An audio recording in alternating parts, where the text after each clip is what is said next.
folks. December 9th, 2022. Episode 114 of this longest running episodic, whatever the hell this is. It is what it is. Eric's here, and Eric is sick of his own bouginess. It's a disease that he has inherited, and unfortunately, it's slowly dragging him down. Slowly. But on the upside, there is support. It's forthcoming here. I've already got some comments, so we'll get started off with Paul here. It's not really fair to like the video before it starts because you don't know what nonsense might get said, but it just feels right. That's fair, Paul. That is valid. I'll go Global with Sports Card Investor. Good day there, legends. Hope you're all safe and well. Thank you very much. Likewise. It's okay. No one worries about Eric. But he says, remember to like the video, so Eric must pay. These are facts. These are facts, ladies and gentlemen. Eric is once again generously, even in his condition, his delicate condition, he has agreed once again to pay for the like button. However, I did promise him a 20% discount the other day. So I am giving him a 20% discount on the like button, which just means we need to hit the like button even harder. We'll make up the difference. 20% more. We'll make up the difference in volume. Wonderful. Baz, good evening. There you go. Path of Exile League. Beautifully done. Good evening as well, Bob. Eric also plays for the dislike button. He's indifferent. It's true, but he pays extra for the like. It's really up to you, Baz. Either way the engagement works. YouTube actually doesn't care. But I will tell you, I do charge him extra for the like button. Evening, fellow miscreants. I like where you went with that. Good evening, International Boards.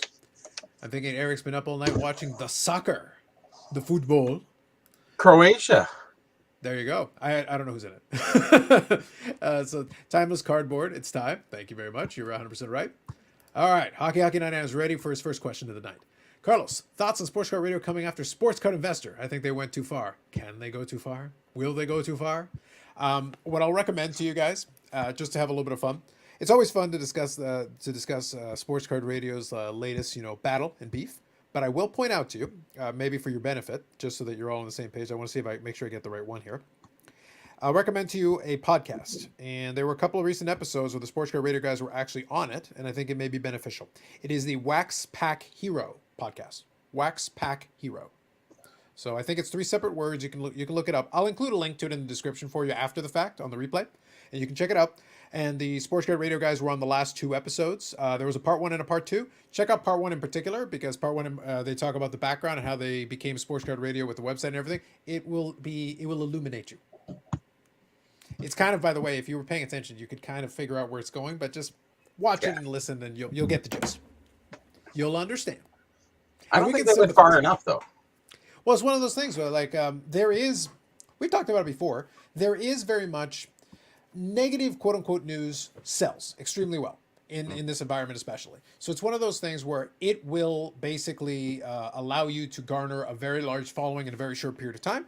And the more the more outrageous you are, and the more you beat the dead horse, there's plenty of topics you can cover. And just think of the stuff from Ken Golden.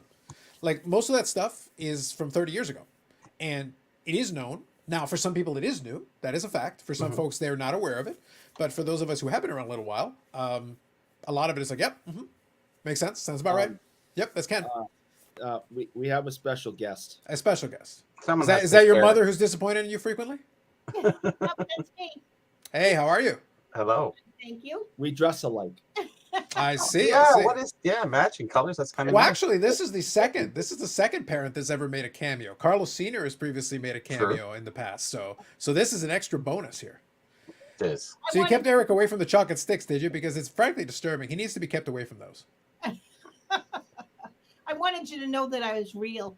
Absolutely. Oh, No, we believe that part. We were confident in it, but we want to thank you for joining us, and we appreciate your contributions to the comments. So much appreciated to you. Fun watching you guys. Have a Merry Christmas. Absolutely. Have a Merry Christmas to you as well. Thank you. Thank you for joining us. I'll try not to disappoint you tonight Okay. or embarrass the family. Again? And Or still? Don't stay up too late because you're sick. Yes, Mom.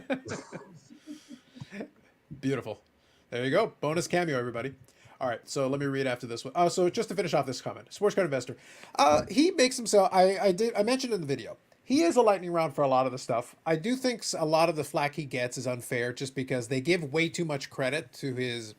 He's got a big audience, but a lot of them buy into it at this point. Like, they play into it, and some people literally hate watch. So a bunch of those views are hate watching. So it's like they're literally not buying into what he's saying, but they're watching, out of I don't know, to shake their fist at the screen or something. But they're literally watching for that purpose. So in that sense, like, what's the harm then?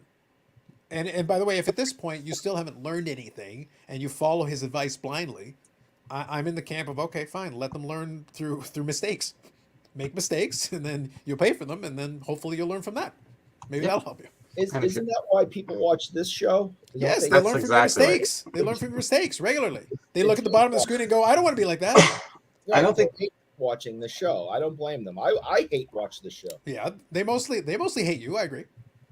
I believe that nobody is subscribed to both because Oh, of to both Carlos sports and Jeff. card No, Yeah. Probably not. Probably not. because that'd be an oxymoron. It would just not be. It doesn't work. That's right. It just doesn't. But yeah, I do think the sports card investor thing, he is an easy target. Like, he literally is the easiest of easy targets in the space. Yeah. You can blame him for literally everything. It's one of those things. Now, does he put out good content? I would argue no. Is it slick content and well-produced content? Yes. It's very slick and well-produced. Is it good information? Rarely. Oftentimes the opposite of that. But like at this point, you're preaching to the choir if you complain about it all the time, because most of your audience is like in that mindset anyway. They're like, yeah, he's horrible. It's like, oh, great, then don't watch him. Yeah. But the people who are, you're trying to save are not actually watching you. So it's one of those things, like, it's not working. And even the people that watch on Sports Card Radio that also are mad at him and have their pitchforks and torches, they're probably not watching, or they are watching, but they're hate watching and contributing to the numbers anyway, because That's he still right. gets views. So it's like, dude, take your pick, man. I don't know what to tell you. Jeff here. Hello, everyone. Hit the like button. Thank you very much, Jeff. Appreciate you as always. Michael Ham, good evening. Hope you're well. Hail Tag. There you go. I don't know. Hailing Tag is what got him sick in the first place. Maybe. What about Dan the Cardman torching Dan the Great Curator? Yes. I thought that was kind of interesting. I did get a kick out. He invoked the Liver King, Bobby. He invoked the Liver King. I was like, man, brutal. Timely, but brutal. That's vicious. I used to like Dan when he first started, and then he's gotten a little bit too much now. I think, look, I said it in jest, okay? So real quick, we'll pull behind the curtain for just a moment. The people consistently forget, and the thing is, we're more forthcoming to tell people, there are two things to it. Yes, there is information. Yes, there is discussion, but there is a little bit of entertainment. We talked about it in the past. In the past, people have asked, Carlos, when you talk about your favorite Fish Boy or Tom, or the center of all evil, Tom Brady. So when you talk about those two, it's like, wait, are you completely serious, or is it all shtick? And I say, well, it's a little bit of column A, a little bit of column B. There's elements, but there's elements of both. There might be some embellishment for entertainment value, perhaps, Maybe. allegedly, but that's part of the. That's But part that's of the what this hangout is all about. That's it. It's part of it is I don't to, know what you're talking about. I hate Brad. correct facts. But I'm saying that, like, talking trash is part of the fun. And I did and it was a while ago now. I went on Big Scott's live stream with him and Nats Man. And when I went on there and I had some fun with him, I told him flat out, I was like, none of this is canon, just so we're clear. But it's like, it's meant to be absurd. Mm-hmm. I have my face on a mug. I have, like, the channel is named after me and an inside joke from old work things. Like, a lot of the format and a lot of it, there are elements where we have some fun, but then we also meet out at the show and we'll hang out. And then people kind of enjoy that. Yes, there's still bantering and there's still some trash talking, but it's like, we're hanging out. Like, What's the hobby without busting balls? that's literally it. This is basically a live stream of people busting balls. It's Yeah. there the whole time. But then when the topic warrants it, and the topic is a little bit more nuanced, a little bit more serious, then you shift gears a little bit and you're like, hold on, now is the time to have a more pertinent discussion. There's actually some information that can be conveyed, but you find your balance. Because if that's all we did, guess what? Then this thing goes on for maybe about an hour and we're cutting it off. Done. Yeah. Because it would get really boring if we can't talk about movies or random snacks or favorite cereals or how bougie Eric's being.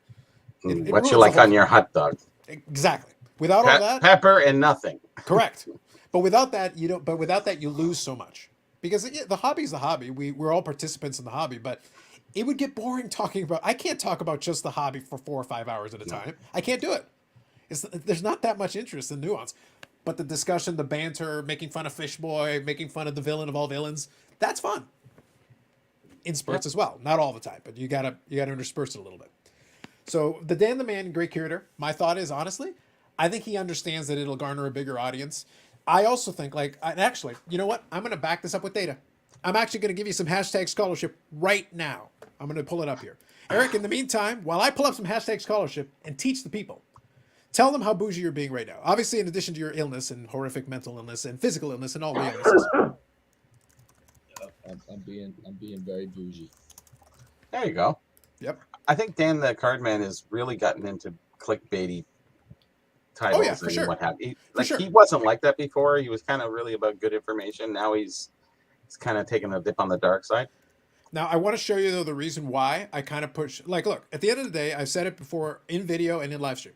The Great Curator is very much an open-ended pump and dumper, like flat out. And I did a video where I literally explained that he had a master plan to go to a wrestling convention and try to pitch them on wrestling cards to try to pump up that market.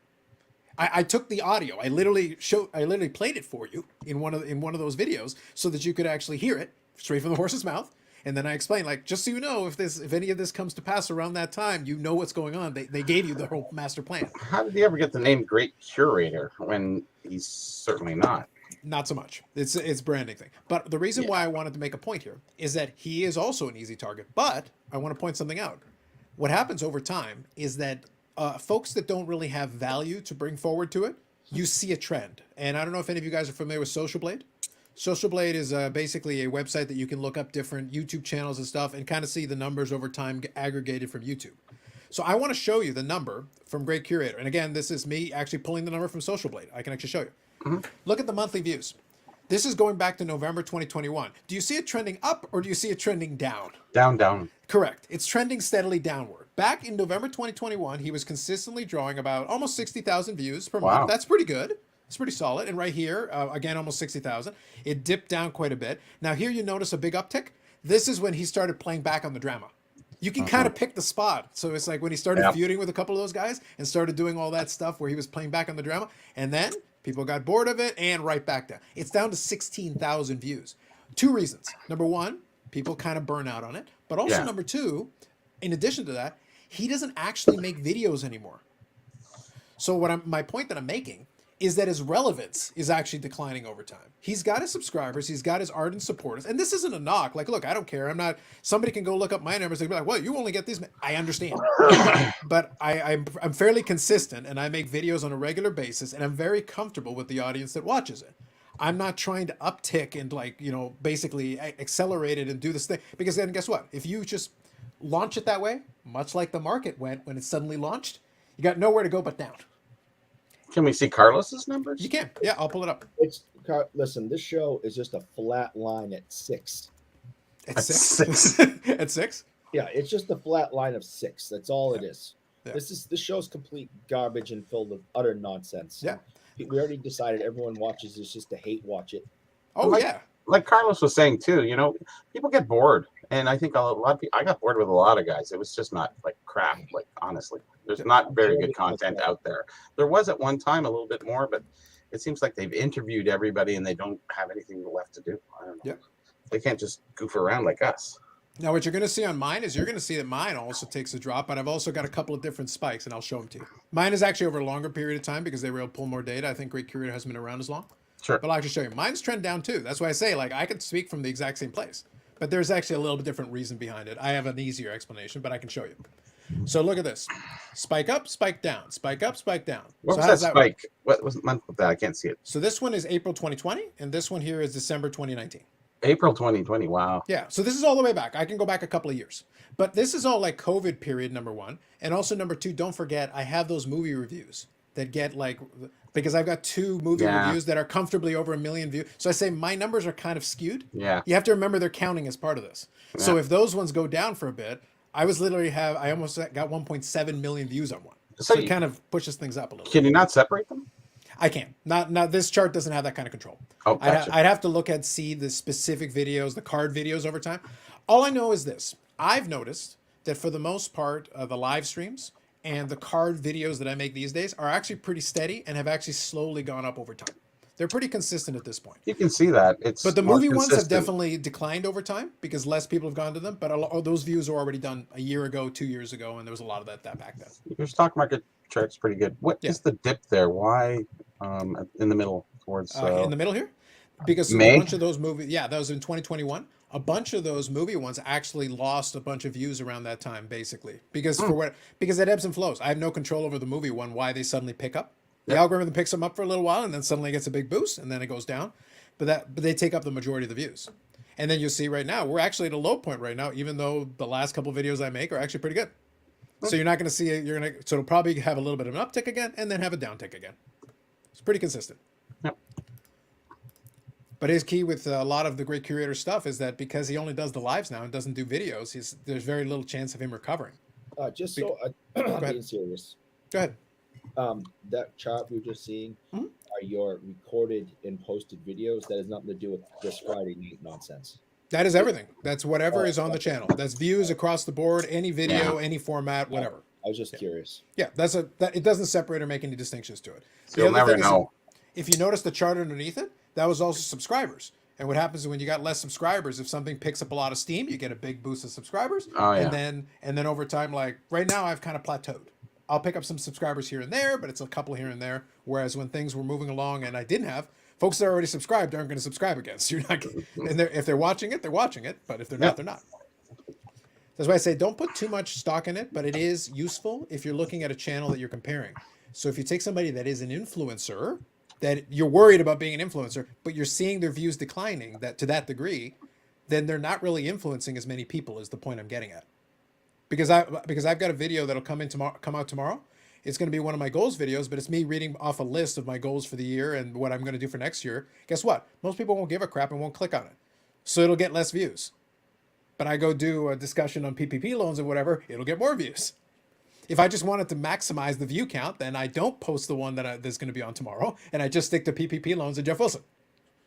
It's not that complicated. It's pretty straightforward. So real quick here, I'll get caught up on the comments. So thank you all for the comments. I wanted to kind of explain that and show. By the way, I'm not taking myself out of it. My views are down too, but I kind of know why. I can actually see why, but to each their own. Mostly because of Eric. Thoughts on Josh Johnson of Collectors Universe making fun of other companies that are now preaching collecting? It's the same problem that I have with both the card ladder guys that sporadically like to take on certain content. It's like you're in a glass house, man. You can't be throwing stones at anybody. You of all people, you're not in a spot to be able to do that. Good evening, Paul. Did Eric manage to get the right turkey pieces for you? Lord knows. That's in reference to when your mom was on the screen. So I'm getting caught up here on the comments. Brad says, Eric, you never look so good. That's probably your best. That's right. Mm-hmm. Good evening, Miss Wade. Spank that child. I agree. Eric's mom's lives in Thailand as well in the boxcar with you? I know. Uh-huh. People hate watching SCI like we watch Eric? Yes. Excellent. That's right. I've noticed that during most of the market downturn correction, the hobby seems to be devouring itself from the inside out. The infighting is getting pretty frustrated when there should be more support. Oh, there will never be support. There are folks that like each other and that work together and that will support each other, but no.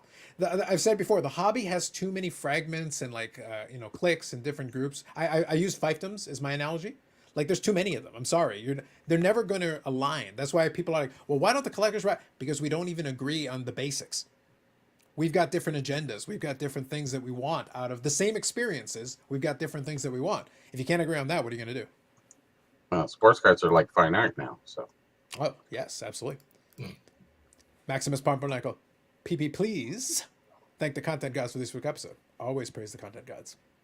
Geoff has turned into baseball card simp. Only baseball cards? There's more than that. Simp. Yep, that's what the kids say now. Hockey99. EDI pointed out SCI set himself up by positioning himself as the big voice in the hobby. I personally don't watch SCI. No, that's fine. Now, here's the thing, though. He didn't set himself up. He started making videos. People started watching it. It got traction, and then he rolled into it. If he had started making the videos and no one watched, you'd have never heard of the guy. Basically, yeah. Hockey99 is making the cardinal mistake. You keep blaming him for his viewers watching him. He can't make them watch him. So when they do it, they give him the platform, they give him the power, and Hockey99 and other folks who think this are taking the responsibility away from the viewer. The viewer is responsible. And, you may know this more than me, anybody might. Everybody. If you look at his numbers of subscribers. SCI? Compared to all, sport card shows and platforms, I'm guessing he's got the highest number of subscriptions. You talking about? Yeah. Yes. That says something. Now, whether you're hate watching or not, Really? has blown the rest of us out of the water. Bad news sells. There has to be something there. He just did this week. He did that that 2-day Christmas special. Mm-hmm. He had a lot of technical difficulties. It kind of felt bad for him during his live event. But I look down and there's like 1,200 people watching. Mhm. I can't even imagine 1,200 people tuning into us at one time on a Friday. I mean, it's, Well, you're rich. You could pay them. We could. You You won't. could pay them. We had a good night. You won't have to. Don't You worry. want to see? You want to see something funny? Yeah. Look at that line. That's That is a consistency. very consistent for a long time. It is a surprisingly consistent line. Now, here's the funny thing. This line, 87,000 views, 39,000 views. The reason why it's so flat is because it's between 0 and 5 million views. Oh, So you're only shoot. like the gap is so it is still consistent, but like look, 500,000 views, 300,000 views. Here's 1,000,003 views. So Really? it's a blip. But then there was a spike right about here, 7.4 million views. What month? And this was in the month of August 2022. I'm guessing around national. August. I'm guessing around national. Yeah, true. Yeah. Yeah. And then it dips down because I think he removed some videos. By the way, if you ever go negatives, it means somebody removed videos. Just to let you know. If you see negatives, it means somebody removed some videos. And then boom, 1.4 million, 2.9 million in the month of November. Which is actually higher than than that run of flatness. So Weird, yeah. I don't understand why this guy gets so much hate when the numbers show that the hate is not there. Well, there's plenty of hate. The numbers show there's also viewers, but yes, there is hate. It makes no. It's just crazy. I mean, Yeah. again, 1,200 people watching his special the other night. Yeah, but honestly, I think it would have been higher maybe a year ago. Like he has, I think it's plateaued a lot of it. They still make enough. The point that I made with Great Curator is that he also doesn't make videos anymore. I actually think it would help stave off some of that decline that we showed if he was still consistently making videos. Now, he doesn't really have the knowledge to carry them because his early videos that did well, if you go back and check his channel and check the videos that did the best, a lot of it was 101 really basic stuff or trying to be like give tips for negotiating. A lot of it, again, is very basic stuff, but good enough for the audience that he had at that time. It was still, it was educational. There was still some education element to it. But then he started to promote the Star Wars cards, and he started talking about, the pop culture cards and trying to promote those, and then teaming up with Dapsman to do. It's like it became more and more transparent what you're doing, that you turned it into an infomercial for whatever product du jour you're trying to. And now it's the Pixar cards and the wrestling cards and whatever else we can fit in there. Well, some of the audience is going to get turned off from that, but then some people will tune in anyway. So it just depends. So real quick, Inglorious, good evening. The reason for the infighting is the hobby's boom is built on flippers and hustlers. We're going to need some scholarship on that. It will collapse as hard as it rose. Well, it's already theoretically collapsed. It's already there. Yeah. I still don't think it'll go below the previous previous level. So No. collapse is actually the wrong word. I refuse to consider it a collapse until we go below the previous level. That is downturn. Yeah, that's the problem though. If we don't go below the previous, what collapse? That means you just reestablish the previous baseline. That's exactly what I said in January, that it's going to come up. If only there was video footage. If only there was footage. It's going to drop. I know. But it won't drop below where we were pre-COVID. Then you know what that means? We have collapsed nothing. We have still got to Nothing. be higher than we were compared to pre-COVID. But that will take a while if it does. The reason for that is too many people are holding money on carts and they're not going to sell them if they're going to. That's what I mean. Some for people sure. don't, but So- some people also don't have to sell. Like certain Yeah. items and something, unless they have to. If they're forced to, then so be it. But some Yeah. people are like, yeah, at this price, I'm refusing. I'll just hold the line. I'll wait another year or two. And that's the other part of that is that's why you're not seeing it go below because Mhm. it won't. People will sustain it by keeping their cards. Yeah, there's incentive. If the sales aren't there, you're not going below the line. Boom is built on posers. Ooh, I like when we bring in posers. Ooh, Well, the hub is posers. always built on collectors. There you go, Baz. Good evening, Orlando. Absolutely. Does Eric actually eat bugs? Oh, that part's true. That part's not shtick. Hockey Barn Collectibles. Yes, Great Curator was good at the start till his ego got the better of him. His poor sidekick Merlin is being dragged behind him. I do enjoy the lives, though, where Curator will talk and talk and talk and talk and talk, and Merlin's literally sitting there like an idiot. It's like, you probably should speak at some point. And here's the thing. I know he's willing to just let him go for a while, but it's like, no, look, man, it's not really a conversational show if you never speak until, like, Curator just takes a breath, and then you find an opportunity to say something. I don't think I've ever watched him once. The Great Curator. I haven't. There's really little value to it. I'll put it on in the background, but there's not much value to But it. I think he was maybe on some other show doing something or something. That's the only time I watch him. But his own show, well, why would I anyway? Well, he was on the Sports Car Investor Christmas special. Oh, yes, that's right. I forgot. There you go. Part and parcel. I've never seen a show. I've only seen clips of things he's done on Instagram only a handful of times. Yeah, like I said, there's not. Look, I'm being serious. If you just look at the value of the, if you just look at the actual content itself, again, he doesn't make videos anymore. It's just the live streams now. So it's basically a concession that you don't have anything left to say, unless it's in a live format where you can try to play off the audience a little bit to try to get something from it. I like to do both. I like to do this, but I also like to make videos because in the video I get to say my piece. I have exactly what I want to get across, and then I have a chance to deliver that. And then people can take it or leave it or whatever, and that's fine. But it gives me a chance. I like to do both. It gives me that opportunity. Carlos, one of the few people who discussed the PPP issue. There were a few, but it was but there weren't too many who wanted to touch on it. Many are scared to defend SCI for fear of being NSCR's crosshairs. But that's actually a real thing. That was one of the dangers. Some folks were scared of getting argument against it. My key is stick to the facts. If you stick to the facts, it's much easier because then, all right, you don't like that I said the facts. That's fine. But I stand by what I said because those are the facts. Lots of people use the PPP loans. One commenter actually said that there were some. I won't say it's across the board. I will take it at face value, but from what, and I heard a little bit about this, but it was good getting a confirmation from at least one other voice. Apparently, some of the banks encourage some of the businesses because obviously they get a kickback on it. They get plenty of incentive to provide it. And one other thing, I actually did a little bit of extra digging on the PPP because in Canada we didn't have that, but I did go check it out. And if you go to the small business website, the government site where they talked about the PPP loans, Eric, just off the top of your head, guessing, what do you think? Let's assume you weren't forgiven. Let's assume you actually had to pay it back, whatever the loan was for whatever. Let's assume you actually had to. What do you think was the interest rate on the PPP loan? It's 8%. 8, really? 1%. 1%. Yeah. Which it really should have been anyways. Yes. Which is fine. But the point that I'm making is, so, one of the arguments that Sports Card Radio said is there were other avenues with which to raise funds, which is 100% true. 100% true. One of the examples they gave is that you could do a conventional bank loan, and the interest rate environment at the time of that was extremely low. Interest rates were super low, but they're not sub 1% low. No. It's hard to beat 1%. 1%, even if you had to pay back every penny on $2 million, 1% in a year is $2,000. That's a pittance. Like for interest on a $2 million loan, that's about as cheap. That's almost free cash anyway. We did have people that could borrow too in Canada, of course, Yeah. the loans or whatever. Yeah, there were rules. There were ways to get that, but the point that I'm making is that if you're a small business, yes, you could argue that well, why don't you pull yourself up by your bootstrap? That was kind of the underlying message. It's like, well, pull yourself up by your bootstraps, and I understand that. But speaking cynically, if it's business and you're somebody who's used to taking every tax loophole and everything, effectively the government's created a loophole for you.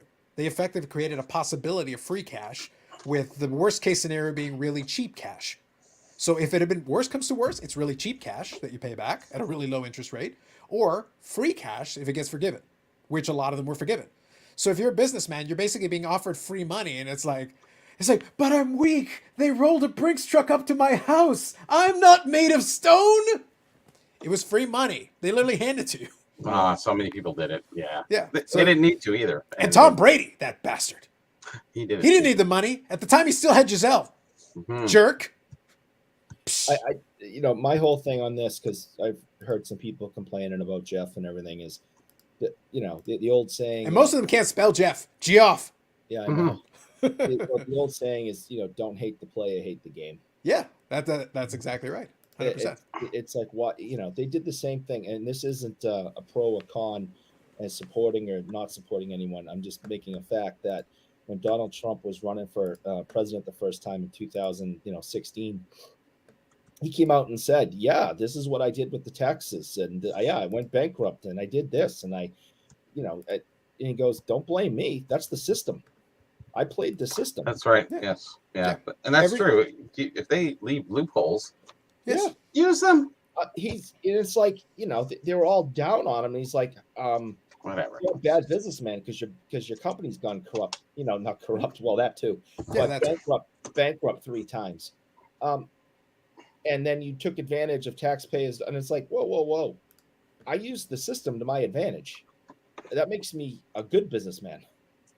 So, it makes government do bad laws. They shouldn't have the loopholes for them. So that's what you have to do. is get mad at the government and demand change there, because if not, people who are really good at with money and understand accounting and the tax loophole laws are going to take advantage of it, and you Why can't get mad not? at them for it. They didn't break any laws. Yeah. Now I see actually a couple of the comments. Sorry guys, I did the math wrong. I was trying to do it quickly. It's 20,000, but still, like on $2 million, 20,000 is very little. That's the bottom line. But no, you're right. It's 20,000. You're right. But but the thing is, yeah, it was available. It was available as an option. That's why I say if you think about it as a loophole that was generated, it was voted into law by Congress and offered, and overall they gave away $900 billion to that and forgave a ton of it. And a lot of the companies that borrowed it, that's why I gave some examples. Look, the Tom Brady one was mostly for my entertainment and my fun edification. Sure. But the Los Angeles Lakers, Yeah. that they make, they're a multi-billion-dollar NBA franchise. Do they need a couple of $1 million? The people will pay it back if they can ever catch up. Ever, never. That's right. Sorry. Yeah. So there were plenty of people that had enough money to pay back those if they had wanted, but they also got to forgive it. Yeah. So it's like, guys, you can't just pick and choose. Like, again, because you don't like Jeff Wilson, which is fine. There's plenty of good reasons not to like his presentation, what he's done, his information he's giving, that people follow him blindly. Those are all valid points, but that doesn't make him more villainous than everybody else that took a PPP loan at the time. No. And I don't think that's fair. Can I ask another quick question about Go it? ahead. Did he take a PPP loan for his sports card? No, it was Marketing another company. business. The marketing This company. guy's got so many businesses, and you can't take from one business and put it towards another business.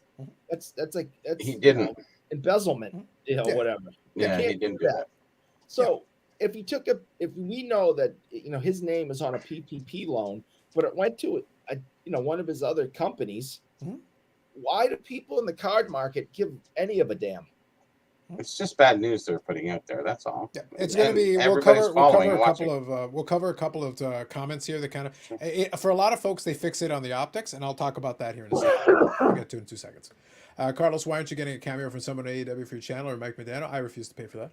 Mhm. I was too lazy to get up in the morning and see Mike Medano at the expo. Yeah, I couldn't believe that. Like, I show up when I feel like it. Y'all play on my schedule, not the other way around. I thought you were absolutely nuts. I'm not. No, the sleep was great. I enjoyed it. Dan the Cardman Age of Tag Team Champions. They are. They got to flex their belts. Egos are killing the hobby. There's been egos since forever. I clicked Ben. The EDI guy averaged 10 views before he went via SCI and dropped Carlos's name and boom, 200 views. Well, I think the sports card investor had more to do with it, but I did give him a shout out because I thought the video was good. I enjoyed it. I don't understand why a lawyer needs to pump in dumb cards. Lord knows. PPP loans. In your zip code search is unbelievable. I asked all taxpayers to try the search. Yeah, people will be shocked. There were a lot of companies. It wasn't one or two companies. So we'll have to see. I hope to see an EDI and Carlos work together. Maybe down the road. I don't have a good way of reaching him. Obviously, he's got his channel, but I'll see if there's a way. I wouldn't mind talking to him a little bit. It'd be fun. Dave here, good evening. Absolutely. Victor, good evening. I like that Carlos doesn't care, won't care, and doesn't care about this post. There you go. Exactly. I think Carlos will have steady growth over time. Will be in good shape in 10 years compared to news a day content. I'm trying not to grow the channel too quickly. There are shortcuts. That's why I made the allusion to it earlier. There are shortcuts. There are times where I've joked with some other guys there. I could literally make the same video I made. And if I had been a little less lazy with the thumbnail, made it a little bit more sensationalistic, made the title more clickbaity, it would have gotten 10 times as many views. I guarantee it. 10 I times. 100% guarantee it. Everybody's Same video. looking. The video could have been Everybody's looking. identical. I didn't have to change one thing in the video. And it's like, guys, I don't care that much. It's not that important to me to this isn't a job. I don't make a living out of it. The channel has monetization turned on. That means it pays me back for the StreamYard. The reason it's not the free StreamYard logo in the corner is because YouTube pays me just enough to pay for the Canva to make the thumbnails as not elaborate as they are, and for the StreamYard so it doesn't come out of my pocket. I just don't want to be paying out of pocket for this stuff. As long as I'm breaking even on it or a little bit better, I buy a coffee with the proceeds. I know. That's about what it comes out to most months. I have enough money to pay back the stuff and maybe get a coffee. I'll take it. Good enough. Social Blade isn't too bad. There you go, Michael Ham. Good stuff. Staven, good evening. The downward trend in views, likes is probably good for Eric's wallet. You never know. If we get enough likes, it might still be good. You have to get up to when they're paying for your beer, Carlos. I'm working on it, man. I'm Yeah. working on it. I need a couple of more like buttons. I can bill Eric a little more money. Might Yeah. be able to get my beer. Working on it. Good evening, Tom. Absolutely. Yep, my views are down too. Well, that's the other thing as well. We can't be too offended to it because in this genre right now, views are actually a little bit down across the board. Unless you do lean hard into the really sensationalistic, you can get that boost. Like it works. But if you're just producing regular content, you actually see views down quite a bit across the board for most folks. Because not too many folks are paying attention. The irony is the collectors always talk about the collectors. The collectors are not watching enough videos to hold up, to prop it up. No. The people with the pitchforks and torches, they're running from one video. They're watching a video on the same topic over and over again and posting the same comment on each one. They'll watch it 10 straight times and for different people and the same topic. Yeah. I'm like, okay, great. Good evening, Charles. Was it the same nice lady that was in the room with Justin Bodie during a live stream? Not so much. This hobby is prime for trolls, collectors versus investors. Yes. Let's see. What's up, Michael Ham? There you go. Let me scroll through. I briefly removed all my videos to reorganize them and gain subscribers. That can't be a good sign. Yes. There you go, Carla. It happens, man. It happens. It's weird. I occasionally watch SCI of my own free will, usually if it's a video of a card show. Exactly. Like, here's the thing. For all the complaints about it, they do go to card shows, and their stuff is very slickly produced. So if you have some curiosity about the card show, if you notice that big spike I showed you coincided with the National. They did a bunch of content from the National. What a coincidence that it would be the month of like 7.4 million views in 1 month. I talked about it before. When I showed you guys that downtrend, a lot of the views that I get are from those old videos, the movie videos that I did, in fact, 7 or 8 years ago. There's a bunch of them. There's one that's 100,000. And there's two that are over 1 million. So they actually get pretty consistent views even at this point. But here's the thing. If those ones go down a little bit, it suppresses the overall views of the channel. This channel has over, I think, 3.4 million views in its lifetime, mostly fueled by those. That is less than half of that 1 month of Sports Card Investor. And I had 2 viral videos come out of it. 2 and half of 1 month. Half. Think about those numbers in your head. It's crazy. Jab's family might have more. I think SCI has the most subscribers right now. Jab's family has a lot, though. They're over 100,000. And I think Pac-Man has got to be approaching that. And Packers Card 87, I think, is probably approaching quite a bit high. There aren't too many in the sports card space that have 100,000 subscribers. It's a very small list. You'd be shocked how few there are. If you want to watch crappy content, go ahead.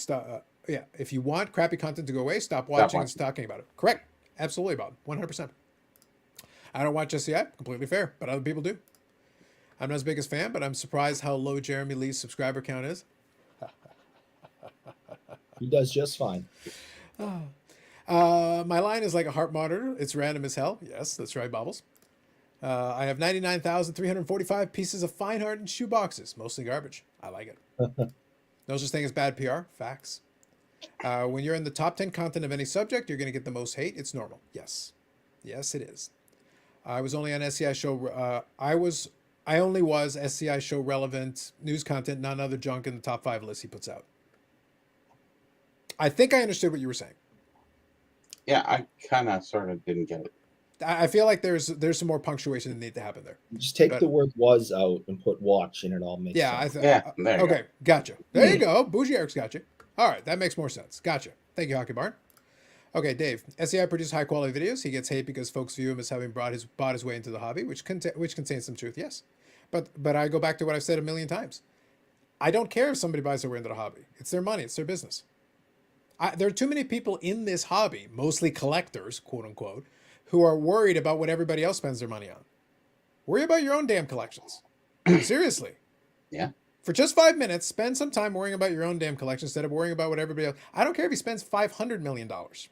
And there was the comment, I feel like I missed it. Maybe I did. There was a point about the optics with the PPP loan. The idea was, okay, so you borrowed this money to help out one of your businesses when then you spent lavishly of your own money. But here's the thing. It's his own money. I don't care what Jeff Wilson does with his own money. If the money, as long as the money went to that business, which you have no evidence to the contrary, that it didn't go anywhere else, you're also assuming that somehow, if he needed $2 million, you should have taken it out of your pocket. You're assuming he needed $2 million out of his own pocket because if he has partners in that business, maybe they would have all had to chip in. Maybe he still spends lavishly even if he had done that. You're assuming. You don't know what's in his checkbook.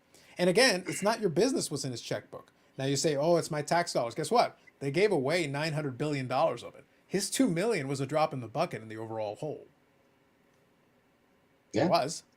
Like, it wasn't a big deal in the grand scheme.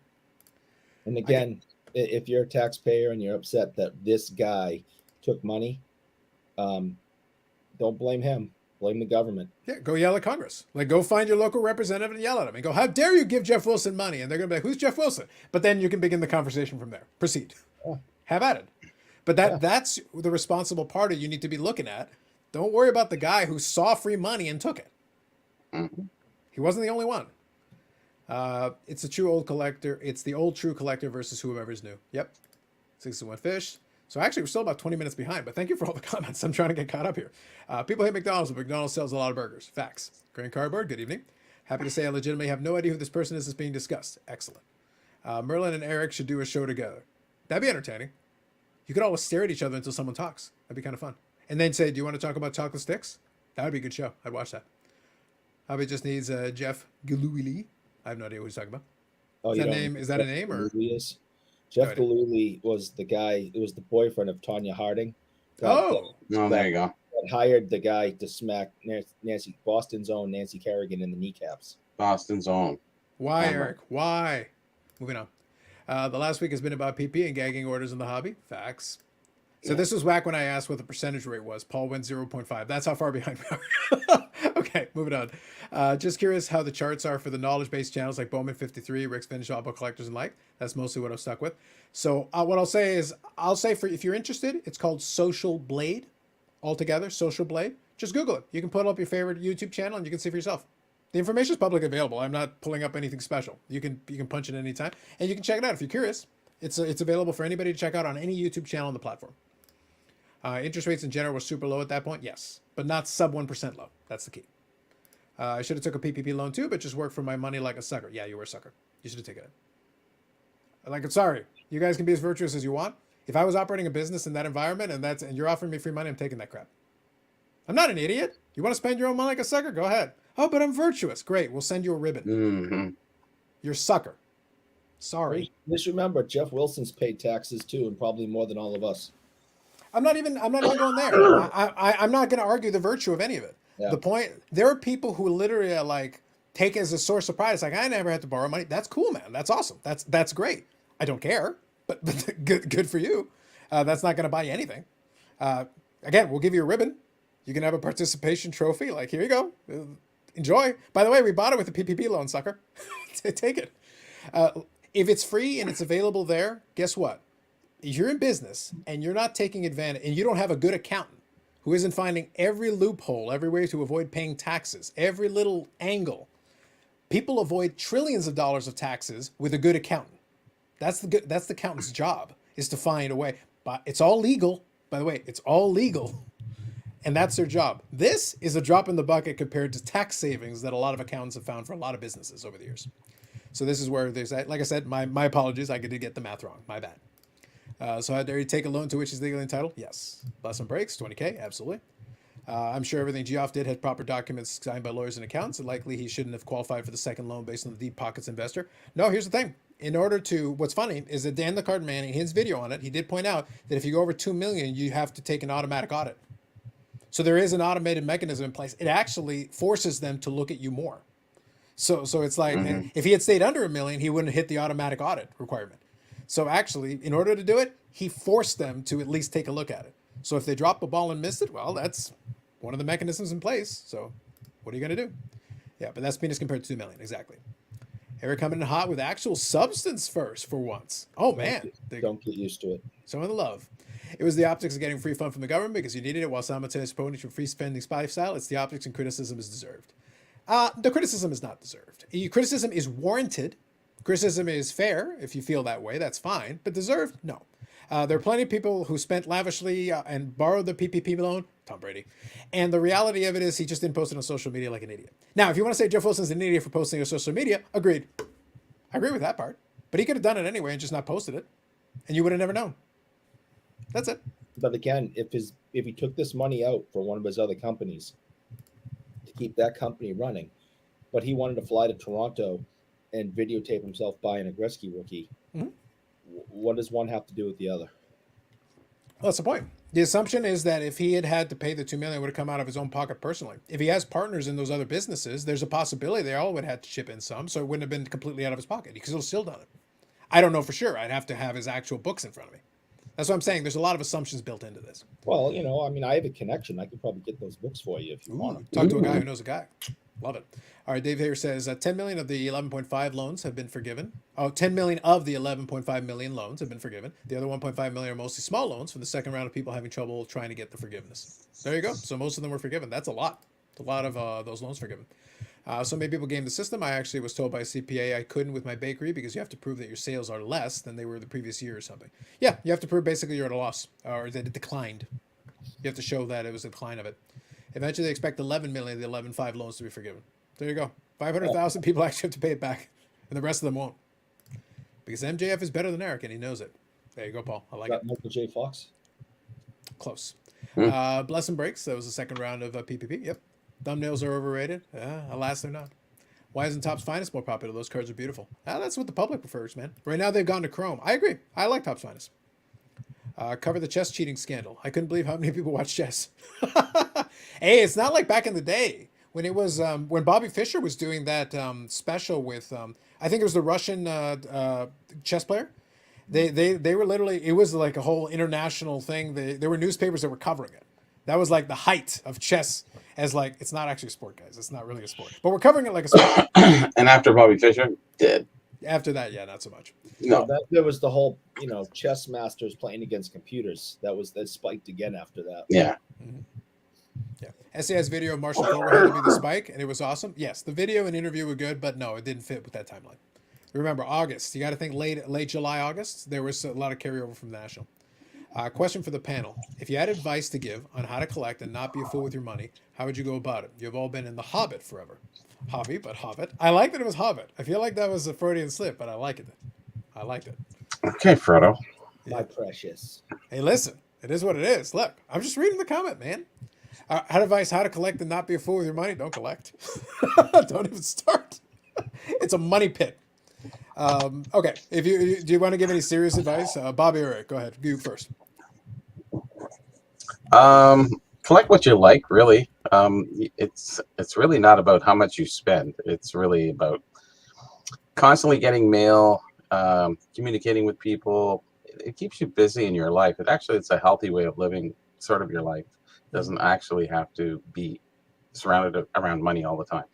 So just pick a player and pick what you want to do. It doesn't have to be cards, can be anything. But enjoy what you're doing. And you want to get more serious into it, go ahead. If you have the cash flow, go for it. Otherwise, just enjoy what you're doing. So Eric, before I'll let you go here in a second, I'll give mine's short. I really believe that if you're going to get into the hobby and not be a fool with your money, you should treat it like gambling money. Unless your intention is to go deeper into it and get into the nuances or whatever, just treat it like gambling money, aka meaning you only use a certain amount of money that basically you would be willing to set on fire. Now, that isn't necessarily if you actually just buy stuff that really legitimately interests you. There's a good chance that some of it's good. But if you treat it like money you would light on fire, then you don't feel bad one way or the other. The market goes up, the market goes down, you don't really care. It's relatively irrelevant. It shouldn't be a line item on your assets. It shouldn't be something you ever have to worry about or even concern yourself with. Oh, I just bought these pieces of cardboard and I put them in order and had some fun with it, and that's all it should be for you. Eric? Go ahead, Eric. Yeah, no, I would the exact same thing. I would just say it this way, that you set yourself a budget, and under no circumstances do you break your budget. Oh no, I don't agree with that. But anyways, yeah, because every once in a while in the casino you do go to the bank machine. So just say, the way I've done it is I'm very clear about what I want, how much I'm willing to spend, and I will not go over. How much did you spend at the expo? I saved up for a whole year and put a nest egg away, and I went through it. There's a reason he's a rolling truck in Manila instead of a real home. Yep. Orlando, my most successful videos are card show and card shop visits. Absolutely. People like living vicariously through it. It's an opportunity for them to see it because maybe they don't live in that area. Maybe they'd like, look, when I did the expo thing, like I said, over time, the videos that I've done, like I said, I showed you guys that little chart. The views are down, but I know why. But the thing is, the card videos, I've actually noticed have slowly started to creep up over time. It's been slow. It's not this big expansion crazy thing.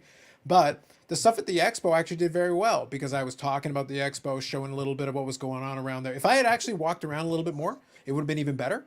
But we did the live from the expo. That was fun. We did it with Jason, Cards and Comics. That was good. It was a good time. Had fun with it. It was interactive stuff from the expo, talking kind of, not necessarily on the floor, but reacting to exactly what was going on at the time it was happening when it was pertinent. Well, those videos actually did very well in the immediate aftermath because people had some interest in like, oh, so what'd you get? What happened? How were things? They wanted to know. And if you walk around the show floor, actually it would have been even better because then people actually get a chance to see it. I did the little time lapses and stuff, which gave you a little bit of a taste, but if you walk around, it's a good way to do some videos. Packer Cards 87 has also been at this a lot longer than people realize. Was one of the few in the dead era. Yeah, absolutely. And he's got his niche. He opens boxes and products. People kind of like his personality, the way he does his stuff. He's very clearly a collector. He's got his Jordy Nelson collection. But that's what he does. He opens up boxes and packs and does all that. And that's his lane. And he's figured it out. And it works amazing for him. So, like, congrats. Good on him. Filmington, good evening. I have a 9-figure bank account. So do I, buddy. But the problem is where the decimal is. The problem is where the decimal is. You know what he's saying, right? Yes, exactly. King Golden. Yeah. Okay. Yeah. Right, But it says so. But my point is, so do I. My problem is with the decimals in the wrong place. Right. I like to be in a different spot, but unfortunately, it is where it is. All right. Let's see. When I first went to YouTube to look for baseball cards, Jab's family and SCI were what showed up the most often. Yeah, absolutely. Because they get views, and the problem is when they get more views, it pushes it to the top of the listing. So when you punch it in, they're right there at the top. Yeah. Here, I got a random question. Just like Tinker's Versus Chance, is there a hockey line that seemed to have a word flow like that for the NHL? They nicknamed a lot of lines, but they didn't really have a naming convention with the players themselves. Were any of the players like named into it, or was it mostly nicknames for the lines? I think it was mostly brought on by the newspapers, and they would name like the bread and butter line. There you go, Boston. They had Trout line. The Trout line. The Trout line. Yeah. But that's what I'm saying though. All the lines in NHL are nicknames. It's not based on their names, really. No. Like it's not like Tinker's Everest a Chance is literally their name. Well, the Trout line, yes. Yeah, because, no, fair enough. Depend on where they were born and stuff like that. But none of the guys were named Kraut, is my point. No, right. No, but some of them were Krauts. But yeah, there you go. Yeah, German ancestry. Yes. Yeah. But that's the thing. The example he's giving here, that's literally their last names. Right. There is no nickname here. It's Tinker's Everest a Chance. That's their last name. Yeah, I don't think in hockey I don't think it's nicknames. Not it's lines, nicknames. But yeah, nicknames is a lot of players with nicknames, but lines, no, very few. Exactly. Yep. He damn reached a 9-figure liquor cabinet. That's true. Filmington does have a pretty solid liquor cabinet behind him. So I've seen the videos. And he guesses the percentage of people who got in the hobby for the first time during the pandemic versus return to the hobby. I think the prior is most of SCI's followers. I agree with that. I think percentage of people that got in the hobby for the first time. So the problem is you're saying first time, not returned back, because that discounts a lot of people who were in it maybe when they were kids, and then this was kind of their venture back in.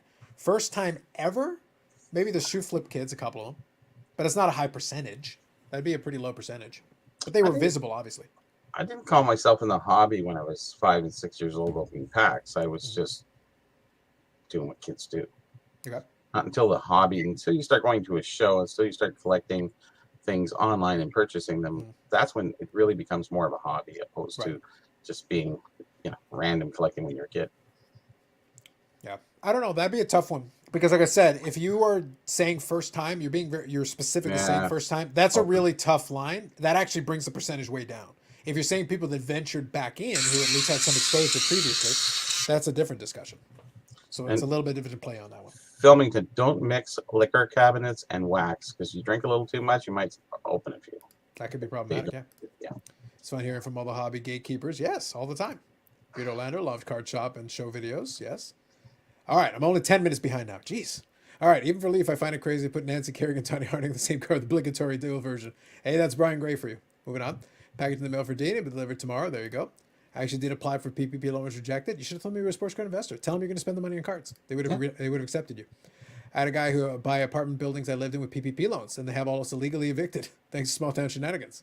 See, auditing for the win. There you go, Tom. I wish I was that smart. There you go. I received a Christmas card from you guys, so quickly, I know you guys are talking back and forth. I'll skip through. As long as we're talking finance, here's the best hack. Your kids, hire your kids, no age restriction of family business, and you can pay up to $12,500 per year, and they get that income tax free. That is true. Yep. Again, that's a loophole, but it is legal. So that is a fact. That is true. You don't take money from kids. Come on.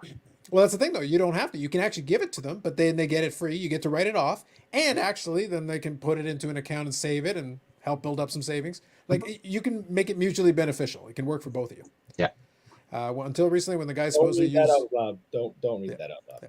Come on, that was your comment. It was good for you. Take your hobbits. I mean, there you go. Gonna do that once my kid is old enough to help out and dump it all into a retirement fund. Live the dream, Paul. Live the dream.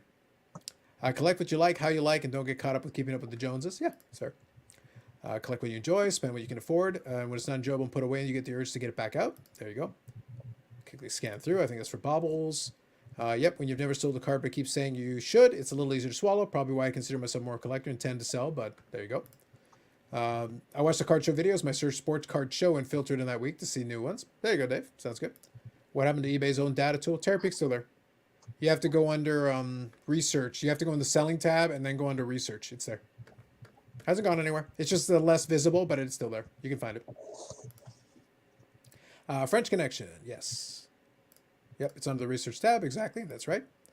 KLM line. Interesting question. How old were you at your first card show? That's a good one. I would have been probably... I was 11. older. I would have been about 11 for me.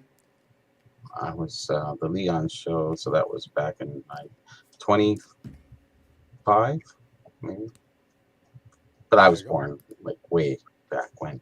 Eric, how old were you when you went to your first card show? I would say probably like 16. I'd probably been in collecting for probably about 2 years at that point. Sounds right. So about 16. Yeah, I started collecting in 90, so for me, I was around 7 at that time. But at the beginning, it was mostly those little packs, you know, like the collector kits and stuff. So I didn't even open packs until about a year in. So 91, I started opening some packs. And I was just doing that. It was my dad, Carlos Sr., would go to the pharmacy, buy the packs and stuff, and then dole them out that way. And that's how I put them in binders and whatever. But yeah, it was a couple of years before I actually started attending shows. It was probably around 94-ish when I started attending shows. So 94 would have been around 13, give or take. So, sorry, 11. So right around the same time period as International Borders. Still waiting for the leaf red button. Let me see. The other thing that helps jabs and SCI is that when I leave a video running and leave the computer, it keeps watching the next video. That is true. That's a fact. Comment about chess, definitely for Eric. Facts.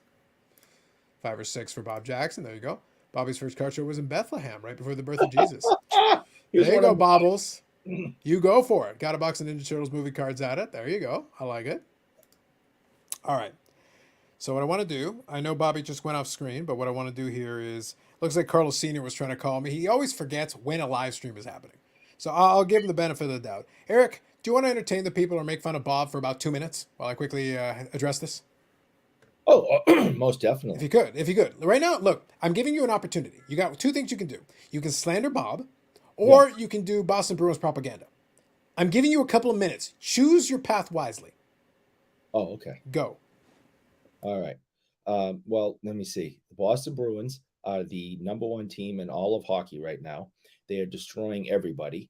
And everyone who makes fun of me and the Boston Bruins, I only have this to say to you, which is, so, they're having a really good year and it's been a lot of fun, but I'd be more apt to show people that you may, what you may or may not be interested. I know this is, a show that we do and we talk mostly about hockey, so I assume there's a lot of hockey collectors that watch this. So I got a chance this week. I don't know what came over me, but I decided that I was missing something in my collection, and that was Tony Esposito autographs. So I went through eBay and I looked around, and you could spend hundreds of dollars if you wanted to. So I wasn't willing to do that. But what I was willing to do was pick up some of these nice items. And I got myself my very first Tony Esposito autograph puck, Hall of Fame 88. And to go along with it, I got a autographed card. Now, as you guys probably know, Tony Esposito died, within the last year or so. And I was supposed to see his brother Phil at a card show here near Boston, only like 2 months after he died. But Phil just still wasn't up to it and ended up canceling at the last minute. I understood. I was disappointed. You chose Bruins propaganda instead of slander? I saw the comments, man. People were all over the slander option. I was talking about these Tony Esposito pickups. Right. Okay. And talking about how shortly after his death, I was supposed to see Phil at a show here near Boston, and he canceled at the very last minute. So, I was disappointed, but I just saw him in Toronto. So, but it was unfortunately we all have our time, but losing another Hall of Famer is always a disappointing thing. And so I decided that I wanted to get Tony's autograph on a couple of things, so I searched for him this week, and I thought this puck had an old school look. It's not an old school puck, but it has an old school look, and I really like it. And I still think that the Blackhawks have the best emblem in all of sport. I would say especially for patch cards. For patch cards, it's actually really nuts what you can get out of it for those pieces. So it's a pretty good one. So real here, Tom says, Eric, you can talk about Tage Thompson. I was wondering if somebody would bring up Tage Thompson because we were having some fun with that the other day. 5 goals. I mean, that's just incredible. Yep. The boom bubble will burst. Always does. Pop. Hockey Barn Collectibles. Going for the jugular. Average Joe Card Collector asks, what would you do if you bought a lot from someone online and then discovered that the collection was picked over not as advertised? There's always a bit of a danger with this one. Now, Average Joe Card Collector, I would ask you a question. You bought it online. How did you do it? Did you buy it through Facebook? Did you buy it through Instagram, direct contact? Did you buy it on eBay? It's important because that's going to vary the answer. The truth is you have to be very careful when you're buying a lot, and whatever price you pay, you have to almost assume it's picked through. And it's saying not as advertised. I don't trust what anybody advertises. Unless you show me pictures of everything, I don't trust it. And if I'm buying it, then I'm buying it, goods and services, not friends and family. Then you've at least got some recourse. That gives you something you can do. But friends and family saves me a fee. I don't care. Part of the deal is. I don't care either. If I don't know you, I don't care. Yeah, like unless we dealt before and we can figure whatever out. Stuff happens sometimes. Sometimes somebody forgets to include something in a box or whatever. That's okay. But if you don't know these people really that well, or you don't have any solid vouches, it's going to be really tough because you've put yourself in a weird position. If it's eBay will back you up quite a bit. Buyer protection is really strong on eBay if it's a lot or something. Like it's strong. So you got to be really careful. It looks like some more details are coming in, so we'll read that in a second here. Tony Esposito had a great signature. Eric Salzman recovered from the construction paper and crayons comment from last week. Pretty much devastated. It's true. Oh, that was funny as all hell. Sure. It gets worse. It was on Facebook, and the picture that started the conversation also wasn't included in the boxes. Yeah, that's unfortunate. I don't need to know what you paid, but how did you pay? Was it PayPal? Was it friends and family? Was it goods and services? What did you do? That's really important. That's critical. That's the reason why I specifically called that out. Because if you do goods and services, you can get PayPal involved, and they can help you. OEMT, no bueno. That's you hurt yourself quite a bit. The only bet you might have is if you're maybe in a group in Facebook or something, you might be able to try to pressure them into making right with it. Try to reach out to them and see if you can do something about it. If not, you might have to shame them. But unfortunately, you didn't give yourself many options. An EMT and electronic transfer? Not a fan. There's only a handful of people that I'll do an electronic transfer for. Like I mentioned my buddy Steve at the expo. Sometimes we'll make a deal for a card, and instead of having cash, I'll do a transfer because I've already got his thing set up on my phone. I can literally go in, do the transfer on the spot, have him confirm he receives it, transaction done. He literally hands me the card. The cash has been transferred into his account. He just checks, boom, done. It's all good. Great, take the card. Do you have anything like Venmo, or I see a lot of people using other sources of payment? I guess there's Venmo I think Apple is US Pay? based. I think Venmo is US based, so you can definitely, that's an option. I don't recall it being available to us. Okay, I didn't know. Yeah, Because a PayPal lot for of guys sure. ask me. Yeah. PayPal I use. PayPal Yeah, for sure. That's an easy one. I've been with them 22 years. Yeah. Uh, So that we've was an all easy sh- one. That's a standard. We've all moved money around between the three of us. Is that Yeah. what we usually do? Is PayPal? I've done PayPal. Yeah. in Canada? Yeah, I sent you went for that card It's for that free, patch card. It yeah. was PayPal. It's just now because I know Eric and I also have a tripod that doubles as potentially something. I was fine, like friends and family, but otherwise it's no goods and services. Like anybody else, you're doing a deal. If I'm doing a deal with Bobby, no problem. But like there's very few people. It's a short list of people that we're going to do friends and family with. You have to know them. You have to be really comfortable to be doing that. An EMT, like I said, is basically sending straight cash. So you better be extremely comfortable with them. But I've known him over 20 years, and we've Yeah, done tons of transactions. There's no recourse on friends and family, really. There's not. when you That's do what I'm that, saying. so. That's why I'm recommending people don't do it. Jesus, really? Yeah, we all got it. Yeah. Yeah. Unfortunately, I have to leave the speaker on. Unfortunately, that's an Amber Alert, so somebody's having a bad day. Okay. Yeah, Obviously. it's too bad. Let's wake up everybody at 3:00 in the morning. That was always the worst. Is that I thought I could turn it off, and sometimes the phone still goes off unless I literally kill it. I use it as an alarm clock, so I need sound on. Otherwise, it's like, man. Mine didn't go off, but I had my sound off. So Yeah, if you got your sound off, you're fine. That is why I don't do EMT unless someone I can trust, like Eric. Exactly. I was buying Tage Thompson cars around 40 the last 2 weeks, and now lucky to get in under 150. Yes, very true. Dave, I still write checks. There you go, oh, Dave. God. There is one person out there. I knew it. Yeah, I the got a check is buddy- in the mail. Carries his checkbook around, writes checks all the time, and is shocked when people won't take them. Well, Really? the problem, Eric, is that it says Stephen Crowley on the checks. It's like that isn't even your checkbook. And we know everything about Mr. Crowley. Mm-hmm. Interesting, sir. Interesting. Very sinister name. You get What do you that. think of people paying through EMT where the card is advertised? What do you think of all the people paying through EMT when the card is advertised Facebook card groups? Absolutely not. No. PayPal, goods and services, man. Unless you have a very tight. That's why I say, like, look, and this isn't a knock. This isn't meant to average Joe card collector. I'm sorry to hear that. Hopefully you can get that resolved. The only thing we can do is offer like advice going forward. Advice going forward, like please don't be trusting. The best advice I can give in cards, please don't just randomly be trusting. You gotta do some diligence and be like, look, be a little bit paranoid. A little bit of paranoia is healthy in this instance. Take your precautions. Do PayPal, do goods and services, negotiate that into the price, whatever you need to do, but negotiate it into the price. A little bit of peace of mind goes a long way.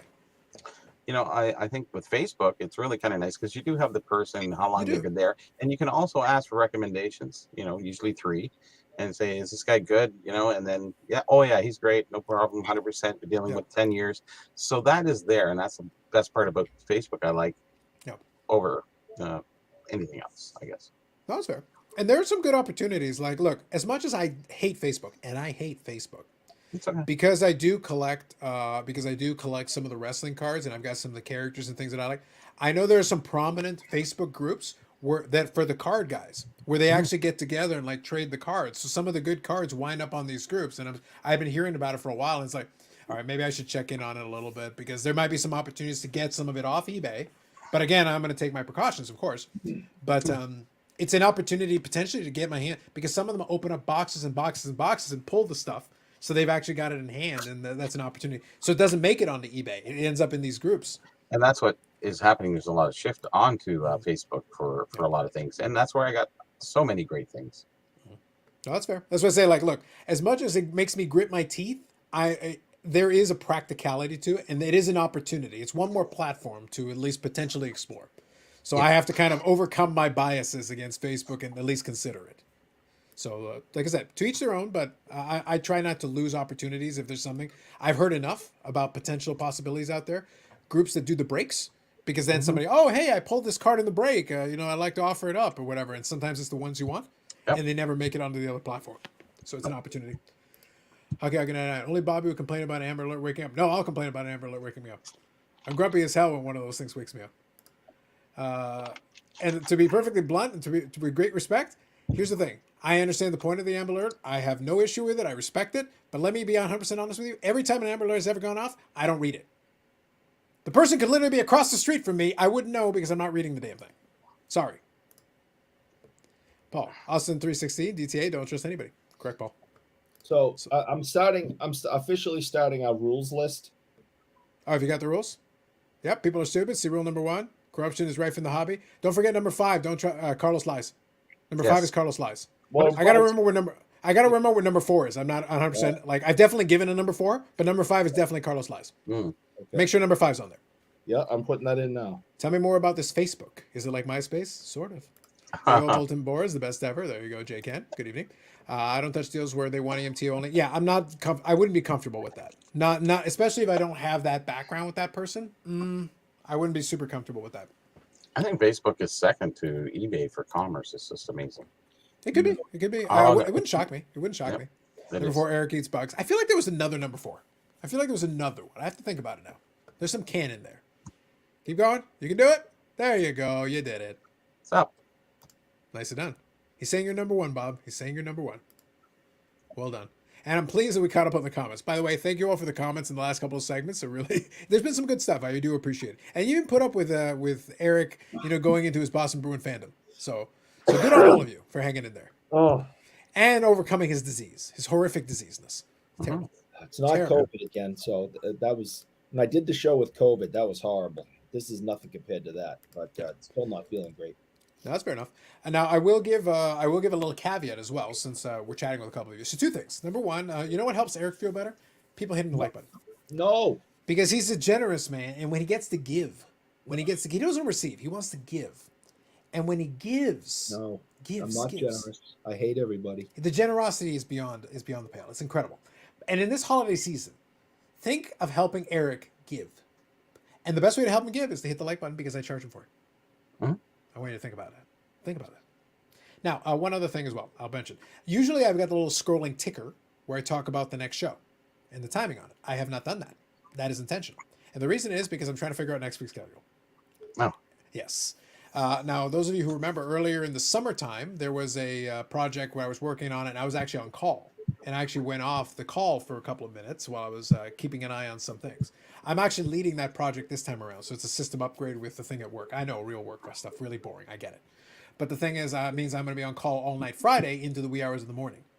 So I'm trying to figure out, I'm thinking about whether I want to push it off into Saturday. Because it might make more sense to do it on Saturday instead of Friday. But I still got to figure it out. I will finalize that and I'll let everybody know ahead of time.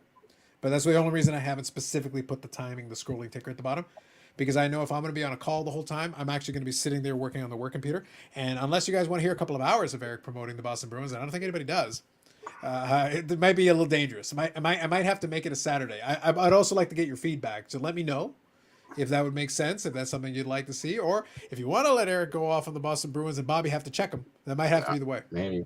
We might have to have Bobby. I might have to give Bobby the power to block him.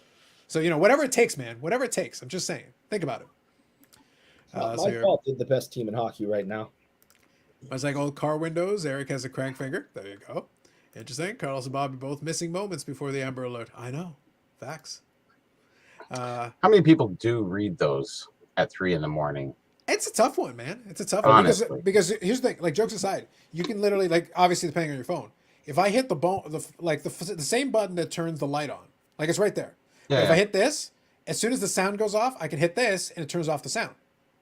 So you can kill the sound right away. So, like, do you read it or do you kill the sound at the first possible opportunity? I do the latter. I always look at the location.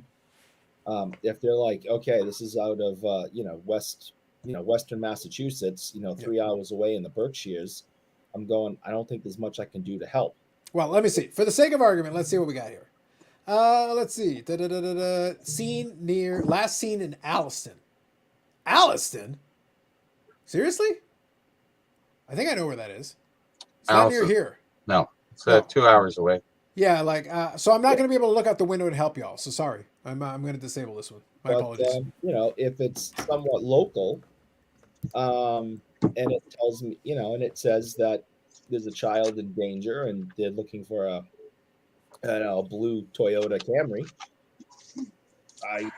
When I'm out and about, I'll keep my eyes out for blue Toyota Camrys. At 3 a.m? No, when I'm out and about. Well, that's the problem though. If it's 3 a.m, you're not out and about unless You're walking the streets, maybe peddling His chucking bicycle. sticks out there at 3 a.m. Is that what you're doing? It's easier for the police to catch them at 3 a.m. Yes. Mhm. Alas, that requires me to look out the window. Hashtag team no effort. 4-leaf cards. Good evening. Hope you're having a great evening. Going good so far. Going good. I got fresh beer delivery today. So so far so good. What So far kind? so good. What's up? What kind? So I got the Bone Shaker. This is the Amsterdam one that I usually will get. Now, I haven't been able to order from the brewery directly because unfortunately I'd have to send it over to the house. Carlos Sr. hasn't been feeling well, so that's why I made sure to double check the call just to make sure everything was cool. He's fine. They were basically asking, "Oh, do you need us to grab you anything at the grocery store tomorrow?" I was like, "You called me now to ask about that?" I was like, "Really? Now's the time." I go during the live stream. He goes, "Oh yeah, you got the live stream going on." He literally thinks it's Saturday half the time. I gotcha. He actually keeps thinking. Most people retired are like that. Yeah. Well, the best part is he'll call me on Saturday thinking he's interrupted me during the live stream. I go, "There's no live stream on, man." Yeah. So tonight he thought it was the other way around. You might really confuse them next week. Yeah, exactly. I might. Ooh, That's yeah. right. Yeah. So anyway, see Fanatics raise money to make an acquisition of sports betting sector. Perhaps they moved on from buying Panini. Yeah, it's possible. Like it's one of those things. Like Panini also has to want to sell for whatever price they're offering, and Fanatics did a bunch of fundraising, and maybe the numbers don't add up anymore. Because if you're Fanatics, you can fundraise, and it's actually really hard to fundraise right now in this current environment. So if you're struggling to fundraise, then whatever acquisition you make had better be something you're really confident in making money in right now. You buy Panini, you get access to those brands right now. That's right. But you also could wait longer, and the value of it slowly drops as you get closer and closer to the end. It's a bit of a balancing act. If the money was really easy and it flowed freely, then so be it. But I feel like they're probably doing a staring contest right now. It's a game of chicken. Panini and Fanatics are staring at each other, playing a game of chicken to see who blinks first. And I think that's what's going on right now. Mm-hmm. So International Bar says, go Saturday. Tete-a-tete against Floating Head. What? His show's still on? Floating Head against Floating Why didn't you Head. inform us? Terrible. I wasn't even informed. I didn't even know that was even still a thing. See, for you people don't know French, tete is head. So, in French. There you go. Upset. I love the double mention there, the double reference. Yeah. Have the chat solve your implementation problems. What could go wrong? That's true. What could go wrong? What could go right? It's the thing. The problem is I've spent the last month and a half steadily getting increasingly tired as the last 6 weeks have gone on, and I'm sitting there like, I'm so close to the end. Please, for the love of all that is holy, can we just be done with this? That's all I'm looking forward to next Saturday, where I'm crossing my fingers and hoping, please tell me we're done, because then I will sleep until like the following Thursday. Really? It's been ridiculous. Long story, and I'm not going to share it now. Okay. How many people look when the car alarm goes off? It's true.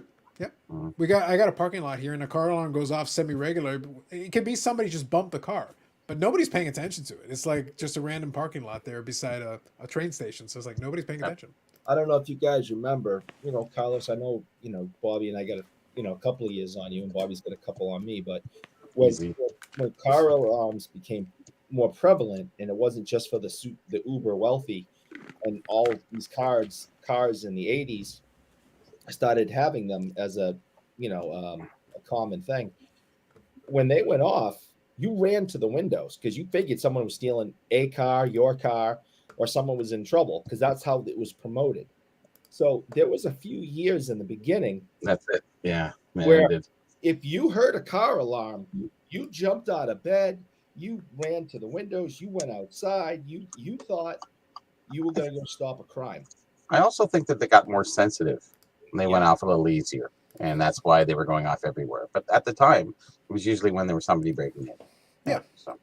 Yeah. The problem with the parking lot being there is that there's a lot of sometimes there'll be some kids who go by and get their kicks just banging the side of the car just enough to trigger the alarm and then running away. Mm-hmm. Nobody's stealing the car, but then the alarm just keeps going and going and going off. Yeah. And if you live in the area, you kind of get used to it. You don't even look. It's like literally the car could be on fire, about to explode, and no one's paying attention. Yep. No one cares. Montgomery Club finally sold out this morning. All right. I knew that there had been an opening of the Montgomery Club option, so that's interesting. Bruins playing in a shed tonight. They playing in Arizona? Oh. Yeah. As soon as I said shed, I was like, so they're playing in Arizona? This is a complete embarrassment. It is an embarrassing. The yes. Hockey League truly wants to get out of that number 4 spot in North American sports. They don't actually. They specifically want to keep it there forever. I clearly. because they are playing. They won't take this shit franchise out of the desert. They put it in a small college hockey rink that holds like 5,000 people. The college says, no, you are not allowed to put your emblems on the ice. So when you're watching the game, it doesn't even say Arizona Coyotes or whatever, the Phoenix Coyotes, whatever the hell they're called now. It says whatever the college is. There's 5,000 people there if they show up, yet they won't put it in Quebec. They won't go put it in another cold climate where people are interested and actually going to want to go see this stuff.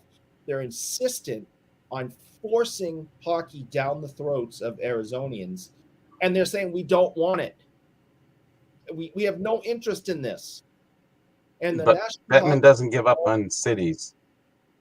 That's his. Yeah. That's what he does. I was having a conversation with somebody where I was pointing that out. Is the Arizona thing has been like the ultimate joke about this. It's like, guys, give up. Look, at this point, you'd be better off sending it to Mexico City. Yeah. Like, just go anywhere else. Just pick a different place. I mean- because this is clearly not working. What does Coyotes and ice and hockey have to do with anything? Look, here's the thing. When in Dallas, they have been able to have some success because the team was good early on. So they were able to build a fan base based on the team actually being Well, they had decent. the Minnesota. Yeah, they got transfer they got over to too, take so the Minnesota team, and but the thing is never that should've team was left. on the rise. They had young talent. They were able to market the hell out of the young talent, and then they got good, and they actually won. They got to win. So then you had a generation of kids who actually participated and enjoyed that, which then allowed you to be like, nobody's guaranteeing that that'll work forever, but they at least have a fan base. They have something that was able to grasp. They built hockey arenas on the back of actually having some success. You would be surprised how many collectors come out of Dallas for hockey. It's amazing. That was a situation where it worked out because that was the team. Now it's unfortunate for Minnesota. It sucks for Minnesota, but in the end, eventually they got a team back, which is good. But at the time, that team was actually pretty. There was clear talent and potential. There was potential and young talent available that they could market the hell out of. It was perfect timing. And then the team got good within a couple of years, which was perfect timing, and were able to win within, half a decade, which is good enough to, hey, all right, you're contenders and you're winning. Yeah. That's amazing. Like, that's the best case scenario that could have happened, and it allowed them to have a generation of kids who grew up with, hockey isn't this bizarre thing that no one's ever heard of here. Yeah. We can actually sell this. So today, there's still a team as a result of that, and they've got their arena and everything. Mm-hmm. But in Arizona, it's never worked. Not for 1 second. No. Never, at any time. They went from Winnipeg to there, and Winnipeg has a team back, so good for them. But, no. Just never worked. No. Yep. No. And it's just been one disaster after another. Eventually, they gave up on Atlanta, but Atlanta was even more pathetic. And Atlanta failed twice. So it's like, please give up. Get over it. The Arizona thing is like, guys, it's the desert. Yeah. Let it go. Please. And it's not even, they had to make it Arizona because it's not in Phoenix. It's never been No. in Phoenix. It was in Glendale. And now it's not in Glendale. It's somewhere else. I don't remember where. I think it's in Tempe or something. I don't even know. That's the idea. point. The point is it's not even in Phoenix. It's supposed to be Phoenix in the first place. No, it's an embarrassment. It really is it's a stain on the league. No free agents are going to want to go there. They don't have the money to bring free agents there. It's either young kids or guys that are so old and want to prolong their careers, and no one else wants them. Yeah. I mean, that's where Brett Hull ended up. That's where the Leafs did. Oh, sorry. So Yeah. it's just completely embarrassing, and it really is a black eye on the league, and they're just never going to get out of that number 4 spot with management like this. Probably not. Now, I think Bob is right. I believe that the whole point with this college arena is that presumably they have a deal in place to actually eventually build an actual arena. And this is supposed to be the stopgap. Now, the problem is, as a result, you basically you might as well put them in a minor league. Like, if it was a baseball team, they put them in a minor league stadium. It's like, so in the meantime, while we're building a real stadium, you can go in this tiny ramshackle, because have you guys seen the picture of the locker rooms? No. I'll see if I can find it. It's too Listen, good. I got to They're show you. going to be at this college for 5 years. Wow. So good. It was They're so going to good. have a stadium up and running in a year, and this is a stopgap. They're going to be here for half a decade, as Carlos likes to call it, 5 years. It is having a thing. It is ridiculous. Go to Quebec. They want their team back. Check it out, Bobby. Look at its fanciness. An NHL team gets to dress in these immaculate conditions. I like the folding chairs. The folding chairs, I think, really sells it. Yeah. And the lockers are like, made with like IKEA put together. Maybe furniture. if you're lucky. And I don't even know if that's carpet. Is it carpet? Maybe. I don't even know. But look, the fact that you can see like curtains above it is like, it's not even a closed off thing. It's literally just in an open air. You take the curtains away and the arena's right there. Yeah, like, it's basically like people are like, hey, I think I can see the players dressing. They're in there. It's like, close the curtain, man. Close the curtain. It's a complete embarrassment. It's just absolutely disgusting. So the NHL is a professional sports league, y'all. Yeah. I like the coach seat in the center, though. That's a good one. I think it's great. I think it's fantastic. Go team. How do you have any morale, on the team? It's so good. It's so good. There you go. So that is it. Years. So anyway, so Alf here says Dallas finally has a team with the talent. Yeah, there's definitely talent. That there's a guy named Bobbles and Ball Cards allegedly here. There's a guy named Bobbles and Ball Cards. He advocates for one of these players. I forget the name. Jason, Jerry, Robert. It'll come to me. But he's a big advocate of that guy. Yeah. Good young player though. Good young player. There's some serious talent on that team. Like very impressive. Like it's funny because as a Dallas fan from the 90s, that team was stacked. Some amazing talent on that team, and they were able to build like a winner over many years and stayed a contender into the 2000s because they had this amazing run of talent that was able to cycle into another run of talent. Some really good ones. They went from Ed Belfour, a Hall of Fame goaltender, but Marty Turco was really good for quite a period of time. So that was a great follow up. Obviously, they never were able to get over the hump, but they stayed a consistent contender. They went to the conference finals a couple of times. Like they were still really good, and they still had a ton of talent. But that was a good run of staying. A lot of Hall of Famers come through there. Yeah, the amount of Hall of Famers that came off of that team, it was crazy, and they were competing in a very competitive Western Conference and holding their own because of the amount of talent they had in place. Yeah, we were lucky enough to get Eddie Belfour. I think get everybody at the end of the career for crying out loud. It's just like, really? Ed Belfour was really, really good. He was steady Eddie. He was no longer what he was. Yeah, I understand. But I'm saying he was really, really good. Yeah, we got Cujo towards the end of his career too, and so many guys. It's just a pain. Yep, absolutely. He had Andy Moog after he left Boston. And after he left Edmonton before that. Yep. Yeah. Quebec City or even Victoria. Yeah, there are a lot of better options, unfortunately. They're committed. I think Gretzky's completely out on the Coyotes. I believe they bought him out. Yeah, basically, like he couldn't. Load of money. Yeah, he got out of that one. 40 The problem is a really crappy location. The problem is the arena is in the wrong state. Arizona is where I go to play golf. Okay, yes. Arizona is for golf, not for hockey. No. Let's move on. Mr. saying I get 1 month gift membership. Is Eric sponsoring free memberships now? He might. Maybe. I think what you're referring to. See, I never promote it. People always complain, but I never promote the damn thing. There is a join button on the channel. It's a tip jar. But the thing is, I think the gift membership, is you can gift a membership. I don't think it's you get a free gift membership. No. Yeah, I think you. Yeah. No, You're not giving any money back. Because I think YouTube did a thing where like they're trying to copy Twitch, where you can gift a membership to somebody. I think that's actually what that is. I've seen it a couple of times, and I was like, "What the heck is that?" And I looked into it, and I think it's you can gift it similar to Twitch. I think the join button is misleading to what you think you're joining the group kind of thing or something. Yeah. I agree. I think that's fair. What do you mean? I got to pay money? Forget it. Close. Yeah. I've seen nicer outhouses, probably. Those curtains soundproof? Not so bigger much. ones too. Bigger outhouses too. Yeah. Plot twist, I'm buying Nick Robertson just for the brotherly ties. That counts, right? There you go. Counts. Yeah. It all counts. Yeah, send it over, but I'm 99% sure that it is basically you can offer somebody, you can gift somebody a gift membership, a free membership. But that's what it means. I don't think you get a free membership. If you hit that button, you're sending me money. That's just to let you know. So you can gift somebody a membership. Yes. That makes no sense. No, it's similar to Twitch. On Twitch, when people are doing live streams regularly, it's a live stream thing particularly. That's where they throw it into. If you're on Twitch and you're watching somebody as a creator, and one of the ways that you can donate to a creator is to buy gift memberships.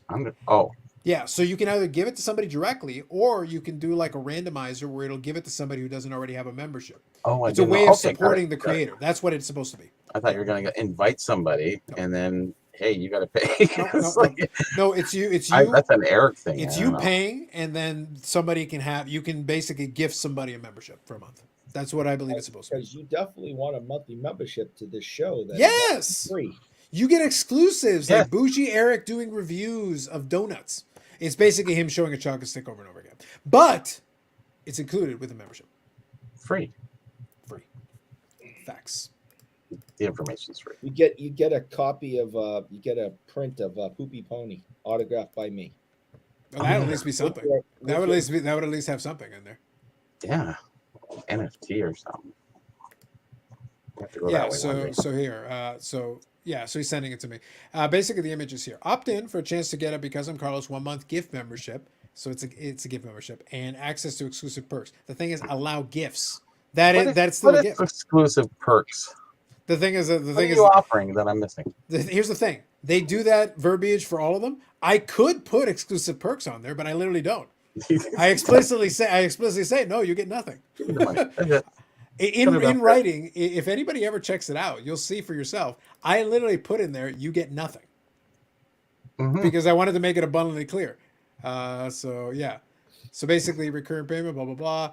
Your channel name, member base. You get a little emojis, whatever, but that's it. And Just this that supports the Christmas channel. Season, Carlos, you have to tell everybody this Christmas season we are doubling that offer. Yeah, Oh. exactly. We'll double the nothing. We are going to give you double nothings. Yeah, so basically, if you ever check them, it says support the channel. These are chip jars, no special benefits. And then the other one, these are chip jars, no special benefits. Same as one. There It you go. literally says it in every single one. No special benefits. There's nothing All right. there. Nope. It snows in Flagstaff. Facts. There you go. Yeah, but that's because of global warming. You also get a cool name and color in the chat. That is true. There you go. That is true. Yeah, You there do is get a that. perk. That's the perk. But I did add an emoji. There's a Oh, little they get $1 one million free man emoji? emoji. There's a little $1 million man emoji. Damn. I may have to add a Poopy Pony one. I think that's only fair. I think it's the right thing to do. I may have to add that in. That's in a bonus. You have to up Yeah, your that's the gold. That's the gold membership. Yeah. The gold. Here's the thing: we joke about it, but there are a handful of folks who actually have joined and done the membership. But it's literally them. Like they flat out said, it's like, no, I just wanted to support your channel, so thank you for putting on the entertainment. I'm enjoying it. And I said, well, thank you, I appreciate that. But as I say, like I'm not offering anybody anything, and that's why I don't promote it. I'm not telling anybody to press the button. Yeah. I'm not asking for any of that. I'm just that's what it It's is. on your own volition, Those people. people who give us money to support the channel, are they blind and deaf? Huh? If they're listening to you, possibly. Why else would they ever be interested in watching this nonsense? I don't know. Ooh, I like this. Bobbles is saying, go to rejoin the live, and you have Beckett grading ads. Conspiracy. Mhm. Bougie Eric, what do you have to say for you? What responsibility do you have for this? You son of a bitch are making me pay for 5 freaking shows now. I had to come up with the money somewhere. All right. Look at it, Bobby. Look at it. So you can go screw. All right. I had to make a deal with the devil. You keep sending me these freaking bills every month. I can't afford for 5 shows. I had to do something. I think you need to ask. I think you need to ask Papa Beckett for a raise. I am not proud of it, but I'm You shouldn't be proud of anything you do. There's a lot of things to not be proud of. I know. You're wearing your mom's sweaters. Like, it's getting Your done. mom literally had to come on to confirm for us that she exists and confirms that she's disappointed in you. She is disappointed in me. Facts. Yeah. Moving on. And no, hold on, Bobby. I don't wear her sweaters. We buy matching outfits and then wear them together in public, like So, all like who the pitched 80s, that? they had Which those one of you matching- pitched that idea? ones do. Which one of you pitched that idea? I don't know. I don't want to talk about it. No. Indeed. International Borders. I think you should have done a Black Friday special, 50% off memberships in front of the line for Poopy Only Arts smeared with chocolate sticks. Ooh. Hey. Mm. I appreciate part of that concept. I wouldn't want to be involved in that. The smeared word kind of throws it off. Yeah, It's it really gross. does. They're gross. But I get what you're saying. I get what you're saying. I'm waiting for my monthly prize, a signed mountain biking shoe from Eric. There you go. I like that. It's a high heel. But remember, sports cars are like art anyway, so smeared is fine. Yep. We watched it, hit the like button, pay up. There you go. Thank you, Orlando. That's why I say, like, look, we joke about it, but I'm very serious. Always appreciate. At the end of the day, all I ask is that you do hit the like button, so I charge Eric. That's really all I'm asking. That's it. It's free. It is 100% free. That's it. That's all I want. Anybody who has ever hit that button, I've always been appreciative of it, and it's not necessary. It's not required. Anyone who's ever donated and in the chat ever, that's appreciated, but it's not required. I turn it on in the odd event that somebody hits it because, like I said, I'll literally just put the money in the same account as everything else. Literally go pay for the StreamYard and the other stuff. But it's not required. Just watch the show, hit the like button, and that's good enough. So And if you're not already subscribed to it, that's it. maybe offer a prize like a card, like one of your pieces of fine art, and take it from there. There I live the dream. Mm-hmm. The thing is, a lot of people do add stuff like that in there because the intention is to get a bunch of people to hit the button. Like, Sure. it's like, so look, here's the thing. Oh yeah, to give away this prize, $100 card or whatever. It's like, all right, how many subscribers do you have? How much money do you get from the subscribers? A couple of thousand a month? Okay, yeah, you can give away a $100 card. I'm sure you can. That's what I say. It's like, Open a pack and then it's like we hide offer them. nothing. We offer No. nothing. I promise nothing. It is what it is. It's You literally a tip jar and labeled as such. It's a tip jar. you get what you get either way. That's right. Time to sell. We don't, that, but I also have seen folks that put videos behind a paywall. And it's like, no, man, just look. If it's Oh, worthwhile, yeah. just put it there. Just publish the video. Put it. Everybody can see it and decide if it's good or not. This is Don't like this, give them a teaser. You got Eric? This is from Jeff's comments. So go ahead. Uh-oh. What this is that? came in. It just came in. Just came in this week. Okay. Being used. Very happy about it. Upside down, one touch is free. There you go. The special mass hole edition. Maybe what I should do, Eric, is maybe I should offer as a perk for the higher tier of the join button where you get nothing. Maybe I should just offer a bougie Eric signed upside down one touch. Maybe. Amazing, huge prize. With a smaller poopy pony in it, or something. Yeah, exactly. Just put the poopy pony, a small one, a scaled down poopy pony, inside the upside down one touch has been autographed. Listen, we can auction it off right here. And how do you intend to get the money? Is that coming from friends and family? Yeah, maybe. Here it is. Oh, there it is. Done. It was already done. But that one's, is that upside down? It is upside down, but it's Oh, but okay. it's also the screw down. It's not a one touch. Yeah. This is the special edition. It's one You screw lying down. bastard! You're lying to the people now. It's one screwdriver. It's one This was- touch. this One is touch what- of the screwdriver and you open it. Like literally defeats the point of the touch. You have to grab a screwdriver and unscrew it. You literally keep telling people to screw, and now they have to. So this will be available for whoever gives us the most money. I assume about maybe 5 cents. And I actually think fees would probably eat that if you tried to go that low. I think YouTube would have like a minimum. Yeah. we Because will- they're going to get 3/4 of that, right? So Yeah, they get like 35% or something. Yeah. That's why I say like some people like it's 35% automatically off the top. It just goes straight to YouTube automatically. Eric, serious question: do you collect Reggie cards in a Calgary uniform? I'll collect anything Reggie Lundman. There you go. All right. Bougie holder, facts. Stream on Whatnot, autos all night. Exactly. It's true. Well, Whatnot has plenty of cash. I was laughing about all those videos, like $50,000 to spend, $50,000 to spend. It's like, all right, why not send some cash over? yeah. Let's we'll do it. go. Listen, I'll go to one of these stupid overpriced card shops and spend some money right now. Yeah. We'll do it. I look pretty cool doing it too. Look, Bobby, if they send over $50,000, you and me are going on a shopping spree on Oh, a yeah. card thing. We'll find some random shit. Let's go. Mike Palmatier. I don't care. Give it to me. Let's go. Yeah. Ken Dryden box. Exactly. Whatever you got. Eric's missing it. Eric, you got to look up. Box of old hockey stuff. Oh, that's Ken Dryden, right? Yep. 70. Nice. 1974 Hey, my birth year. and 73. I like the artwork opposed to the real. No, that's fair. I think Just it's say. reasonable. So is that supposed to be Bobby Orr? Oh, on here? Yeah, is that what it's supposed to be? It looks like no, it doesn't. It looks like what's his name? Who's the blonde haired guy? What's his Bruce name? Bailey? No. The other guy. Blonde? Yeah, it looks Well, like, look at the picture of the guy. fuck. Yeah, but the only one It that looks like Walter Kachuk checking. What's his name? Oh, I can't remember his name. you mean this big Walt right here? That's autographed. Yeah, that's the one. That's the one. Yep. That one right there. Yes, and I can't think of the other guy's name. Don. Really? Oh, Don. Forget his name. Don Jeez, he had Ori. blonde hair. Don Ori did. Blonde hair in the 70s. The only blonde hair guy on the team that I can think of is Ace Bailey. Oh, fuck. I'm sorry, that's the only one I can think of. Ace Bailey. That's it. That's the only blonde I can think of from the '70s team. Okay, I'll think about it later and I'll I tell was you. going to say, don't you have cards from the 70s team Well, around that time period? I'm looking at the whole team right here, and they all have brown hair. Wayne Cashman's kind of dirty. No. Yeah, he's missing most of his hair. Bailey's blonde. No. No, He's physically counting. I got the pictures of the whole team right here. From what year? There's only one blonde guy. There you go. So real quick, and this was for you, Eric. What's your opinion of the Bruins looking terrible when they signed that animal, Mitchell Miller? I don't know who Mitchell Miller is. Go ahead. Oh.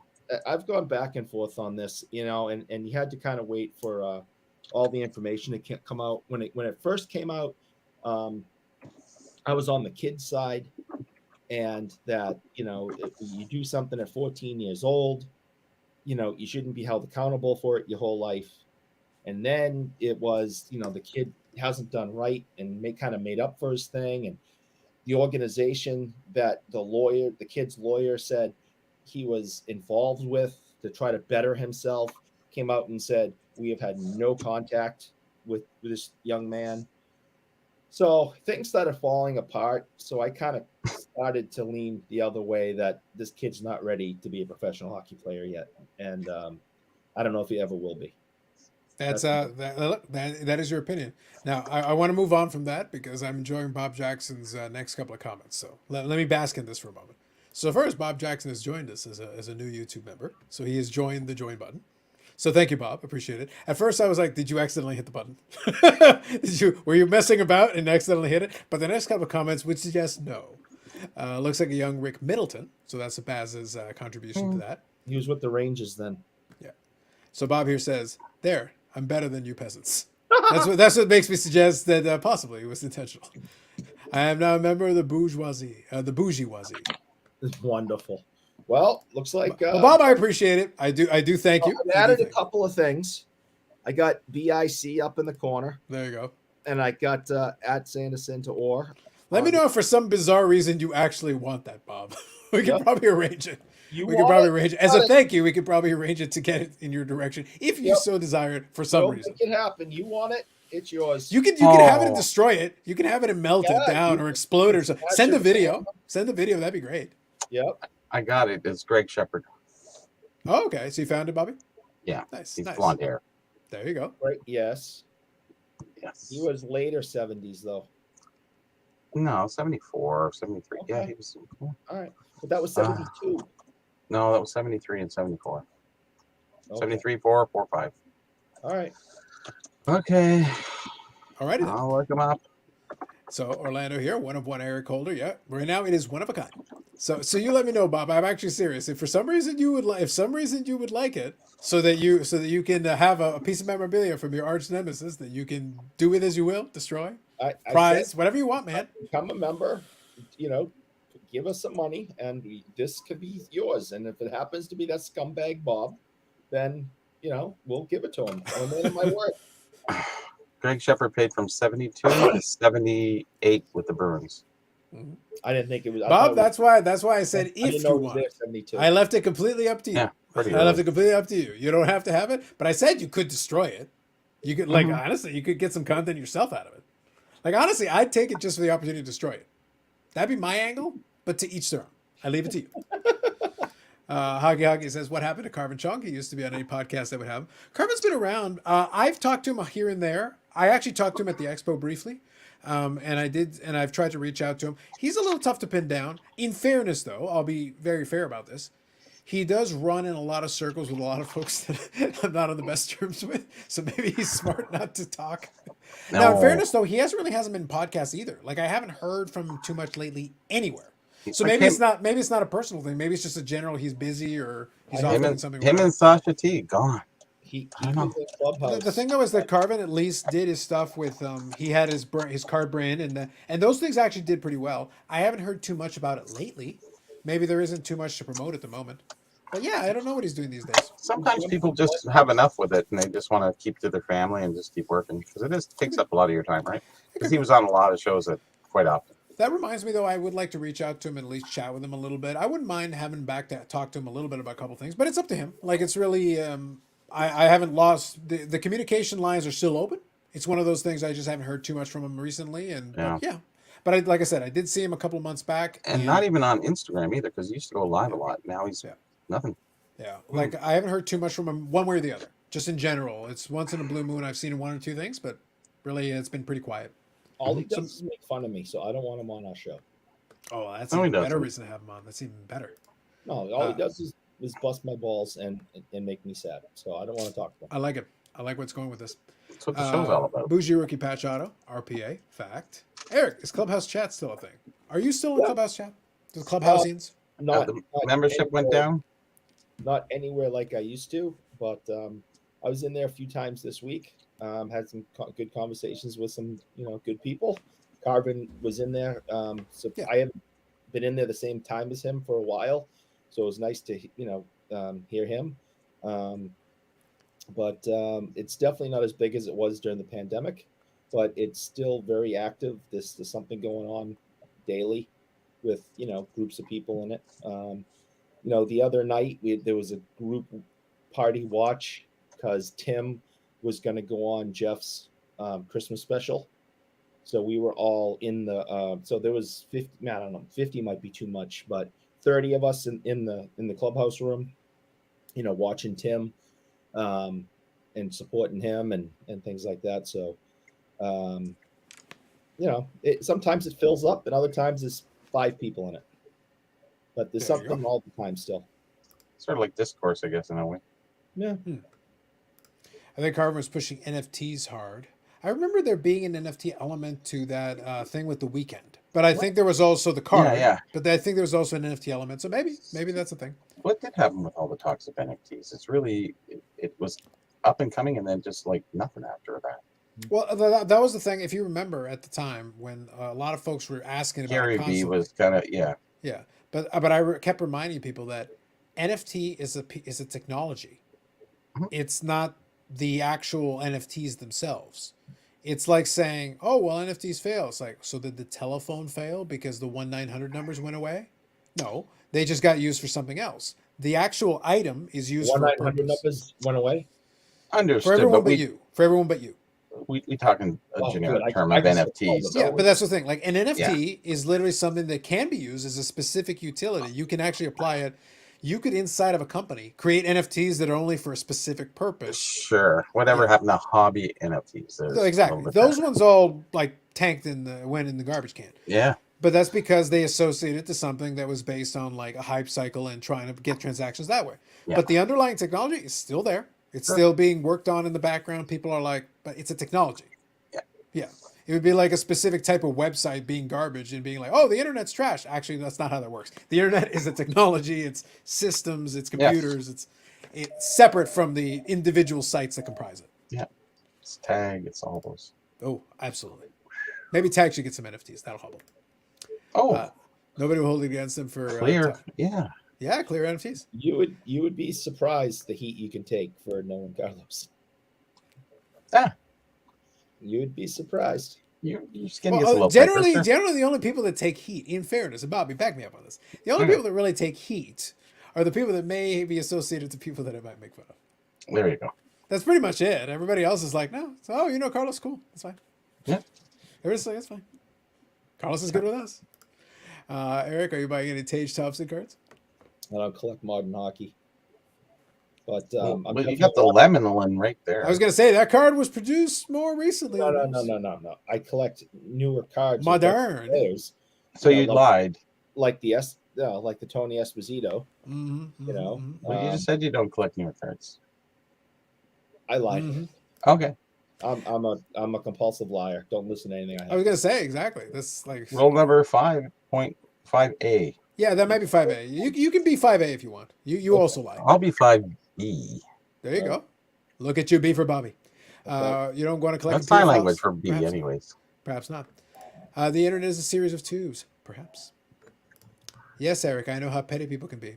Bob Jackson says. True story. Yeah, You gotta yeah, believe Bob. yeah. Can't believe you Bob, know. then Oh, you know. Yep. JW Filter. How about a virtual because I'm Carlos Holiday share? Oh wait, this is it. Oh, Oh no, nay nay sir, nay nay sir, nay nay. May I remind you? See JW. I don't know if you were around, but last year I had a Christmas Eve and a New Year's Eve show. So in fact, and I correct me if I'm wrong here, was it I want to say it was the New Year's Eve show where we actually had quite a decent sized panel of folks. We had Bob Lewis come on, Dave Archer, like we actually had a number of different folks. Andy came on for a little bit. So this year the Friday falls actually a couple of days shy. So I don't know. We'll talk about it as we get a little closer, but like look, I don't have any moral opposition to it because in this case it would be a Saturday. It's not that big a deal. That's fine. No. The only thing I got away from was the Sunday. The Sunday into the Monday wasn't so great. I wasn't too keen on that because I used to have to then immediately turn it around and have to get up early on the Monday, and you could do was it not fun. earlier on Sunday. It could be, yeah. It is a day off. So There's some possibilities. Like there's a way to work, but in this case, it would be a Saturday night for the Christmas Eve or New Year's Eve. So that's not so bad. That's okay. I might have to do it from the household, and then you can get a Carlos Senior cameo again. So that's a possibility. So we could always do that, but I've got a couple of weeks to think about it, but no, I've had a holiday show. I've had a holiday show closer to the actual holiday. Wow. Take that, Geoff.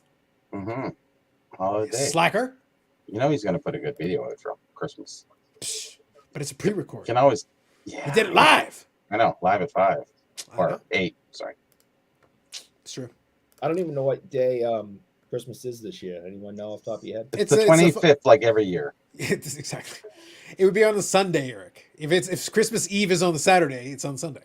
I missed that. I wasn't. Yeah, sure. that's what I say. This past year, it was on the Friday. We're shifting it one day over. So now the Eves are on the Saturday. So New Year's is on a Sunday and Christmas on a Sunday. Yeah, I did that the other day when I was walking by some guy. He had the egg carton open and he's going like this, looking at him. I go, "There's 12." And he looks at me and goes, he closed it and put it in. He's looking for broken ones, right? And it's just like, yeah, there's 12. Yep. Some people have no sense of humor. None. Mr. Bobbles, good evening. How are you? Oh, the dark bobbles. What's up, fellas? Not so bad. How are you doing? Not too bad. Had a good day. Dark bobbles. Good. Bobbles. See, we were having a little bit of fun. JW didn't realize that I have a holiday card show. I had a holiday card show last year, man. I have the Christmas tree. See, I brought it. There you go. Perfect. Where? But no, that's what. But what I was saying is that he's trying to talk about sports card invest. Psh, I had a holiday card show on Christmas Eve and New Year's Eve, doing it proper. Yeah. Proper like. Eric, why don't you collect modern hockey players? Some really good players like Crosby, McDavid, McKinnon, Ovechkin. Yeah, but Robertson. It goes back to what we talked about earlier today. To be You're serious, old. to be serious, I am. That we talked about, what would you do to start a collection nowadays? And we talked about budgeting and money and, and collect what you like. And, it all, that's the answer. I collect what I like, number one, which You is collect likes. That's what you collect, what you like. Oh yes, that's all I he's a care big about. fan of the likes. So, if I were, I realized in the 90s during the first boom that if I just kept collecting everything that was coming out over and over and over and over again, because there was so much. I mean, I don't think new collectors or young collectors know what the 90s were like, how they flood there was so many card companies, they flooded the market. I mean, and I was trying to keep up with it all on a limited budget because obviously I was young and I didn't have the stability, The allowance you have today. the allowance my wife gives me now. So I was like, I can't do this. I cannot keep up. So around 93, 94, I said, I'm done. I'm not collecting anything past 1990, and I'm done. 93, 94, we haven't even gotten to the good stuff yet. Yeah, Like that 93, 94 was like peasant time. yeah, but but after when 1990 hit, and the boom started, and Upper Deck showed up, and then you still had Tops, and you still had OPG, and then all of a sudden you had Fleer and Flare, and then Omega. Well, in And fairness, you had Tops until I think through 95, 96. Then they took a that's year it, off. yeah. There is no 97, 98 Tops. They had to come back in 98, 99. I don't know why they skipped 1 year. It was literally 1 year. Regrouping. I don't know. But it was bizarre. It was like literally because they had a 95, 96 set to my recollection. I believe 95, 96. Well, they skipped And then 2 98, 99. So they came in 54 and they didn't come in 55, the Tops. Yeah. And then they missed 82 and 83. Then they put stickers out only. Yeah. So they've had a sordid little history where they've had a few gaps in there. I don't know why, but just saying. Yeah, but that mid-late 90s random, just like skipping a year or so, like it was just weird. But then the 98, 99, they had a set. I was like, okay. Well, 80s, everything's happening. Why skip that? It was weird because 96, 97, 97, 98 were really good years. Like there were tons of hockey sets in 97. Pacific started 97, 98. They came out of the block with a bunch of sets. Nice stuff. It was fun. I remember those boxes. Medano was the poster boy, so for me, obviously, it worked out real great because I was, oh, sweet. I'm getting Medano in every set because he's on the box. Yeah. Sounds good. Why not? People are shocked that I don't have any modern Bruins cards. I do not have a Marchand card. I do not have a Patrice Bergeron card. I do not have a Chara card. I don't have them. I if I have money available for the collection, I'd rather buy a mint condition 1972 Johnny Busick card. You can say Greg Shepard now because it's 72. Oh, well, or Greg Shepard card. Yes. Blondie, yeah. So, it started off with finances and staying in my lane and budgeting myself, and I've stayed that way since 94, and it's worked out well for me. With the exception of chocolate sips, where you nearly went into bankruptcy. And I gained a lot of weight. Yeah. Yeah, the addiction was bad. Basically, Bobbles, this was a really convoluted way of saying he spent his life savings on chocolate sticks and had nothing left. Yeah. So the diabetes. Here's the main question, Eric. Are you having fun? Oh, well, not on Friday nights because this is stupid and I hate it. Yeah. Oh, okay. Otherwise, Other than that, usually. Carry on. Yeah. Look at the upside. This is no clubhouse. I know. Like we can all talk to each other. For sure. It'll be great. We can't see. Turn the No, camera off. that's a physical. That's a physical representation. That's basically what's happening. The problem is you can't see the people. Turn the camera off. We'll do clubhouse because I'm clubhouse. I know, like exactly. Like, look, y'all, it's Clubhouse now. Wow. Oh, amazing! Wow, Hey. this is great. Hey, Well, that's fine with me. I Who don't want said to see that? you bastards who anyway. said that? I don't know. I know. All right, real quick, I'll read a couple of comments here. Today's era turns a lot of longtime collectors off, in my opinion, due to parallels. I hope so, Baz. Oh, that's Go away, you old bastards, no, it's and those die. are ridiculous. What was the somebody just told us? I know that was mean, but it needed to be said. But someone just said recently that a certain player had like 100 rookie cards.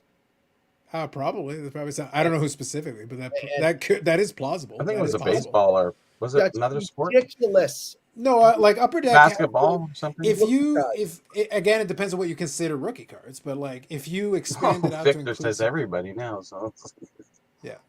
It's one of those things where if you specifically count some of the parallels and stuff, which some people do, then you could easily get into triple digits 100, easily that's without what- without even a problem. Yeah. Because a lot of the rookie year stuff was considered rookie cards, and that's even going back more than 10 years ago. The Jamie Benn thing, the checklist of his cards was over 100 cards for his rookie year. Now, I don't consider them all to be rookie cards, like I don't, but there are a lot of them that would be considered, maybe about 20 of those. But then they got some parallels and a bunch of numbered versions or whatever. Nobody has to collect that stuff, though. That's always been my thing. It's like, you don't have to collect it. To me, the challenge was the checklist was like 100 cards. Let me see how many out of the 100 I can get my hands on. Some of them are just too expensive. I'm not that interested or whatever. But I think I've got about 67 or 68 out of the 101. It's pretty good. Like it's not bad. I got a pretty high percentage. So the ones that remain are pretty tough. A lot of them are just expensive. So I'm like, I'm not going to pay that much for it. But if for some reason somebody gets bonked on the head and puts it down at a really low price, like, yeah, all right, I'll grab that one. Why not? But the I stuff lose nothing at collect- this point. The What's stuff that? I collect, there's two, Pops and O-Pee-Chee, two, and for some, there's just O-Pee-Chee, so it's one. Really easy. I don't have to go for 100. You know, if I want a Ken Dryden rookie card, two. That's it. Top so peachy. That's it. That's all. Well, there's I the need. All-Star cards too, and other things. So they're like parallels, in a way. What about the one with the 47th shade on the back? What about the one with slight fading? What about Yeah. the one with slight edging? What about the ones with the diamond cut? Those are parallels, Eric. A and B, Did you collect all the parallels? C, D, errors, corrected errors, Hmm? uncorrected errors. Errors don't count as they're errors. I'm not. How do we know? Well, they're corrected errors, so that's another card. There's a designer at a company that's sitting there going, I'm going to make this one blue. I'm going to make this one red. I'm going to make this one rainbow. I'm going to make this one skunk colored. It's all the same damn card. It's just laziness and a money grab. How do you know the people at O-Pee-Chee weren't, I'm going to make this extra fuzzy. I'm going to make this slightly less fuzzy, slightly more fuzzy. Those are parallels, Eric. No, they would never do such a thing to me. No, Bobby, back me up on this. I think the parallel thing was going on well back then. no. Oh yeah, I think that guy was like, "Oh, you didn't put enough fuzz on that one. Can you just trim that up a little more? Just fix that up." you can go back to the tens on that stuff. That's right. That's what I'm saying, man. Starbucks and courtside sets made me broke. Fair enough, JK. Pro set. Always supposed to me there wasn't an 80 or US Olympic set. That's true. That would have There made a lot of was. sense. Like, was there like a Indirectly. specific set released by In the somebody? 81, they put out Okay. the set, and then they had the American flag on all the team members Oh, that were okay. in there. Gotcha. But like no special like box set or whatever, anything like that. Nothing specific with the team. No, I'm very surprised. It did 72, Yeah. but you I know, think, the I think 80, that's what Carlot is getting at. So the that's 80 kinda was weird. like, you know, they beat Russia, but yeah, you still had another game to go. So it's like, yeah, Mike your zone or Yeah. whatever. I just think though, like I'm This is the surprised there first time- wasn't like a 1980s Olympics specifically, a set. There they are. Yeah. So fair enough. All right, I got you. What That's about about David all they Krejci? did. I'm actually very surprised they didn't do a small little box set. That's what I mean. Yeah, that's what today they would totally make the hell out of it. Oh, yeah. Oh. Like they would 100%. They'd make like 50 cents, and there'd be parallels. Parallels All the galore. parallels. What about David Krejci? Eric. An 80 top subset of the top set. Yes, absolutely, Baz. You got it. Olympic cards. Yep. So GW. I know you hate to hear this, but I love the Oh, show. sure. I'll never hate to hear that you love the show. They were also in another set from M&M's. What was that set called? It was sort of a, it was Olympic champions set. You know, there's Muhammad Ali and a bunch of others in there too, but they also did the American team as well. It's 82, 80, 81, 82. Could be. You know the one. It's called, Around here somewhere. yeah, that was an exclusive set. All right. Let me finish reading these comments here. I'll get caught up. I know you hate to hear this, but I love the show. I'll never hate to hear that. Been watching you since it started. Even watched you live on Floating Head Show. I know. Back in the day, it's canon. It's fact. I don't deny it. I still make fun of it, but I don't deny it. So you mean you don't want to live in the neon pink, purple dingo disco parable of the new rookie McGee? Facts. Mhm. Eric doesn't like players with 100 cards in the rookie year because they can't count that high. Bob, you don't have to need that extra zero at the end. Facts, That's it. Paul. Facts. Here we go. 1980 mini picks Team USA set exists, all black and white, but there was a lapel set around 1991. Interesting. 80 mini picks. Yeah, it says mini picks Team USA set. 1980 mini picks is what it said. This I don't even know that. This Yeah, set- that's the one. That's the one. Yeah, those ones. right. This came What's out it called on the back? It is through tops anyways, but it's Oh, he's got a separate light source. I like it. 1983. yeah, 82, 83. Yeah. All right, somewhere. sounds good. But what's All it right, called? so I've caught up on all the comments here, so thank you. everybody, Olympic for the champions comments. or something? It's the Olympic heroes, but it has more than just hockey in it. Greatest Yeah. champions. Yeah, it has. But they have all the players in it, I think. Do they not, Eric? I believe they do.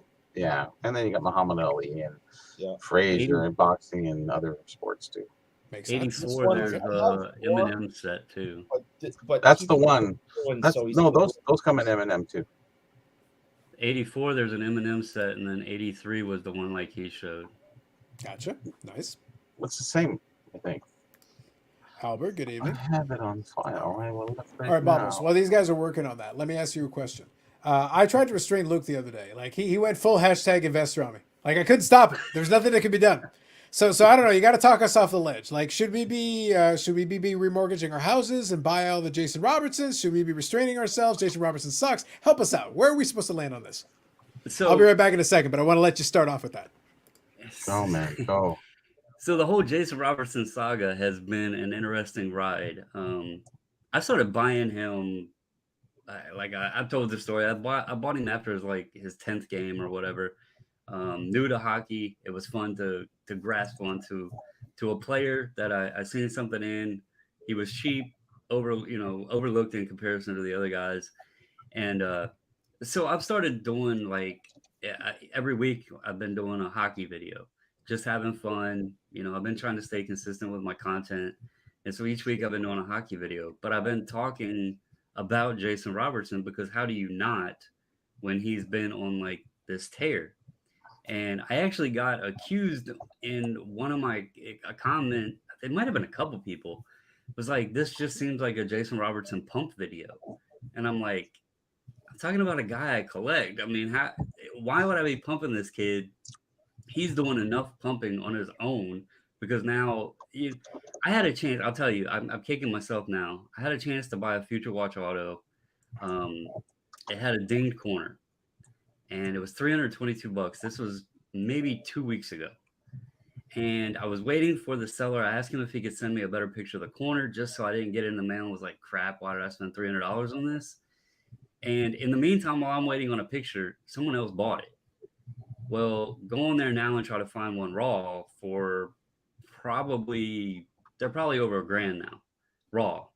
And so I was just like, okay, well, I've lost my opportunity now. I'm pretty much priced out on the Future Watch, but I kind of feel bad because now the anti-pump, I guess, is going to happen because I did a video because I've been having a lot of fun with my thumbnails and just the content and taking it all in. And when that person called and said I was pumping Jason Robertson, I did a follow-up the next week, and my thumbnail basically says, it says, do not buy, he's bad at hockey. And it has a big picture of Jason Robertson on it. The very next night, Dallas got shut out. And his streak ended. And then last night's game, he didn't score a point. So I'm glad we got to the part where you jinxed the man. Yeah, so since in your elaborate scheme to get his cards cheap because you're like, it's too expensive. He hasn't scored. So it's like, oh my goodness. No,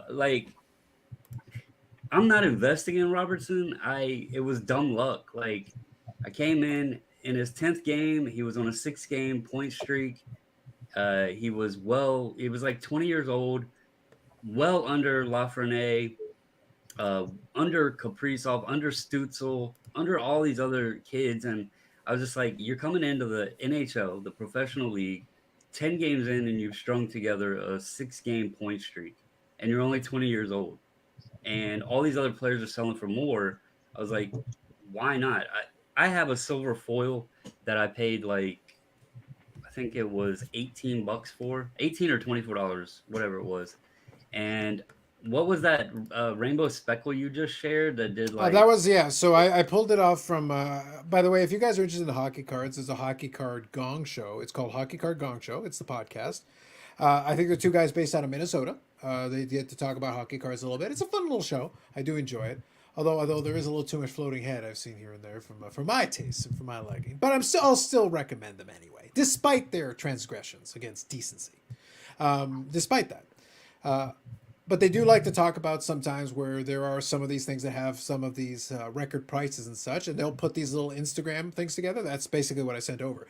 It was basically Jason Robertson. It's one of those ones. I believe that speckled one is one of the ones that you have to get through EPAC. I think it's something you have to convert with EPAC. It's the step above what I have because I bought 2 silver foils, and you have to get 5 silver foils or something to get a rainbow. But I had 2 silver foils. I got a 9.5 on one and a 10 on the other. And I actually traded the 9.5 at one of the Chantilly shows, and I noticed that the dealer that actually traded with me recently sold that 9.5 for $550. Keep in mind, I paid $28 for them when I bought them. So, he made a great sale, and that gives me kind of an idea where if I wanted to sell, I know what my 10's worth. The key is I'm not selling my Jason Robertsons. And that's why I thought it was funny when somebody was going to be like, oh, you're pumping. Why in the hell am I pumping somebody that I'm trying to buy the cards of? Like, I find it funny if you do content and talk about people you enjoy, you are accused of pumping. Well, I Now, will call you a liar right now because you're a horrible, blatant liar. Clearly, everyone already knows it. What is That's this? Is okay. this Rule 5C? Bubbles lies too? Jesus. I think he's the. We can add that. I think You can add it. Sure. pump and dumper, and he's obviously on the dump side now because I sent him a picture of a Robertson Young Guns card that I had in my hand the other day, and Uh-oh. because I was wondering if maybe he'd be interested in it. No, wasn't interested. Told me Oh. because obviously he's moving to another player now. Maybe this kid from Buffalo. So here no, I am. actually, I reach out to him, I show him, hey, look, I got a young gun right here in my hand of your favorite player. Mhm. And he's like, why don't you go screw yourself? I'm trying to get out from underneath this guy. And then that was it. I didn't hear from him. Right? I thought he was joking, right? So I'm like, haha, a smiley face emoji with the tear. Nothing. So this guy is the biggest pump and dumper in the world, and don't believe anything he has to say. And he's trying to get out from underneath these cards right now. That's all I'm Man, saying. you know what, Do we Eric? wanna I read remembered. the Eric, I remember actual what rule number 4 is. Eric, I remember what rule number 4 is. All right, what's that? Oh, Rule number 4 is don't mess with somebody that photoshops better than you. That's I do remember This that. entire conversation totally reminded me what rule number 4 was. Yeah, Do I not read mess that. with somebody who photoshops better than you. okay. No, Write that down. I'm writing it.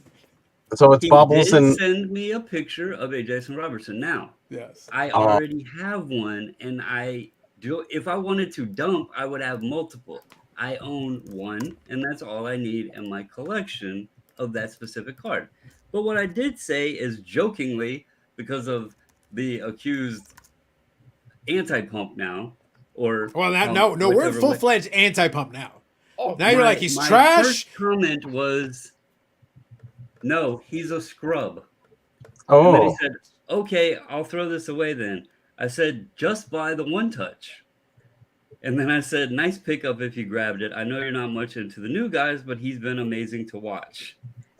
Then Eric said, So I'm not buying that mixed one touch. mixed It's signals upside is what he's down. giving you. Mixed signals. Seriously, I don't mixed know. signals. I don't want no scrub. Scrub is the. yeah.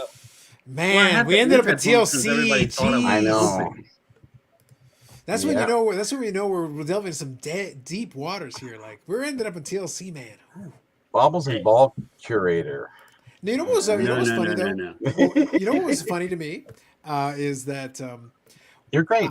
I wish I do have the that PMGs, ComC though. had been able to process some of the stuff from the expo a little bit quicker, because I actually had a Robertson Sunset card, and I was like, well, when he was on fire, like Barry, go faster, get it in the system. I want to I flip have it that quickly. one too. No, I know. That's I a offered pretty it. I card. offered it to you already a while ago, but I Oh, sent yeah. it over to ComC to add it in the system because I go, okay, well, I got it out of a blaster, so fine, great. I'll put it in this thing there, and like, okay, basically I have nothing into it, so I'm like, oh, awesome. Whatever I get out of it is fine. But when he was on fire, I was like, damn, that would have been a good time. I'll tell you. So, Eric mentioned Tage Thompson. Yeah. And to tell you guys how lack of pump and dump and this and that and the other, I want to give a shout out if he's still in the chat. I seen him in here earlier, but Alf Gaudet, I think is how you pronounce his last name. He was in the chat earlier. Yep. He told me about Tage. He watches my videos and stuff. He just submitted some cards with us too through SGC. Mhm. He told me about Tage a couple weeks ago. And I've been a little bit busy. I didn't get to go through my stash of Young Guns, but I thought I had opened a good bit of his year. I think he's 17, 18, if I'm not mistaken. And I thought I had opened a good bit of that year. And turns out I didn't. And so I don't have any. And now I see that he is shot way the heck up. So shout out to Alf. He was on Tage weeks ago, and he mentioned him to me. He's even messaged me, hey, did you see what he did tonight? I thought I had him. I didn't. I missed the boat. My fault. No, like I'll give credit to anybody that is like paying that close attention to it. When it comes to the great irony of this is that it'll always be pigeonholed. They're like because Jason Cards and Comics did this as well. He goes, Carlos collects a lot of hockey cards, and I don't blame him. I understand why he says that because I am knowledgeable on it, being here and having exposure to it forever. I go, if I did a card count, like a head count of my cards, hockey's probably number 3. Like if I'm being completely honest, I have a very high volume and density of Medano cards, very high volume and density. I've got the Jamie Benn. I've got certain player collections that have pretty high volume. I don't collect sets. I have completed baseball sets, especially vintage and such. So in terms of sheer number of cards, baseball easily outpaces hockey. And I've got enough football cards that might be pretty close. So it's like, it's one of those things where like and then the miscellaneous as well. Why is my wife popping in the chat saying he's looking sad when he was the one talking shit to me? This is a domestic squabble I can't get involved in, man. I don't know what to tell you. Lord. What do you want? Hey, What? Friends are better than husbands. What do you want? Wow. All right. Man. I'll leave this. So JW, I'll get back to this when Bobby comes back on. I'll ask him your question. I think she needs to understand that I got a little bit of a cold, and I don't feel good, and I got the sniffles, and I got a little. Oh, damn! I lost connection. This is awful. This is tragic. Did you see what happened? Like he was in the middle of very very sad conversation, and then we lost touch. Eric, are you okay? Are you all right? Yeah. Okay. Do you want to tell us what you were saying again? I don't feel. Oh, damn. Damn! Oh, this is awful. This is terrible. Tell your wife I'm really sorry. We're losing connection. It's a bad connection. It's really bad. Really bad. Like, look. Like, I see him again, and then we lost him again. Like, this is awful. She just said she missed the shit talking, so It's he's lucky there. There's plenty. Don't worry. There's plenty more coming where that came from. All right, let me read a couple of these here. See? Beautiful. That's his best. We should NFT that. That we could NFT. Okay, real quick. I'm going to say here. Let's see. Okay. Eric, why don't you enjoy the odd modern card? Eric, any tiny Thompson cards you collect? Get back to that. Hang on 1 second. I'll read this one first. I saw it just above. Bubbles, you were addicted to that tag guy. Not even close. I would have been addicted to that tag guy. I think he was very. I think I disagree with you. I think he was very fair because I would have been addicted to the tag guy. I think old man tag was not ready to actually answer questions. He's only ready for softballs. To tough questions without being a dick, he wasn't being a dick. He was actually daring to ask a question. Oh my God. I'll say it like this, and this is the easiest way to put it, okay? I wasn't... there's been multiple opinions on it.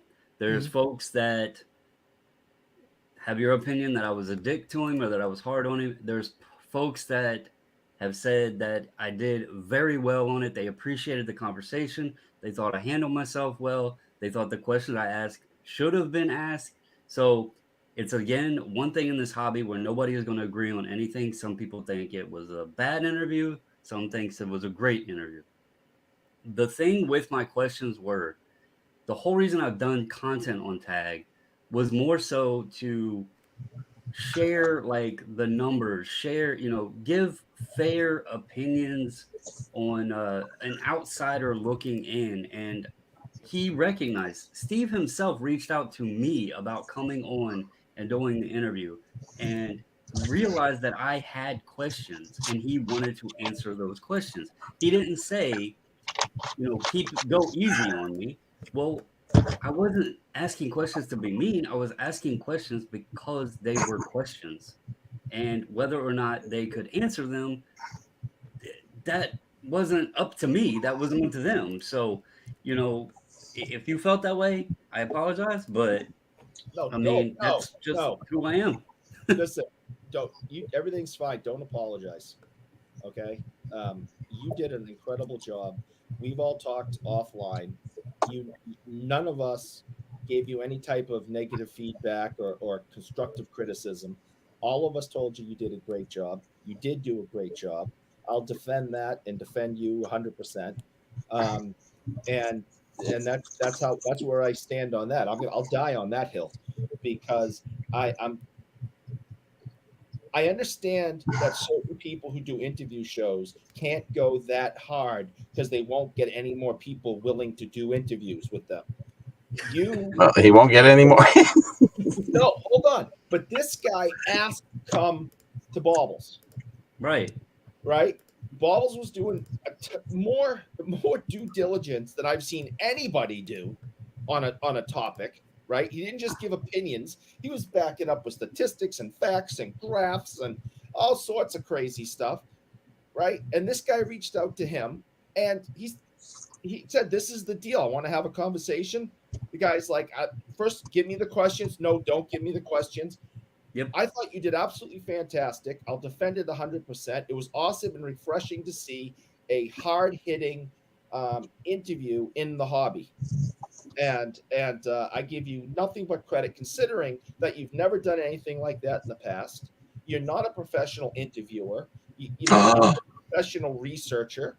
You're just a guy in the hobby who likes. You're just a guy. And the fact, I think you did an absolutely fantastic job. And I disagree. My opinion is I disagree with anybody who says that you were dickish or that you were too hard on the guy. So I wanted to let you go through that. So I want to read a couple of comments and get caught up here. But the other reason I wanted to let you finish is that, don't forget, if you guys watch the show, Eric is, don't forget, Floating Head, who I may make fun of on occasion, is involved in this company. Eric is more interested, obviously. He's on friendly terms with Floating Head and would like to see the company succeed. I would like to see it crash and burn so that I can cackle. So very clearly, I'm on the opposite side of that spectrum. However, Eric would be more inclined to defend it from that perspective. So if he was being dickish, Eric would also be more inclined to have that opinion. The reality is, I think the interview was fair.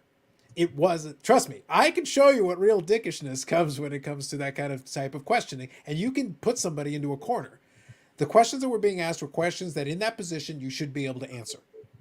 And that's the definition of fair versus unfair. If I'm asking you something you cannot possibly answer, then it's unfair. If I'm asking you something that is tricking you or trying to corner you into a gotcha, that is unfair. Or I'm basically, surprising you with something you couldn't possibly have seen coming, that is unfair.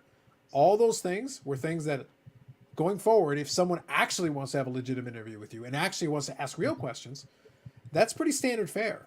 All those things are well within the realms of completely being in bounds. None of those categories or questions were out of bounds.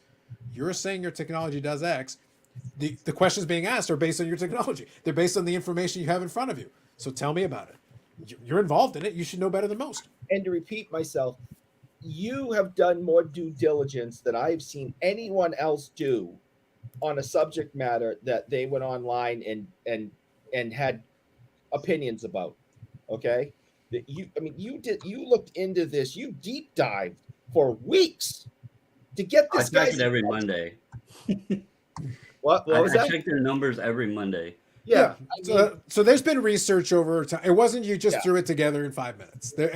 You fielded for questions. I can speak to it personally that Bobbles asked for some questions, and I gave him at least some avenues to think about. And, it was still your interview. You do whatever you're going to do. But I felt like you covered a lot of the angles that were worth asking about. No, I thought you did fantastic. I want to be clear, too. Very fantastic. Going into the interview, I did have it, kind of not scheduled, but kind of a plan out. And I had a list of questions that I wanted to go through. But he literally joined me 2 minutes before it was supposed to go live. Yeah. And tells me that he only had 30 minutes. So going into it, I was kind of out. Then I had to throw my game plan of how I wanted to approach it and kind of ease into things. So if it felt like that I came right in asking hard questions, that's why. I thought that it was going to be a free-flowing, not all-nighter, but I didn't think it was going to be limited to 30 minutes. Yeah, you thought you had a time to warm up to it. You thought you had time to warm up into the questions. It was like he popped on, he told me he had to go a dinner meeting or whatever, that he had 30 minutes, and we was like, okay, well, it's time to go live, rolled into it, and then I had to readjust and just hit on questions that I knew people kind of wanted answers to or wanted me to ask, or I had questions of, and that's kind of why it might have felt like I just went right at it, because I thought I was on a lot more limited time. So the fact that you had to throw your questions out the window and do that the way you just described makes it even more impressive of how you did it and what you accomplished. So I will continue to die on that hill. Absolutely. Now I'm going to read these comments and get caught up. Hang on. So when do we dump OV cards? Probably when you're about 50 goals away. Like, I'm being serious. If you think about Yep. 50-ish goals away, that feels like a good time. There's going to be a little window there that's going to feel pretty good about it.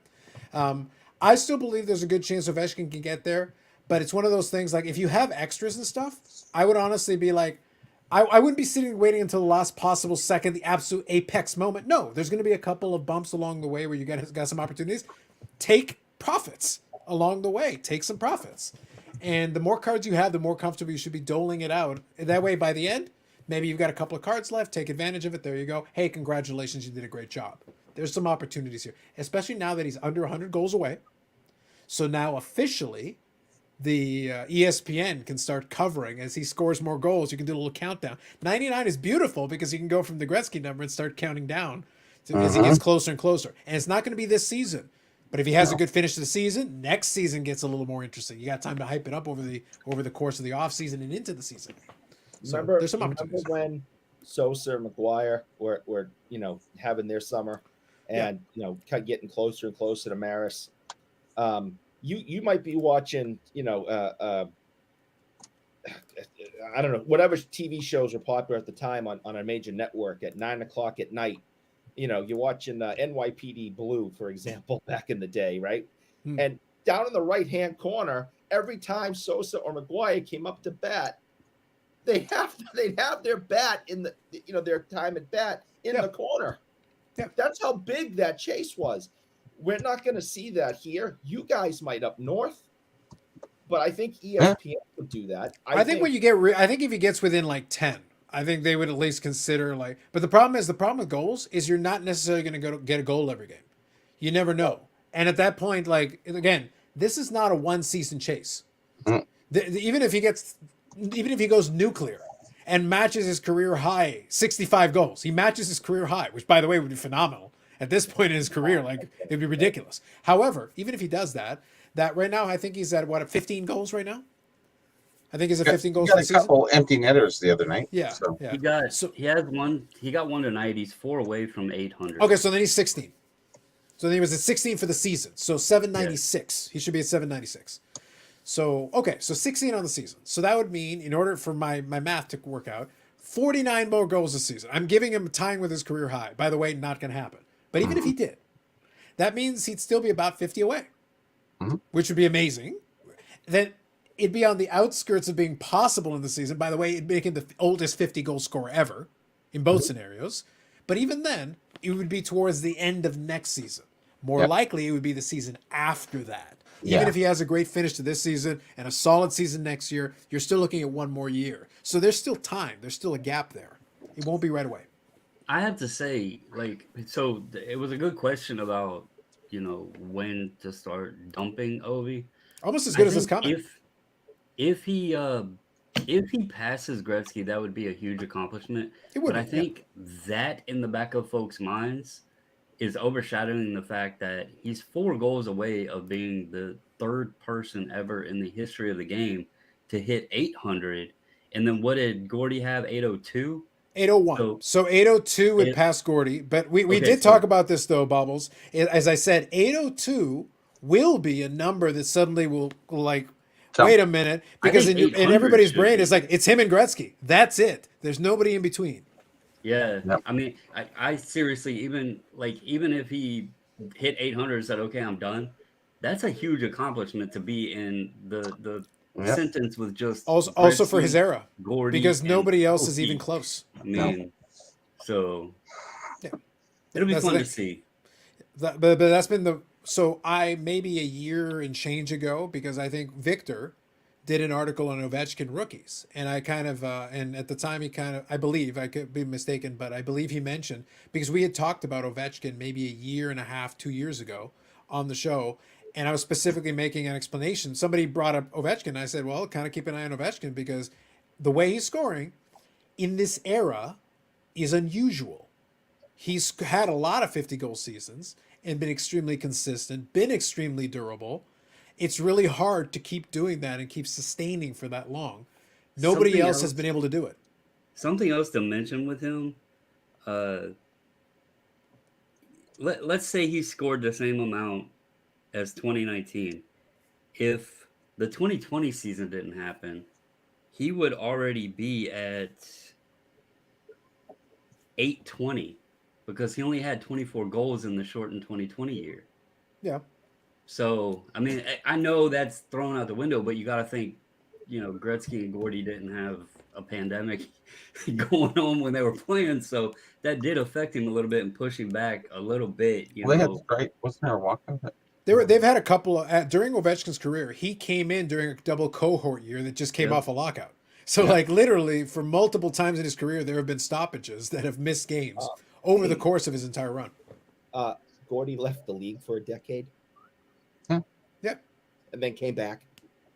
Yeah, he was also like 50. He literally should have retired. Like he did technically retire. He was an all-star in 1980. I understand. But if you go look at his stats, he was an all-star because he's Gordie Howe. That's right. Yeah, he wasn't an all-star at that time. In the WHA, he was still an all-star. In the WHA, he was still an all-star. But in the NHL in 1980, he's Gordie Howe. You're making him an all-star if he's crawling on the ice. Uh-huh. He, like, again, to be fair, he still scored goals. He could still do things, but he wasn't an all-star caliber player anymore. But he was also like in his 50s. So we'll give him a pass. We'll give Gordie a pass on that. But he just played because he wanted to play forever. So like, but good on him. And one of those things, like, but if he had retired in his time period, I think he would have been like at 760 goals, 770, something like that. Would have been his final total, minus the little tail at the end. The WHA won't count towards that, obviously. No. It's different. I think I may have asked this last week. If you take all professional goals for professional hockey and playoffs, is Gordie Howe still the all-time goal king? No, Gretzky passed him. No. You take his WHA goals, Yeah. WHA playoff goals, NHL I don't think playoff. you got that many really to make the difference. There was a number past 1,000. Gretzky passed that too. Like there was a number that was like over 1,000. Gretzky passed that as well because he played 1 year in WHA. When you add the playoffs in, Wayne Gretzky has the overall goals of all things record. So whatever category you come up with, I think in an NHL video game that Gretzky played once, that also counts. I think they all count. I'm going to look that up.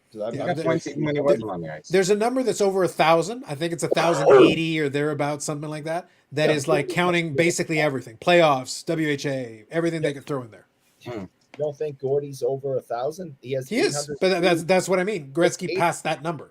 Right. So I mean, both of them must have over 1,000. That's literally what I just said. That's literally what I just said just now. I'm sick. Why don't you shut up? Bobby Hall has over 900 when you include WHA, because he scored 300 goals in WHA. So, like I said, when you add the extra, then but it's one of those things. Like it's a different era, and also the WHA was very high octane offense. So both those guys, like Bobby Hall was not a spring chicken when he went to the WHA, and he was still scoring like 50, 60 goals a year. Gordie Howe got to score like another 200 odd goals and tack him on. He wasn't a spring chicken. The guy literally grew hair during his WHA career. Yeah. So that's the thing. Like, but again, who else can do that? Professional hockey, they scored those goals. So, and he was still playing professional hockey against professionals. But it obviously, you're not counting apples to apples. It wasn't exactly the same.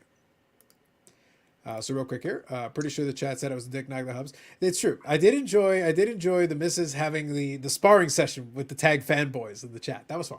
I did enjoy that. Anybody bad mouths Mrs. Baubles, they're gonna be dealing with me. You should have been in the chat bad mouthing them back, man. Yeah, because there was some friction going on there. I was watching. So here, Ben says, I think when Ovi retires back to Russia, his Cards will take a hit. Yes, they will. Here's the thing: he could pass Gretzky. He could score 900 goals, and the second he retires, the Cards will take a hit. Yes. The maximum is going to be on the approach, on the cusp of passing, and then maybe the night he passes again, but on the night he passes, and then immediately start to drop. Yep. The anticipation is the maximum. It's not the he could score 1,000 goals, but it's the apex will be right about when he's approaching that record, right up until then. But then after that, he can literally go score 1,000. It's not going to change anything. It's not going to add anything extra past that point. No. Orlando says, good interview, Bobbles. Absolutely. Damn right. As CEO of SGC, you should at least concede that there's a conflict of interest. There you go. Uh, Thank you, Carla. Bobbles, since you missed it earlier, any thoughts on SCR doing a ground and pound on SCI? Oh, we're going MMA. I like it. All right, you want to interject here? You got any thoughts on this one? Yeah. I just did a video, I believe it was yesterday, and said that how do I put this bluntly but nicely? We're sitting here talking about cards and stuff, and I get it. You know, some people choose to do the newsy type stuff. I also do remind everybody that I did make a recommendation for a podcast earlier tonight that might illuminate on the style of reporting included. Just want to bear that in mind. Just want to make sure we mention that. Please go ahead. But there's some things I understand being reported on. There's some things I understand videos being done on. But do I really care if Jeff Wilson took out a loan for his marketing company? Nope. No, that has nothing to do with me. That has nothing to do with sports cards in general. It has nothing to do with my collection. It has nothing to do with Carlos's collection, Eric's, Bobby's, nothing. So maybe Eric. So he's kind of bougie. yeah. Might directly Eric impact might his have some money. He might be a partner of the market. I don't know. But overall, I don't care. Like, I don't. And, you know, even the thing, like, let me ask you this in a real, true fashion here. If I or Joe Schmo out there that has 200 subscribers on YouTube was going through the situation that Ty at Bench Clear was going through with PSA, okay? And they did a video about it. Would it have been brandished around as many channels as it was and made a big deal about it? No, Ty has a larger voice there. That's why it got shared more. And let's also understand that many of these companies, the employees, wasn't it? There was something a year or two ago where there was companies that had to sign, employees or something had to sign NDAs about, and I don't want to speak on the wrong company. I don't remember if it was HGA or whichever one it was, but there was something that went around with that. It's not uncommon. Like, these are grading companies and things they do. That's one reason why, you know, I'm surprised I've never had to sign any kind of contract or anything like that with SGC in terms of what I can or can't say. So that's why if something happens and I want to share it with folks, I'm free will to do so. They've never told me that, oh, don't say that, you know, unless it's like a price change coming up a couple days ahead of time and they're giving me a heads up, hey, don't go blast it. Okay, that's fair. But, you know, that Jordan I shared, nobody ever said, hey, don't talk about it. You know, don't let people know we screwed up. And in fact, I would say they didn't screw up, but they, you know, it was just, I don't know. It's that kind of stuff that gets tossed into this like kaboom of, oh my God. And, you know, a lot of the stuff that's thrown out there is from 20 years ago. What is that doing to us now? I mean, I just don't get it sometimes. So It's doing nothing that's for my me. take on it. I don't care. Yeah, but one important thing that I will mention, and it kind of plays into what we talked about earlier tonight, is that there is a method to the madness. The same people that will say like, "Oh man, I don't want hobby drama or this, that, and the other thing. I just want people to call out the bad actors." Well, fair enough, but you're going to get hobby drama along with that. The two are tied. The two are directly tied, because there is factions inside of the thing. There are people that will support some of these people. There are people who will be directly against them, no matter what. That's why I say, like, here's where you can tell the difference. And I said it earlier tonight, but I'll repeat it real quick. Look, here's the difference. You say, oh, well, we got to inform people about this in the hobby. Fair enough. Okay, fine. So you make a video and you inform them. And then you post something in the comments and go, man, that sucks. That's terrible. This person's terrible. Okay, fine. Great. Whatever. But then I see the comment. I see the same commenter go to somebody else's video on the exact same topic. They've added nothing to the conversation. They just repeated the same thing and write the same comment. Then they go on somebody else's video, watch the same comment. They've given a view to like 5 or 6 different videos on the identical topic with no differences.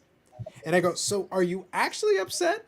or do you just want to be perceived as upset? Do you just want to like join the group and be like a part of it? Everybody Or wants do recognition. do you so- actually give a crap, or is it something where you're basically just want to be shown as giving a crap? And that's kind of my point to it. Like, I get it. You have the little thumbnail up in the corner. Praise the content gods. I do, I know that stuff. and is thank so you for that. easy. I appreciate it. I know that stuff. Those topics.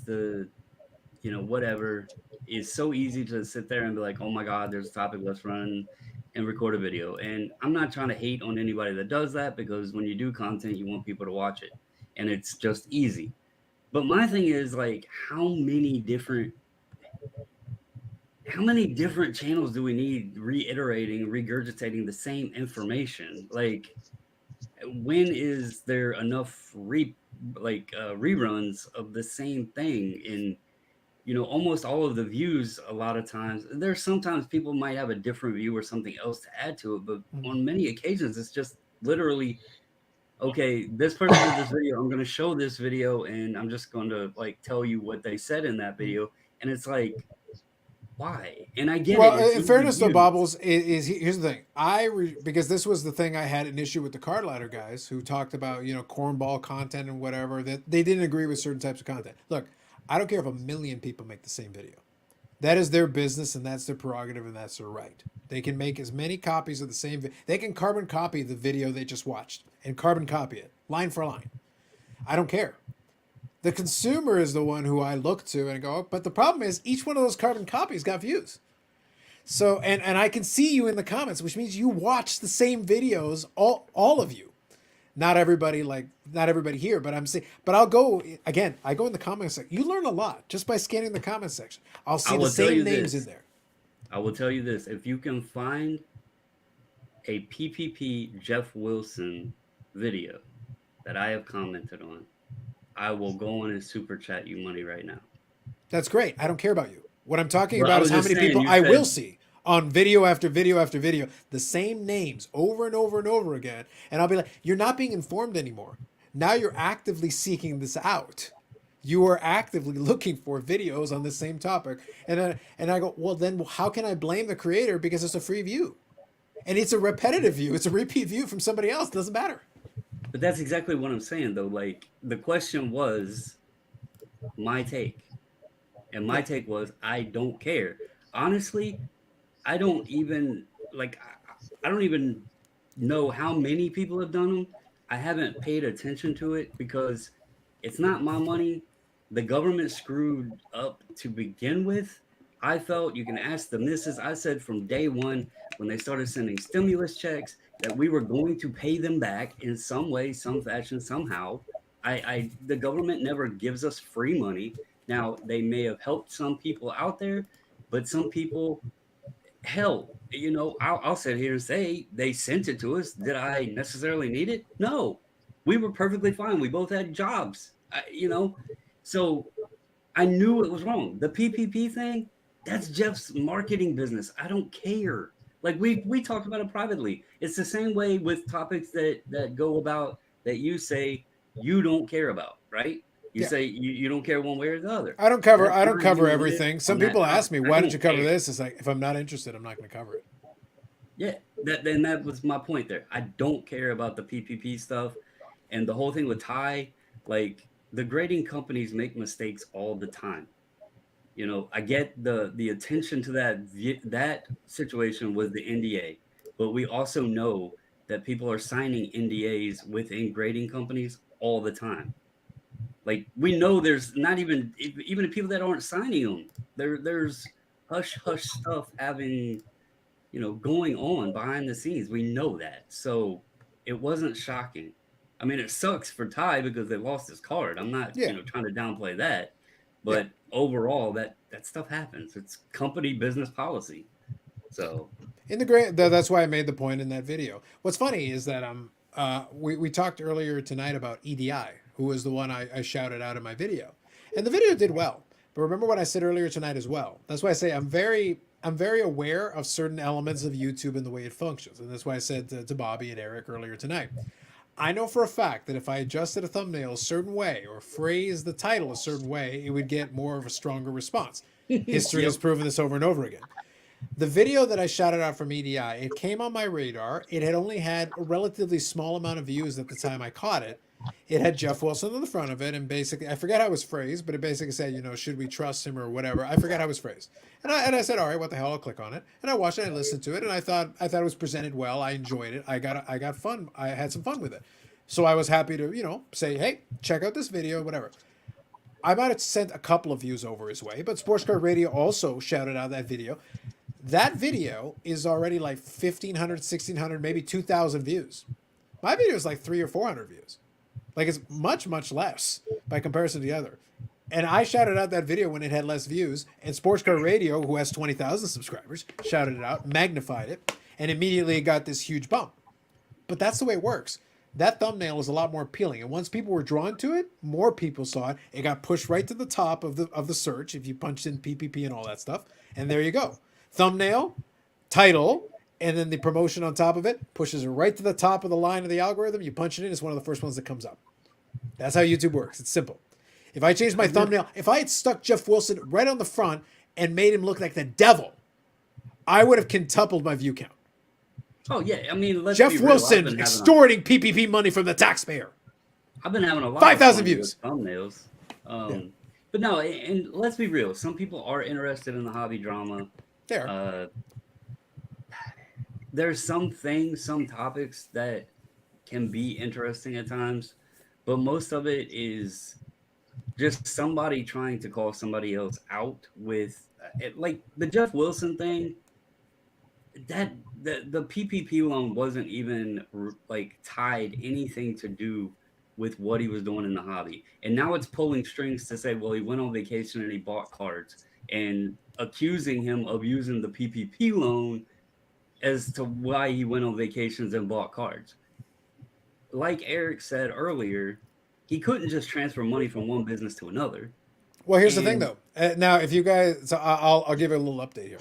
In the most recent videos, they've made clear that it's like they said, we never said he transferred money from one to the other. That was the clarification that was given, which is true. They never explicitly said it. But when you leave it open-ended like that and you explain it that way, people assume it's implied. So my video and a lot of the other videos that were done in relation to it is like, well, the thing is, you left it open-ended enough that the comments section took that to think that you transferred money from one to the other when you can't. So I said, okay, well, I'll take it upon myself to explain, by the way, you can't do that. That's not actually something you're allowed to do.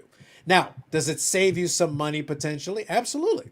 But I said again, because I don't know the ownership structure of those companies, if, let's say he's got a 50-50 partnership with somebody, just for the hell of it, 50-50 partnership, they determine they need $2 million to fix it. That means he's still not paying $2 million out of pocket. Even if they just say straight up, all right, let's figure it out. Let's put the money in, split it. It's 50-50. You do $1 million, I do $1 million. That's still not $2 million. So he's still got $1 million to go on vacation and buy cards. But they had an offer on the table. It's something that they could apply for, which they did, and they received it, and they were able to use it. What he does with his own personal money is like, I'm sorry, why are you counting his money?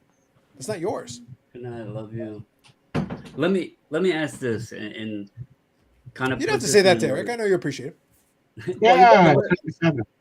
Let's put this in a different direction. So we know Jeff has a lot of businesses. He's got some successful businesses way beyond Sports Card Investor. Mm-hmm. The man owns like restaurants and the tech companies and the marketing and all that stuff. And so he's not new to business. This wasn't oh my God, I'm starting a business in the boom of the hobby situation. So he's familiar with business. Mm-hmm.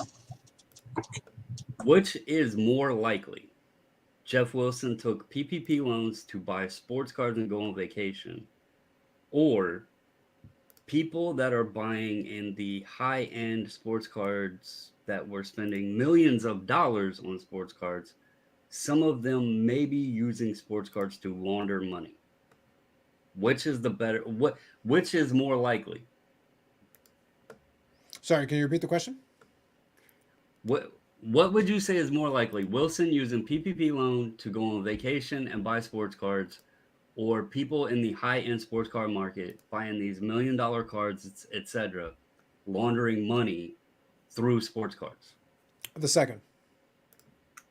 So we're putting focus on Jeff Wilson, who is a in-depth businessman. taking PPP loans instead of digging in and trying to figure out who is actually doing something in a completely different light. Mm-hmm. Well, It's the really reason no for that different. is what I said earlier. The reason for that is what I said earlier tonight. That's why I say, in the spirit of transparency, and again, I don't blame anybody. So this is where I distinguish myself from a lot of the other commentators in the space.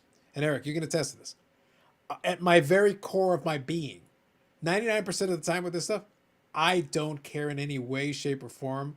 I will sleep at night Oh. just fine. This has nothing to, I'm not counting other people's money. I don't care what they do. Oh, but they did the shifting. Then take it up with the source. It's the same thing as the same thing as like, oh, but Jeff Wilson, and then before him Gary V and all these. Then stop watching them. Oh, but I'm not watching. Right. Then tell the person beside you to stop watching them, and tell their neighbor to stop watching them, and tell the kid across the street to stop watching them. If and when you do that, then the platform shrinks. Then it's not a big deal.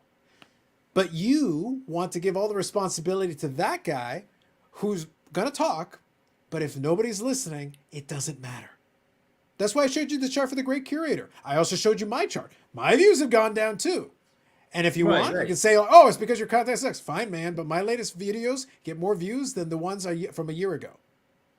I think I know why our views have gone down in the last couple of months. We've had different guests on more often the last couple of months. And ever since certain people started joining the show more often, things have really started falling apart number-wise. And I'm Interesting. Just saying, I think you're making some interesting points. Eric? But the bottom line, just hang tight 1 second, Bubbles. The point though that I'm trying to make, the point overall that I'm trying to make is, I try to approach this stuff from an unemotional perspective. I'm trying to strip away like the generic anger and like, oh, I'm just furious about all these things. Like say, look, if there is a problem to be had, then let's be serious about it. The point you're making is a valid one. Like, look, but the reason why the reason why the focus is on Jeff Wilson is because he is a very easy target. And he will get, if you stick his face on your thumbnail, you'll get more views. Some rando extorting money and using it to buy cards and funneling money through it that we've never heard of, no one's going to know or care. Shine is a guy who has a lot of money and has bought a lot of cards. If it turned out that he laundered money, I am not accusing him of that, to be clear. But if it turned out he did, most people don't know who he is. So it wouldn't sell. Like, it doesn't matter. So, Right. But Jeff Wilson, Right. I stick Jeff Wilson in the thumbnail and accuse him of something. Trust me, that'll sell. That'll get views. That'll get clicks easily. I guess to clarify too, and I want to make sure everybody knows, and especially you, I wasn't like saying it's wrong that people do this kind of content. I know it gets views, and again, when you do content, you want people to watch it. So I'm not saying, Carlos, you shouldn't do this stuff. It's bad. No. Oh, it's okay. I was going to do it anyway, but I understand your point. But I just want to make that clear. It's more, I am not interested in it. And if there's a topic or something that comes up and I hear y'all talking about it or whatever, and it interests me and I go check it out and I think it pertains to the hobby enough to talk on it, that's one thing. But something with Jeff and like, to be completely fair, I don't hardly watch Jeff's content. I don't really care for the drama content of SCR or AIH or any of the other people. Mm-hmm. So for me to legitimately sit down and do a video about it means I would have to spend the time watching that content, and I am not interested in it. Therefore, if I did a video on it, it would just would be stupid because I wouldn't even really know what's going on. You know, I see somebody mention that SCR went too far because they brought his wife into it. I have no clue what they're talking about. So, I don't know if are they talking about my wife, because I don't know SCR brought anything into them. But he's talking about Jeff's wife. He's talking about Jeff's wife. Okay. Yeah. So again, I know it was about PPP loans. They were saying he took vacations and bought cards and this kind of stuff. But just to be clear, 3/4 of this conversation can be saved if you, like I said, after the stream, I'll put a link to the podcast episode. Just watch the first episode. They explain the underlying design of the channel and the rationale for it. And it has more to do with professional wrestling than you might think. Okay? Just trust me on this. There is a character element to it. They're characters. okay. SCR, Sports Card Radio. There was a podcast where they did an interview. They did a 2-part interview, and in the first part of it, they explained Sports Card Radio website and the Sports Card Radio YouTube channel, the origin story of it, and how they turned to develop to the doing it the way they do it right now. They explain the underlying rationale and the way they do it. Gotcha. Everything else will make more sense if you just watch. I'll send you guys the link. I'll include it in the description. Just listen to it, and then you can look at it in a different context. Does that help? Everything else will make a lot more sense. Well, why did they make the video? The answer's right there. And then all of a sudden it's like, oh, okay, so that's why. Yep. Mm-hmm. I just That's why. This is the last thing I want to say, and I actually wouldn't mind if we just You're going to go heel? Do it. This nonsense, but to the regulars in the chat who show up every week and are been here for a long time, and you know that we're, well, not me, but you guys are friends with Brad. If Brad lived in the United States, and if you've been watching this, Brad owned restaurants, and during the pandemic, they he lost them, right? Mm-hmm. And it was horrible.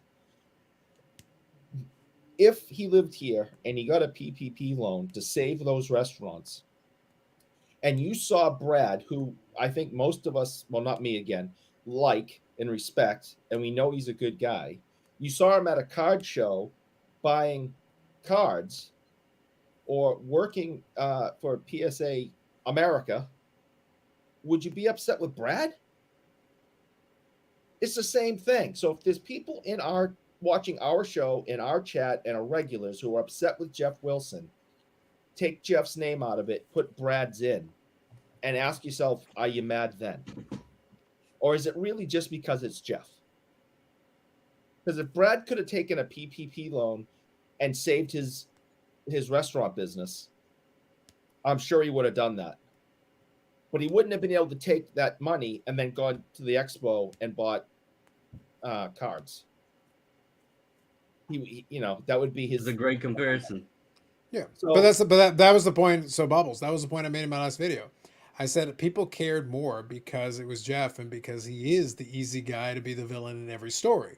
And it's like, well, fine, but if he's the villain in every story, the joke is I could remove the villains you complain about the most. If I snap my fingers and Thanos out Jeff Wilson and Golden and a couple of these other guys, you'd find somebody else to complain about in the hobby. You'd find somebody else. It would just be somebody else. Somebody else would take their place, and they would be your villain for the story. It doesn't matter. They're just a representation of the thing that you're complaining about. I'll read a couple of comments here. I know we're a little bit behind. Okay, guys, I'm out. I'm gonna see you guys. Take it Ciao. easy. Have a good night. See you later, buddy. So what's more annoying? First one. I agree with Paul. We need to get Bobbles to interrogate Geoff. Do you actually collect Tim Tebow cards? Tell me the truth. AIH is stuffed in many lockers since grade school, allegedly.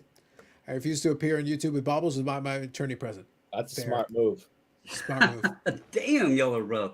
Why didn't SCI just ignore the allegations instead of commenting and putting itself in the news cycle again? So 2 reasons. One is it actually is good content to respond. I do agree that he could have ignored it. He actually could have ignored it. But it's actually like he's got business interests. So it is good kind of to get out in front and be like, hey, no, not so much. And also it was good content for him. It probably drew some additional eyeballs to his channel for being like, it depends on how calculating you want to give him credit for. How much of a criminal mastermind is he, so to speak? Truthfully, the drama sells views. I'd like to see what the views look like immediately after that. If some additional people are watching, trying to catch him in the act. And if that's the case, hey, helps the channel. Next, Curator and Geoff plus AIH live together, moderated by Bobbles. Will break YouTube. I don't know if Bobbles could handle that much hanky-panky talk. That'd be really annoying after like a minute. See, I would like to see if they became. Hold on, real quick on that one. Go ahead.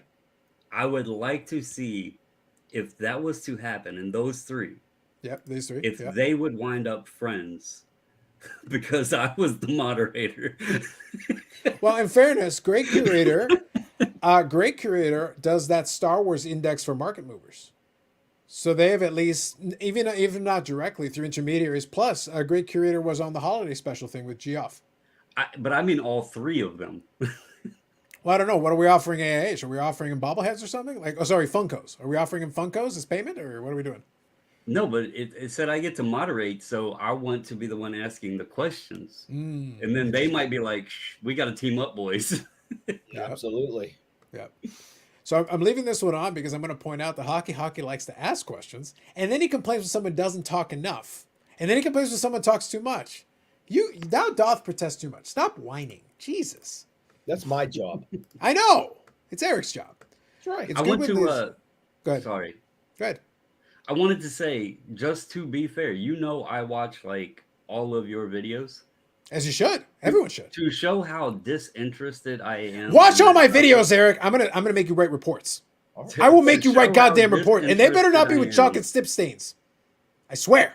I can't. I didn't promise watch that video of yours about Jeff Which one? or the PSA thing. So that just shows like that's a topic that I really don't care about. So. No, that's fine. But I knew people would ask, so it may. Sometimes I will make a video with the understanding that it may come up on the Friday stream. Right. So I'm like, right. all right, let me explain some of my thoughts and positions on this in this format where I get to talk uninterrupted. I'll say exactly what I want to say, because in the discussion format, I want you to say your piece. I want Eric reluctantly to say his piece. I want to give everybody a chance to chat. And also we got the chat. So I want everybody to have a shot at this. But in my video, I get to say whatever the hell I want. I get to use Right. whatever examples I want. I get to, if I need 20 minutes or 30 minutes, I can take my time and really build out the case and explain it all. Show you pictures, show you websites, show you videos, whatever I want. That to me is a better form of me making sure I cover everything that I want to touch on. And then this is just me reiterating some of my pieces. Because ironically, if you want to know what I think, just watch the video. The answers are there. I'm not adding really any new points. I'll read some of the chat stuff, but really I'm not adding anything new that wasn't in the video I already recorded. So you got it all encapsulated in one shot if you want to see it, hear it. That's the reason why. I used to do that more because there used to be, obviously when there was news all the time, it was a hell of a lot easier for me to go do a video right away and go, we'll talk about it more on Friday. Right. And I could lay the groundwork at least and have something already there. Dave here says, it's good when people see how government actually works and should be upset. Perhaps next time a politician promises something, they'll think twice. Exactly. That was one of the key points there, Dave, is I said, man, look, if you're mad about this, go to the source. Go to the beginning of this all. Because if it's not available, then they have to do something else. And that's fine. But if it's made available, I'm never going to fault anyone for capitalizing on a loophole that is gifted to you. If someone provides, and this always used to be a joke, Bobbles, when I was at the house and everything, they'd be like, "Oh, Carlos, you don't really drive around anymore." She's like, "No, but I have access to the car if I want to." It's like, "Oh, but it's like, you know, your dad always gives you guys a lift or whatever." It's like, "Yeah, he likes driving, he likes doing it, and it's his car." And it goes, "So why don't you take the bus or do all that?" "Yeah, that would take longer." It's like, "But don't you feel bad that your dad drives?" "Well, number one, he likes it. Number two, he offers. Number three, I'm not an idiot." He's offering. Remember, I said that the train was just a ploy with the background noise. Yes. You have the Tesla and the Rolex. I have a Rolex. I have two, actually. The train horn is just letting you know that the Tesla's fully charged. Fair enough, yes. But let's be fair, Bobbles. To be clear, even if I did have the Tesla, I would have a driver. I'm not going to drive myself like a peasant. They drive Don't they drive themselves. themselves? dummy. I have people for that. Well, it Don't better they have, drive like, itself because I'm not Drive doing it. themselves. It better drive itself. I'm not doing it. Driving yourself is for peasants. Peasants. I also, real quick, I want ahead. to apologize for Eric. I know you. You should understand, apologize for Carlos, Eric. But I want to apologize for Eric because I know if the viewership goes down, then the likes aren't as high. And so I know It's been he pretty good really tonight so enjoys far. the I'm not going to likes, lie. The likes have been pretty good. And he just blamed me for it. So you can see how much he loves the likes, because if there was more viewers, obviously there would be more likes. And he said it was my fault. So I'm just trying to help everybody out. Just throwing that out there. I do apologize sincerely, Eric. So I just wanted to get that off my chest. It was hurting me. Oh, I'll hurt you. At this rate, you might re-injure your hip. All right, moving on. International Border says more bouginess equals more views. Facts. Let's see. If you don't think SCR is a parody show like Alex Jones, I don't think parody is the right terminology here, Baz. Let's say there is a character involved, and I don't think Alex Jones is a character. I actually think he's kind of nuts. Although SCR, like I said, look, I don't want to spoil it because I actually do think you guys would get some value out of seeing the podcast if you're legitimately interested. But look, the point of the podcast, I'll give you the short version. they know very well what they're saying, and they know very well the manner in which they're presenting it, and they understand how polarizing it is, and that is intentional. Does that help? Does that kind of, are you picking up what I'm putting down over here? Like, I'm trying to make it as clear as, like, I'd like you to actually listen to it because it's good hearing it from them. They explained it in the outline very clearly on that episode. Like I said, I'll leave a link to it for you so you can check it out on your own. But I do recommend it, especially the first episode. They're very clear on how Sports Card Radio is structured and the thought process behind it. And like I said, I give them full credit. There is useful information in some of those videos, I think, but some of it is redundant and derivative because of the nature of it. And racist. Don't forget their little scandal they had where one of the brothers crossed a few lines. Yeah. Well, it's actually been done a couple of times. But the thing is that, what's that? Can I just say something real quick on that? Go ahead. To jump in there. Go ahead. That's one reason that I don't care for them. Because many may not realize she's came in here some, but my daughter she's actually my stepdaughter, and she's half Pakistani. Sure. And when I hear things like that, it boils my blood because even though she's my stepdaughter, that's my girl. And when I heard the way they were talking about Mealy and Sasha T and all that, you know, they're of similar race, and that pissed me off. So just to get that out in the open and clear there, there is a little bit of boiled blood there. So I get it. There should be good, and all of us should be that. And the fact that people still pay attention to them is disappointing. I have nothing. I don't watch them. The only time I have to watch them is for this show. You know, I mean, this is a news / entertainment kind of a thing. / something else. Who knows? / we don't really know, a bunch of nonsense. There's a bunch of slashes. We don't know how many slashes. There's a lot of fun, man. So there have been times where watching their garbage is necessary to keep up with the conversation here. But I have stopped voluntarily watching them. See, now what's going to happen is somebody is going to send this over to Sports Card Radio, and then they're going to target my channel because of Bougie Eric.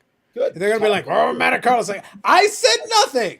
Target me. I don't care. What do I? Yeah, your YouTube channel with all the videos. Yes, exactly. Go ahead. What do I care? Go on. Keep going.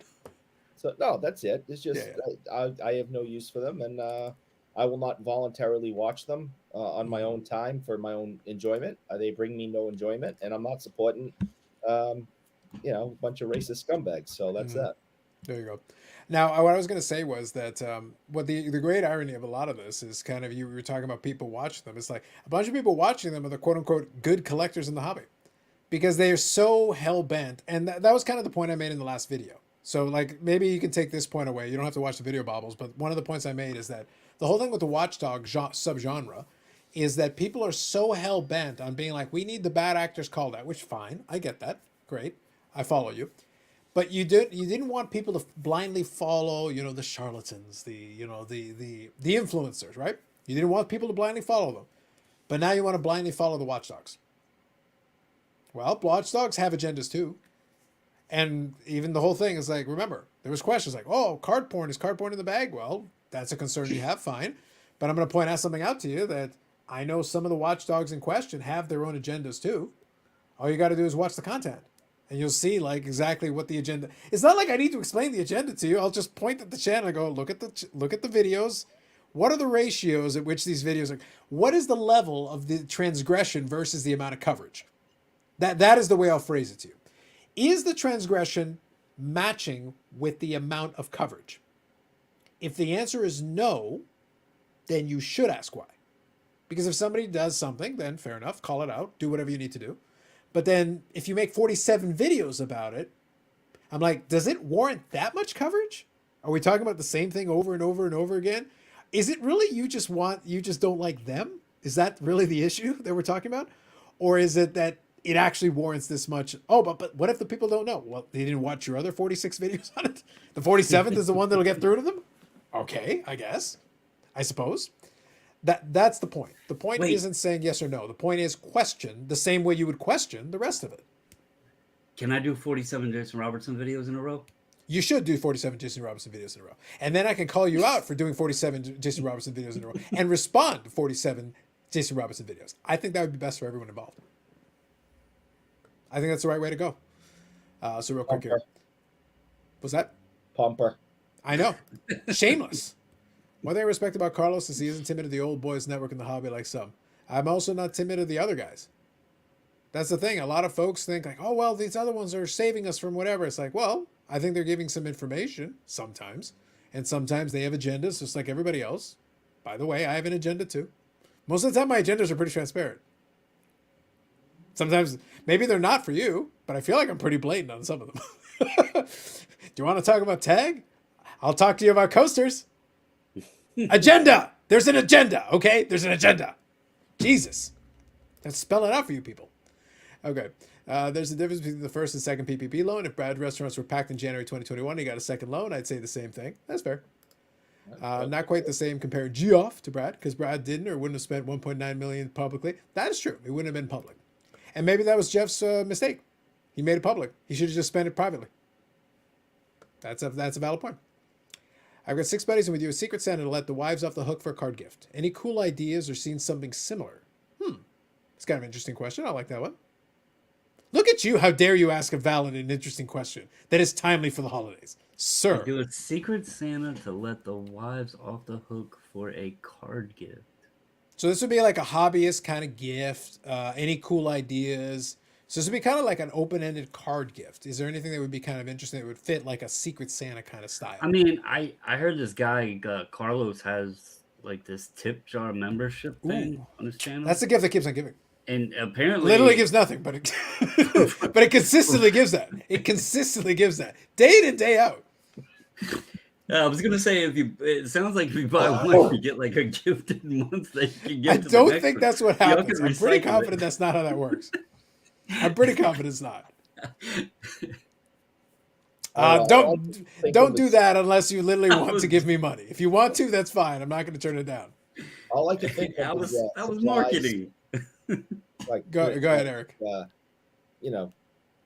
You know, holders. I'm a big fan of supplies. Like honestly, supplies. I need to buy more supplies all the time. So that is a useful gift. Tax. I'll tell you something that I have always thought was silly, but I broke down and bought one because my wife's asked me to get one for like 2 years and I never did.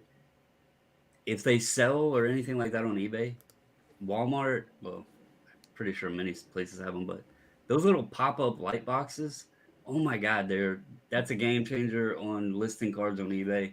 I've always just sat here and put my cards on a stand, but they do look better using a light box. It's cheap too, so. I think it's fair. Like I said, I'm a big fan of the supplies. The supplies is a good, like, open-ended. I think most people like blasters.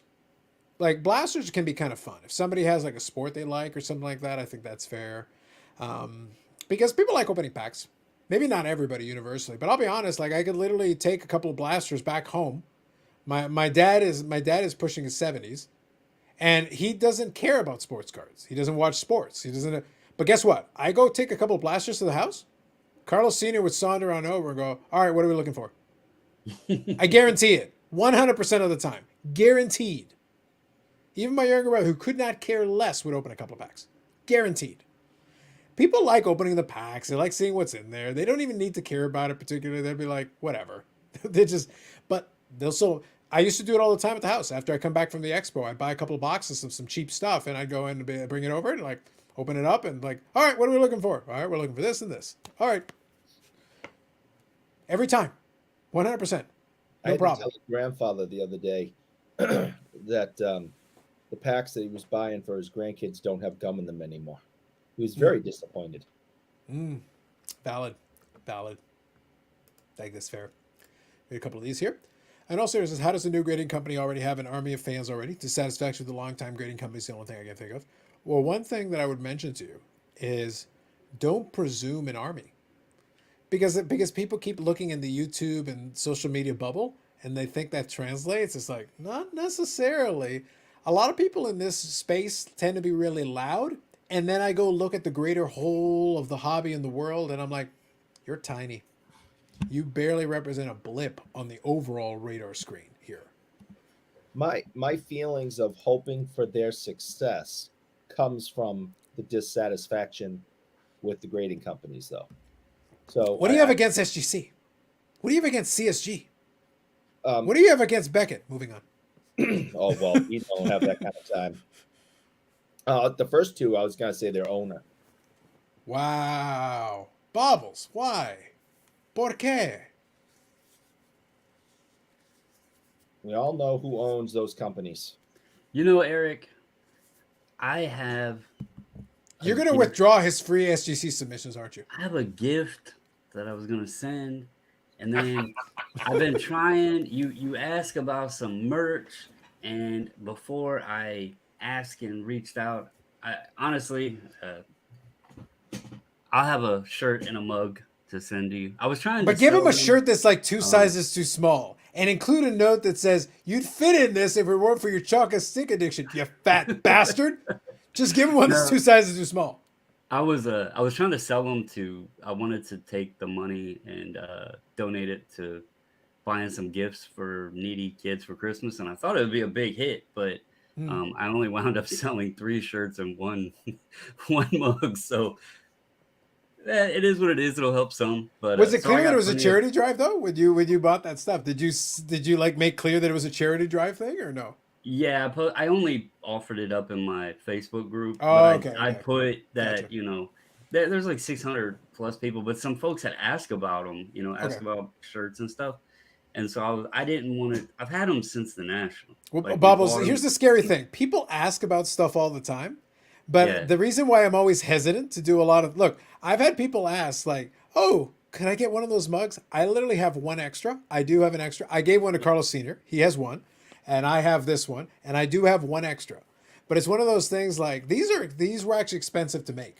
That's how these shirts, and we actually, Yeah. this is the mugs we have. Yeah, if you're Like, doing they're low volume, Arctic if you're doing low volume, tumblers. it's actually very expensive because Yeah, it's like it's like Arctic tumbler. Like, these were expensive too. So I was just doing it for basically what the shirt would cost plus shipping. yeah. And then I was going to use the money to, but it's cool. I got extras now, so I'll get your shirt size and everything, Eric. Get those to you.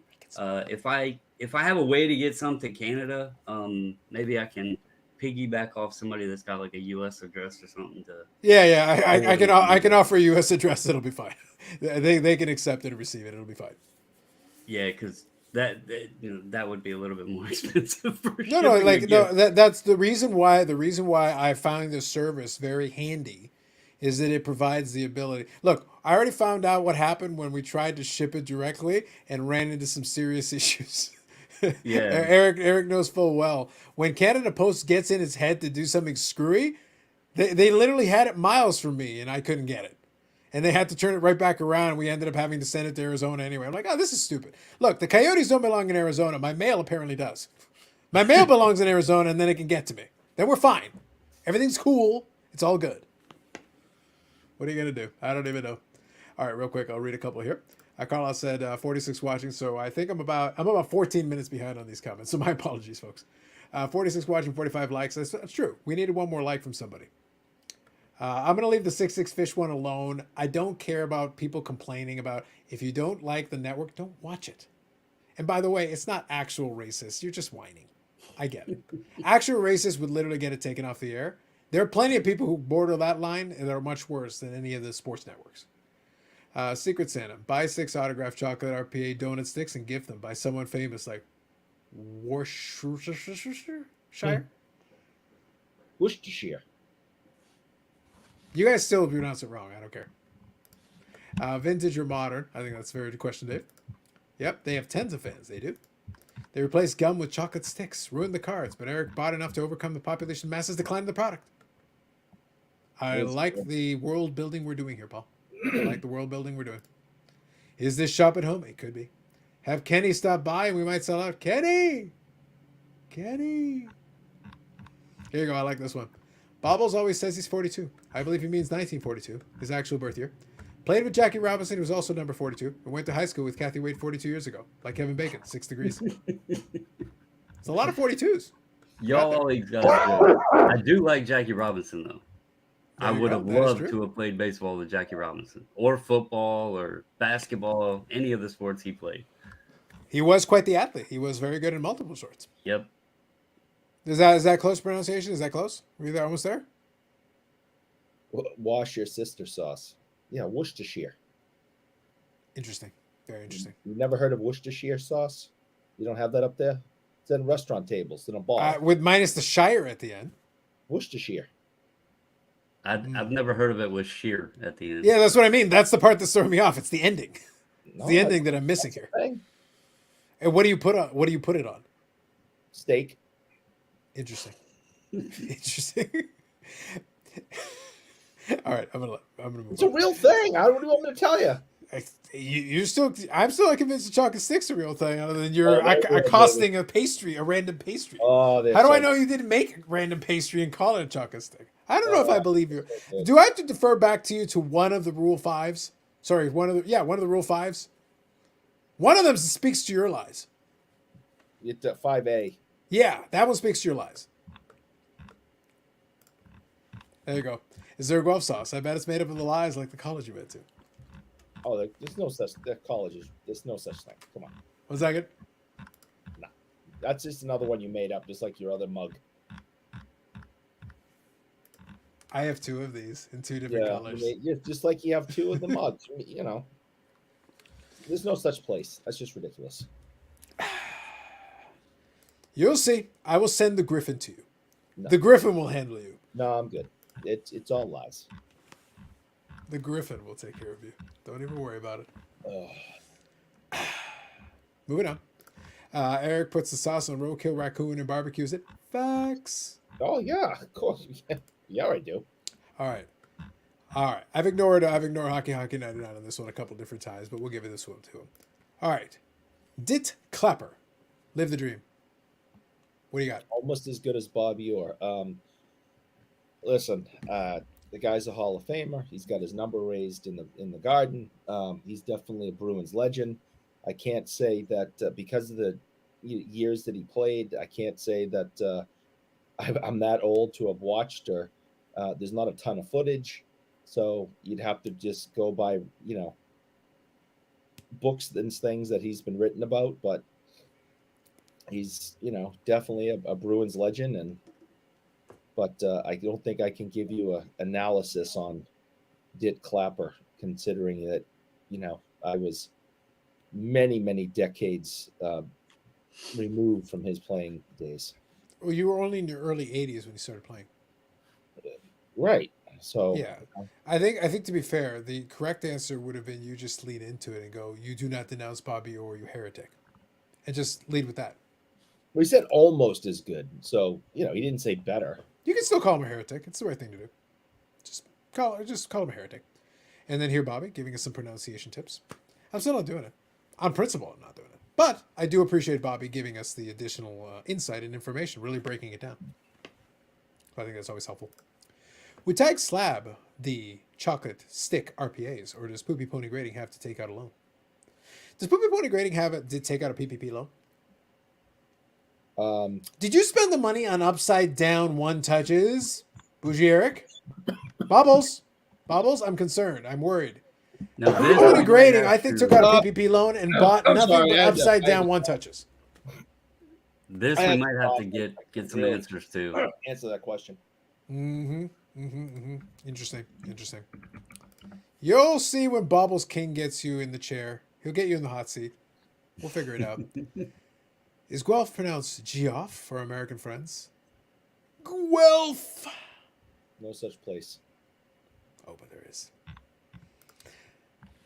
Dr. Pimple Popper. There you go. Clap on, clap off. Did Clapper. That's funny. Yeah, they've been enjoying it. Pandemic Poopy Pony. There you go, PPP. Facts. I heard the back of those special Masshole Edition magnetics sold out unusually fast. That is true. That is true. People want them, man. I'm telling you. Suspicious. Interesting. All right. So we've had our fun with that stuff. All right. Anything in particular you guys want to chat about? We did talk about the topics du jour. We did touch on a couple of those. So we did, like I said, that's why I said earlier tonight, Bobbles, is like The beauty of it is if at least you lay the groundwork, some folks already have some background, and if they want to touch on it, at least we're not starting from scratch. I don't have to do the whole recap and review. That saves me a lot of energy and a lot of time, honestly. That's the reason why I used to do that more. Now, when something comes up, I'll do it.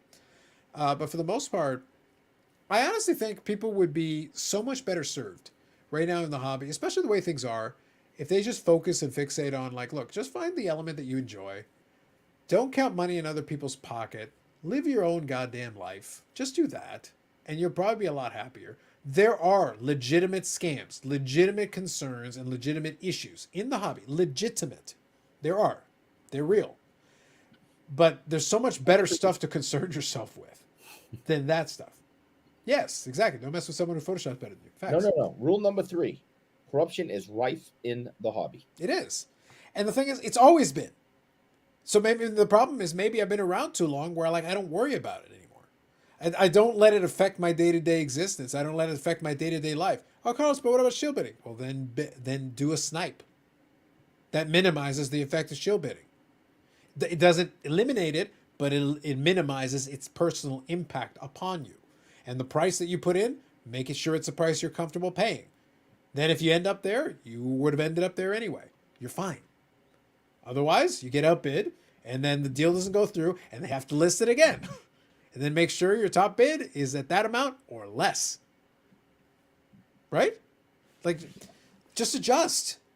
Most of this stuff's easy. It's like complaining about things that you can't control.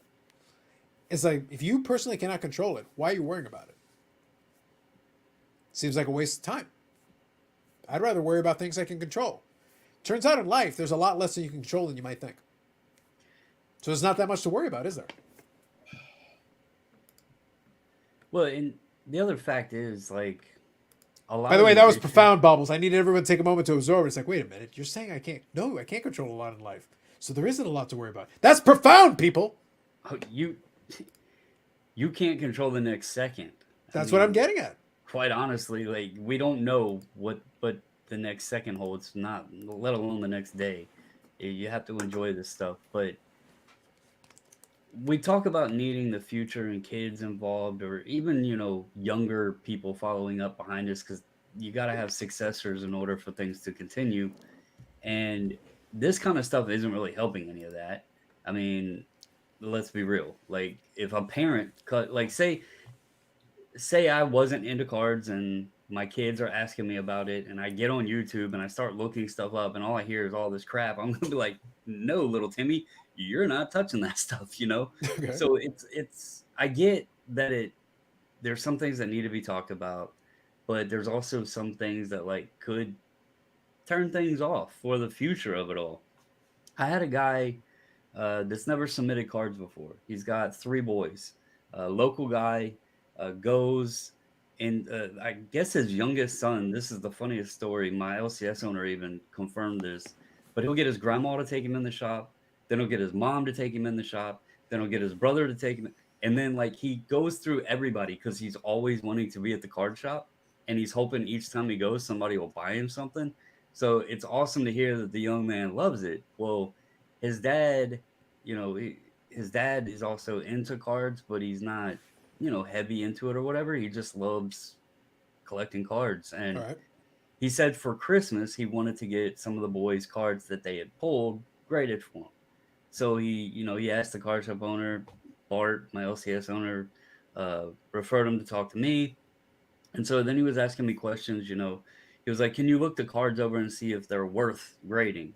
And I was like, well, let me ask you, are you reselling them? And he was like, no, they're for my boys. I was like, all right, is this cards that they really like? Like, is this their favorite cards or whatever?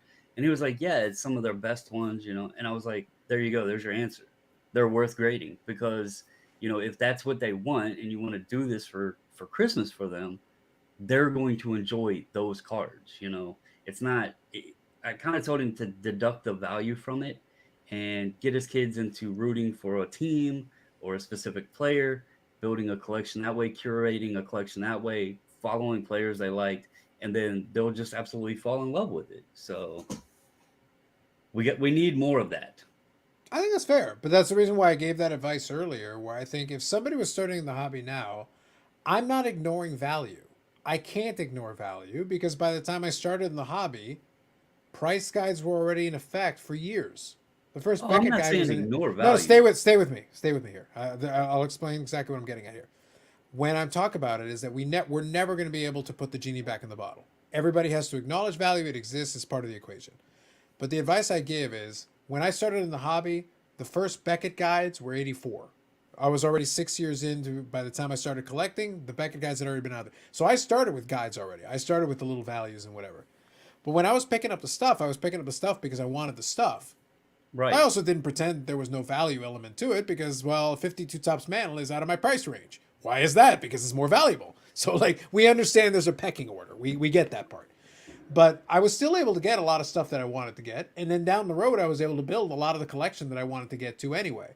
But at the time you're doing it, as a collector starting today, I would be like, just treat it like you're burning the money. Meaning, you're not concerned about the resale, you're not concerned about that element, and then you can't possibly be disappointed because you're not worried about that piece.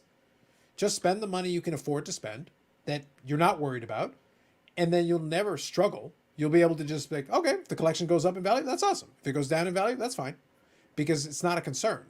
If you spend enough money where you're worrying about it, then it means you spent too much and you need to back off. But here's my question to this. So the key thing that you mentioned right off is when you started collecting, and obviously I was around the same time frame, Well, and I there are understood. allegations here that you played in his football with Jim Thorpe, so you might be a lot older than me. Now, Thorpe was a hell of a according to he his was a birth hell of a certificate, teammate, supposedly man. it's 3 years. He Supposedly it's was 3 years. he was a hell of a teammate. Um, And I'm sorry, I didn't play with Jim Thorpe, so I was very much an underclassman much later on, much later on. he was great at baseball too. Didn't do so well in the bigs, but another one of those multi-talented guys. I was honored to get to know, you know, just absolute different time period. Mm-hmm. But no, seriously, like you mentioned the Beckett, right? Yeah, Today the kids, they're not referring to Beckett. They're going to eBay. And yeah, unless you're specifically looking up players, like when we flipped through a Beckett, it had a line of the entire set and every player in the set and what the prices were. yeah. Today you have to go on and kind of search for a specific card or player or whatever on eBay to then gauge those values. So they're exposed to it, but I would say they're actually exposed somewhat on a more limited uh, portion because when we opened the guide, we had all the sets in there and all the cards listed in it and all the prices. For eBay, you have to search a specific players. That's why I told him, I asked him, does he have a favorite baseball team? And he said, yeah, the Orioles. And I was like, okay, great team. They got a lot of young talent, you know, and for the most part, they're cheaper, they're not that expensive. Start getting them into whether it's Adley Rushman or Ryan Mountcastle or one of those guys, or even Trey Mancini. I know he's no longer on the Orioles, but he was a great player. The story of him and everything. Have them start building a collection of a player that they like too, because I find that you look at your Madano collection, man, or Madano, my bad, I look at it all the time. or your Favre collection. At And I least you know I pronounced that didn't, correctly. That's important. I know I didn't get it long enough, but There's a couple more syllables in there, but fair enough. It's a good attempt. I appreciate it. those are what you're passionate about and you really enjoy for whatever reason, whether you're connected with those players or it was the guy that you hit first out of a pack or something like that. And I told him, it was like, if you really want them to enjoy this, get them on a path like that. And, a cheaper player like that, like a Mountcastle or something, you can get some sick patches or, whatever. And they're going to go absolutely, excited over that rather than, just worrying about the overall value, so to speak. Yeah. I can't No, say but you disregard it, but no, but the point that I keep trying to make, and there's a couple of good comments about it, so I want to touch on them. So let me get caught up a little bit. I'll answer a couple of these really rapid fire. I want to acknowledge as many as I can to the best of my ability, but let's do a couple rapid fire and get caught up here. Which talent in AEW keeps you coming back more? I enjoy obviously MJF right now as the champion. I think has some interesting potential. I like the fact that he's committed to the character. I like Ethan Page a lot actually. So I'll give you 5 in total. I like MJF right now because he's committed to character. I like Ethan Page. Fox. I think he's got amazing potential. Sorry? Michael J. Fox. Go ahead. Yes, Michael J. Fox as well. So also I would say from the same vein, I enjoy right now Ricky Starks, a lot of the stuff he's doing. So I'm going to give you 5, like I said. Britt Baker's my favorite, one of the ones who I collect the cards from. And then right now, Jamie Hayter, I think is going to be interesting in the women's division there. So I gave you 2 women, 3 guys. So that's 5 people that I'm kind of keeping an eye out on right now. And when I get the AW cards, I kind of put their cards aside. So there's some names that I can give you. But I enjoy them. And when I'm watching the show right now, the key when I'm watching AW is that when I started watching WWE, I got to the point that I had some segments that literally irritated me to the point I wanted to change the channel. So I started recording it on PVR. And then I would skip the segments I didn't care for that annoyed me to that degree. The problem is, on a 3-hour show, I found myself only watching about 5 minutes of the show. So when it's a 3-hour show and everything pisses me off to the point I feel I have to fast forward through it, and I'm left with only about 5 or 10 minutes of show, that is a waste of my time on a 3-hour show. You know, commercials are commercials, but that's inexcusable. That means your show sucks. It means I can't tolerate it anymore. AEW, I can actually watch most of the segments and be quite satisfied watching it, and that's all I'm asking for. I still fast forward through stuff I don't care about, but I can watch most of the show and enjoy it, and that's the key for me as a person who's watching it for entertainment. So let me go forward. I think everyone should share a red card from their collection. I like that. We'll come back to it here in a minute, but I want to read a couple of these. Well, cards, it's in quotation marks. Look, I'm going to take it literally. We're going to go with red. I don't know what he is implying. Carlo, you have to be more specific, but I'll go with the color red. Okay, so information only. ComC shipped my order today that I placed on Black Friday. That machine we can see from space is working well. Thank you, Josh. I always appreciate updates on the machine. I didn't follow super closely, but it looked like REA had strong but not crazy vintage results. I know you keep an eye on the REA closely usually, Dave. So, no, good to hear. Hopefully there was something good. There are meds to control dit clapper. I like what you did there. Carlos leaves the broadcast with a great closing, as though he was doing one of his recorded videos. This is being recorded. Bubbles, is it true you played football as a freshman with Jim Thorpe as a senior? We covered that, but I just want to make sure I read it. We both had a card in 33 Gauda set. Searching him out, you should. The Bobbles 33 Gauda card? Wow, magnificent. Great pose. How does AEW right get next their to cool? the babe. No doubt. How does AEW get their cool back? Seems they're losing momentum. That's going to be up to Tony Khan. He's the one booking everything. If he doesn't get his head out of his ass, it's going to struggle. I'll still enjoy the show until I stop enjoying the show, in which case, if I don't enjoy the show, I'll stop watching it. I value my time. Jake the Snake. Jake the Snake is under AEW contract. He's there. Right. We need more of him doing promos because he's the best promo guy in the history of the business. Yeah, he's a top tier promo. I agree with that. Look at you having a proper reference. But yes, I agree. Jake the Snake is a top tier promo guy. But what about the commercials from Macho Man and the snapping into a Slim Jim? I mean, Bubbles, Jake though is still alive. Macho is a top tier guy too. Look, do I have to show you my friggin' Macho Elizabeth card that I got at Expo? Snapping to the Slim Jim, man. Look, Macho is Macho.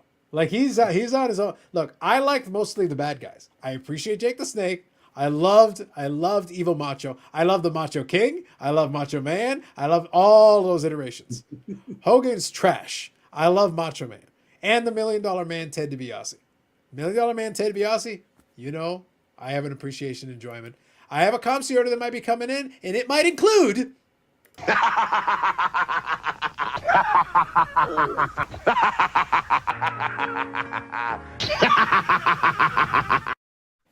No spoilers. Moving on. He was just on an episode of Tales of the Territories. That makes sense. Yeah, but the thing is, he went back to the territory days. He was definitely he made the rounds in the territory days for sure. And yeah. I'm sure he has a ton of story. But again, he was in the same thing there that Brett Favre was caught up with a lot of the scandal with the whole thing. And that's why I laugh. I say I can be a fan of these individuals for what they did in their fields and also acknowledge they're not swell fellas. That's why I make the joke with Favre that he's not a swell guy. He's not. I'm not pretending he's a good person in any way, shape, or form. But was he a great football player in his day? Yes. Did I enjoy watching him play? Yes. Did he also frustrate me to no end sometimes? Yes. All of the above. All of these things are true. But I got entertainment. And that was in the mid-'90s when I started following a lot of these players. Medina was another guy I started following in the mid-'90s. So the time period was when I was following the players that I enjoyed watching. And that led to a lot of the collections that would go forward. Coincidentally, I enjoyed watching them. Eventually, I collected them. Funny how that works out. So Dave was just saying, we like the cards. Buying packs was about fun. No prize guys were involved. But the reason I mentioned that, Dave, is that at the time that I was collecting, the price guide was already well in effect. And the kids at the playground, when they were trading, they did know what the prices were. And when they were trading, they were doing comparisons with the prices in the guide.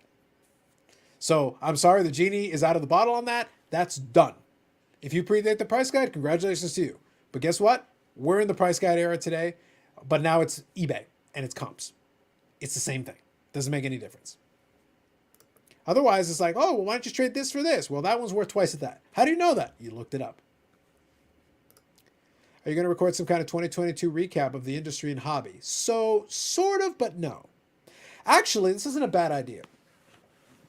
I wasn't going to specifically this, but at the end of the year, I do 3 videos. So actually, I'll take a moment just to say this real quick. I do 3 videos at the end of the year. I've done it the last 2 years, and this will be the 3rd year that I'm going to do it. I do like my little year in review episodes. And they're 3 parts. One of them is my goals for the year. Basically, I recap the previous year's goal and how I did, and then the following year, what my goals are. And I'm not saying I recorded it tonight and it'll be available in the morning, but part 1 will be available in the morning. Anyway, part 2 is generally about my favorite pickups of the year. I think it's part 2 is favorite pickups, and then I think part 3 is usually where I talk about the channel, what I'm planning going forward, and then my favorite moments and stuff. So basically, I'm going to find clips of Eric being ridiculous so I can mock it, and then I'll play those. That's basically what I'll do. But I'll have other stuff on there too. I don't know if I support that. I didn't really ask for your support. The point is, I will take the clips and use them in the most horrible way possible, possibly to slander you. But the point is, I have to go through a lot of footage, so that one takes me the longest. So that will probably be part 3. Are we going to see drunk Eric? Most likely. But the point is that it's going to take me some time to put together the proper clips because I've got to go through, to be clear, just so we're all on the same page. This live stream is the 194th piece of content I've put on this channel this year. 194. Piece of content? Content. Crap. Only the stuff you're on. The rest of it's real good. Definitely. The rest of it's real good. Yes. There's some quality. Wow, beautiful. But the point is that that's a lot of goddamn content to get through to find some of the favorite pieces. Like, it takes time. It takes time. And I go through it at 2 times speed, and trust me, it still takes me a lot of damn time to get through it and find some gems in there. I won't catch everything. There's no way. But so I'm going to try to put it together and bring it into a little clip it. But you know what I actually kind of like? And Bobbles, maybe we can talk about this offline. I love the idea of a recap of some key pieces that happened during the year in the industry and the hobby. I love that thought. That's not usually what I include in my year end. I usually focus on the channel itself. But there was a lot of stuff that happened this past year. There's a lot. It's been a full year. Yeah. I actually kind of like that idea. Maybe that's something where we can talk offline. I wouldn't mind getting 1 or 2 people and doing a video just talking about some of the things that stuck out to us. Not everything, but just certain things that stuck out to us. I love that concept. I think that'd be kind of fun to do. Interesting. I'll take that one away. I actually kind of like that idea. This hobby was for kids, though, until the junk era crashed. It stopped being for the kids in the mid-70s, Baz. Kids could still collect. I think people keep struggling with this. And I'll give a quick history lesson. They're like, oh, but Carlos, you want... I don't need to be. I'm going to remind you of reality. In the mid-70s, you started having dealers. When there were full-time dealers who made money selling cards, it was done. Oh, but Carlos, in my neighborhood, I only bought packs from the local grocery store and traded with the local kids. I understand, but it was done. Just because you live in a bubble doesn't change the fact that the rest of the world moved on. You could get a kid right now who only buys packs randomly from a store and gets them here and there and doesn't even know the existence of prices or anything. You could basically just shove them into a commune somewhere and pretend it doesn't exist. It doesn't change the fact that the rest of the world changed around them. Values were being established already long past that point. And then by the time you get into the 80s, then we've got the price guides coming out, and they become prevalent. They become everywhere, omnipresent. By the early 90s, they're everywhere. There's multiple guides. There's all kinds of magazines. There's the books. There's all that kind of stuff. If you decided to stick your head in the sand and ignore it, that's fine. It was still there. The person beside you understood the difference between an 86 Jose Canseco in 1987 that was suddenly going for this crazy price and this 86 Common. They didn't treat them the same. They weren't saying like, well, I need that card from that. I need the 86 Conseco to finish my set, and I've got this 86 common. Can I trade you straight up? No, you may not. Why not? Because the Conseco is worth 100 times more. What? That's reality. And the reality is it's worth 5 cents now. It doesn't matter. The point is, like, even by the time we got into the 80s, that was all a thing. So when they were doing trading, when they were doing selling and buying and all that, otherwise, yeah, you just trade them straight up. They're 2 pieces of cardboard, trading for each other. That wasn't what happened with a lot of folks. There were other folks who did, because they basically didn't see it, didn't pay attention to it. That's fine. That's okay. But I'm reminded of a lot of people, like, again, and this could be its own video. Nostalgia is a bigger liar than Carlos. Every time you go back to your memories, don't rely on your memories. Your memories are bullshit. It's a lie. You tell yourself whatever story you want to tell yourself. It's not true. It's a different world. A lot of the stuff you remember, some of it is accurate. Some of it's embellished. Some of it's a little better. Some of it's a little worse. That's the reason why you should never rely on one person's memory. Every time they'll tell themselves through it. It says, for kids until the junk era wax crashed. Move on to today. When the junk wax era crashed, I was attending card shows. There were kids there. They were buying cards and trading cards. And then there were kids after that in the late 90s. And there were kids after that in the 2000s. And then eventually they found a price guide and then they started doing that. And then eventually they got out of the hobby. And then some of them came back. Some of them stayed. It was a mixed bag, just like every other era. Everybody tries to put like an absolute on everything. It's not true. It's never true. The other huge factor is pre-80s, you didn't have the competition of sports cards of things that attracted to kids, like video games, or the TCG stuff, or any of that we have today. I mean, that's a huge factor within it. So, I agree, but that's what I say. Like every era changes. The only point that I'm making is that sometimes when folks talk about, they say it was this way until this point, and I'm like, that's your personal experience. I can find a contradictory statement to what you're saying. I can find people who lived in ignorance well into the 90s, in the late 90s, who had no idea of value of anything. I also know some people who were like obsessed about every little move in the price guide the whole time. As soon as it was available, the genie was let out of the bottle. It was different. All right? I make fun of Floating Head. And when he talks about his origin story, he's 10 years older than I am, approximately, give or take, 10 years. When the price guide came up, it was like a light bulb went off in his head and it changed his perception of the hobby forever. Value was suddenly associated. It was suddenly important to have like, but if you get these cards, they're more important. Why are they more important? Because they're more valuable. I'm not putting words in his mouth. He's talked about that on his own live streams. That was what happened. And then he became a dealer and he participated in that element of it. Well, you got to know what values are. That's part of it. So is he or is he not a collector? I'm not going to tell you he's not a collector. He's a collector. But he has a very keen understanding of value of a lot of these things. And it's really important to him. It's important to him that his stuff continues to go up in value. He doesn't want it to crash and go down in value. I care less. But I grew up in the price guide era. Why? Because if all my cards went to zero, what happens? I still got the same physical piece of cardboard. I wasn't relying on this for my income. So why do I care? What difference does it make? I have it at a level where it doesn't affect me one way or the other. Of course, if it decides to go up in price, again, if Nat Turner knocks on my door and goes, Carlos, I'll give you $2 million for all your shit. Dude, I will fly it to you. I will fly it to you right now. You can have it. Because I can do a lot of things with $2 million. Loan or check? I don't know. I'm going to need 2 pieces of ID from old Nat. I'm going to 2 pieces of ID. 2 pieces of ID. He's not a loan. He's buying it. So he's going to have to take it. I just had to ask since you said 2 million. Yeah, 2 million. Look, as long as it's forgiven, I get to keep the cash. We're good. What I do with it is my business, Bubbles. My business. But that was always the joke, is that a lot of the hardcore collectors are like, well, I would never sell. No, I would totally sell. You'd have to offer me enough to make it worth my while, because I'm not going to rebuild it. But I would sell. Yeah, sure. But outside of that, no, I'll keep the stuff I got. That's fine. I have no problem with either one of those. I don't care. But it's like it's cardboard, guys.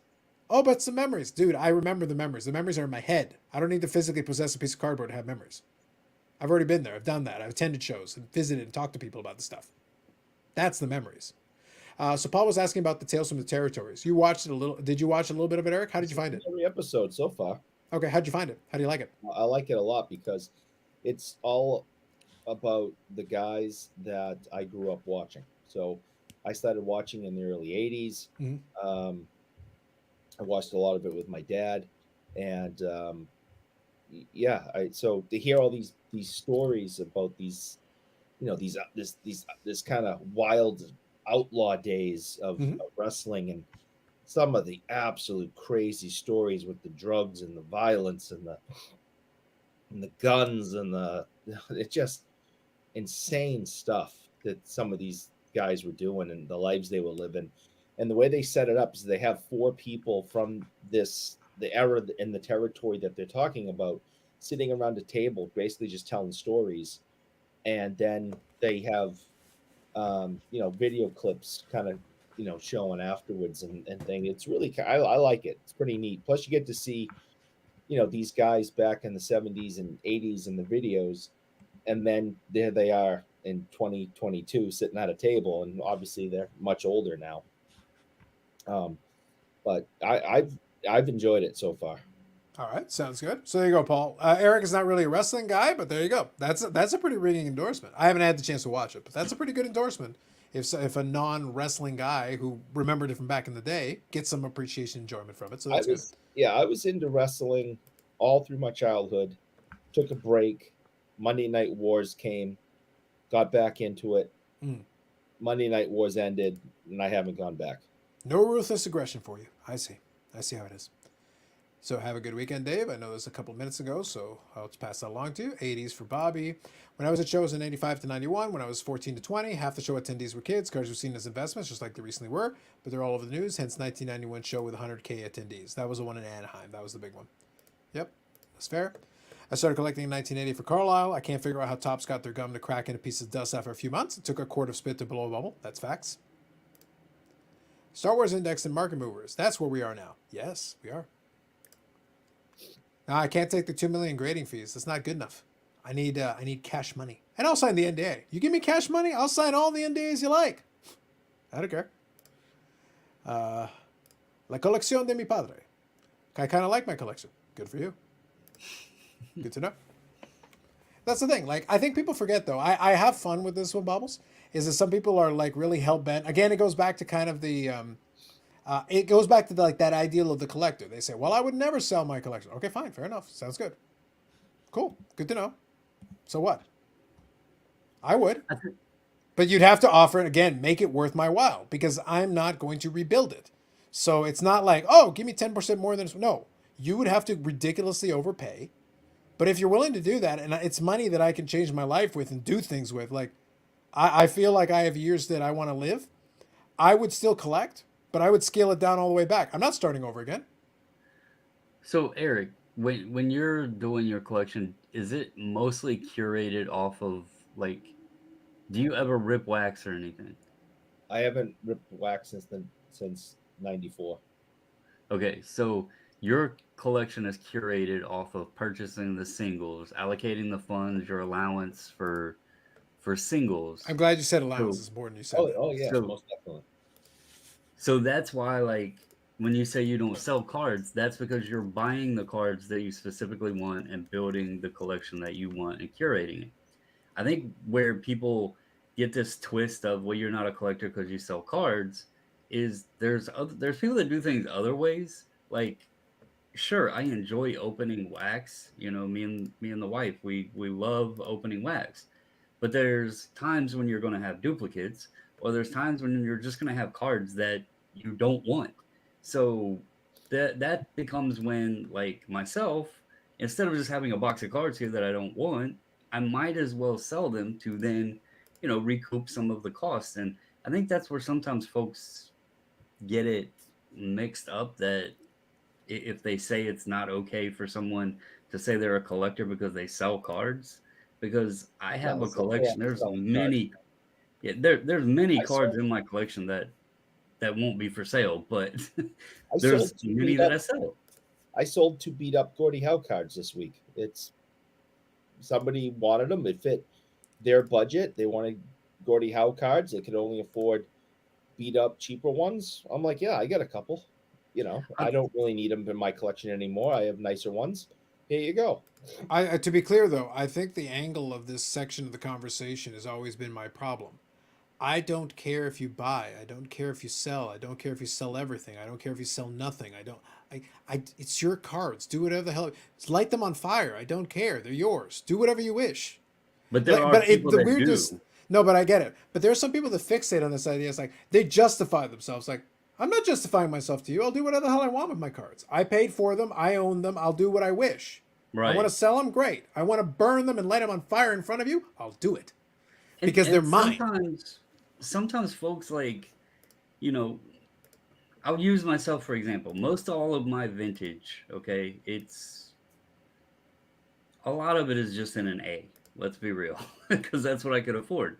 But if I ever got like a wild hair up my butt that I wanted to upgrade, well, I can't just go out and buy another one and then sit here with, you know, two Hank Aaron rookies or something. I would have to move one to make some money to put towards the better one. Sure. So when people like look down upon somebody because they you know have sold cards or they sell cards, another fun thing that I've enjoyed, I've done it a few times now, and it's a lot of fun. It's a lot of work and can become overwhelming.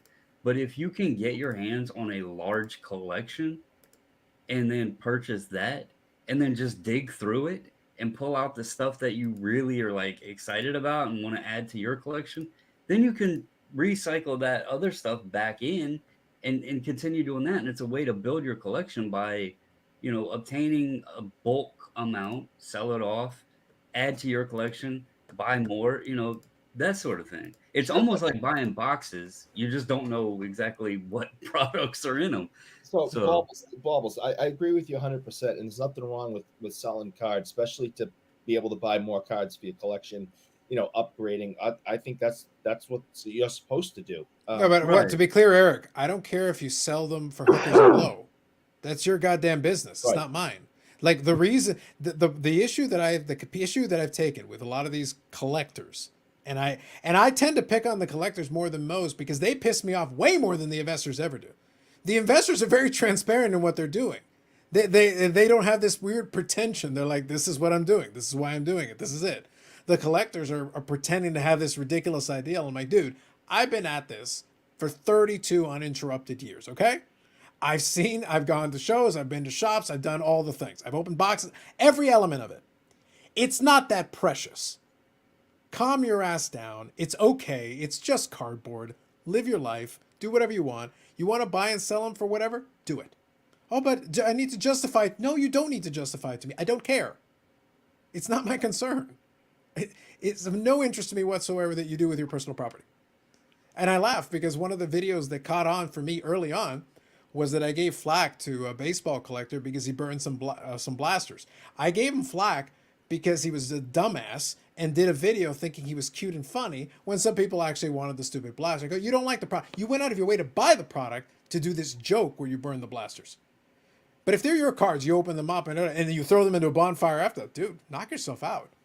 But you make a video and try to like make fun of it. The people are like, who would buy this crap? That was the implication of the video. And that was where you got a ton of flack. And I was like, yeah, you deserve that flack. You're an idiot. But at the end of the day, it was what it was. See, so you're focused on the reason behind what they're doing, which is exactly what the whole collector versus investor thing was. Collectors don't care what you're doing. The collectors do care what you're doing. They 100% care what you're doing. As long yeah. as you have a passion for the collection. I don't need the qualifier. I don't care about your passion. Makes no difference to me. What people Don't care. didn't like was people coming into our little club that didn't respect the club, didn't respect cards, didn't respect anything about it, and was only here to get money out of our wallets. And then as soon as the money dried up, they all left. That is what collectors didn't like about investors. We have to have people to sell us things. There's nothing wrong with people selling cards. If people didn't sell cards, I'd have nothing to buy. Tell that to some of the collectors who whined about that too. The reality, again, I go back to what I said earlier. I don't care why they came in. I don't care why they bought it, and I don't care why they're selling it. It makes no difference whatsoever to me. Oh, but it did. That sucks for you. They have the right to buy it. They have the right to sell it. You have the right not to buy it from them. You have the right not to sell it to them. That's how this works. You don't get to control the supply unless it belongs. If they're buying it from you, you get to control the supply. But if somebody else sells it to them, well, then sucks to be you. But I wanted that. That sucks for you, man. They want to charge you 5 times as much? That sucks for you. Then pay it to them or don't pay it to them. I don't care. It makes no difference to me. And I put myself in the same boat. Some of the stuff I want is more. I have cards on here on the eBay watch list right now that somebody pulled from the box. They haven't come up too much. They asked, I gave the example a couple of weeks ago. They started at $1,500. They just made up a price. They literally just like $1,500. I ended up buying for $360 because they couldn't find a taker. Eventually, it came down to a price that I was willing to buy it at because I was the market for that particular card. You will come down to my price or it won't get sold. You got to come down to me. That's how the market works. But if somebody else was willing to pay $1,200 or $1,500, I can't do anything about it. You were willing to pay 3 or 4 times what I was. Fair, man.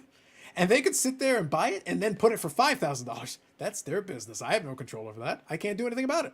But I'm not going to complain about it. I'm not going to cry about it. I don't care. I just want what I want. And if I can't get it, well, then fair enough. That's the way it is. But I don't spend my time worrying about. I don't count their money. I don't count whether. I'm also not doing a hobby purity test. But you're unpure. You're not doing it for the right reasons. You're not doing it for the right intentions. Shut up. If it bothers you that much, leave. I don't care. Makes no difference to me. I just find it pathetic. After a while, it gets really annoying. I find it very pathetic. And like I said, as someone who's been around this whole thing for a while, it's like, guys, quit whining. If it really bothers you this much, please just leave the hobby. Please. The collectors are the ones I want to leave the hobby if they're going to spend their time whining. So I agree with most of what you're saying. I did get bothered a couple of times over the last couple of years when I had actual conversations with people, whether it be in Clubhouse or at shows, that they were, you know, as they say, poo-pooing the hobby collectors and just blatantly saying, I'm just here for the money. I don't care about this crap. This is what's hot right now. This is what I'm getting involved in to make money. And yeah, there was a part of me that was defensive about that. That was like, whoa, wait a minute. You can't come in here and have that attitude. And, you know, because we're all in our own little club and, you know, you're coming in because now our club is cool. And it's like, well, fuck you.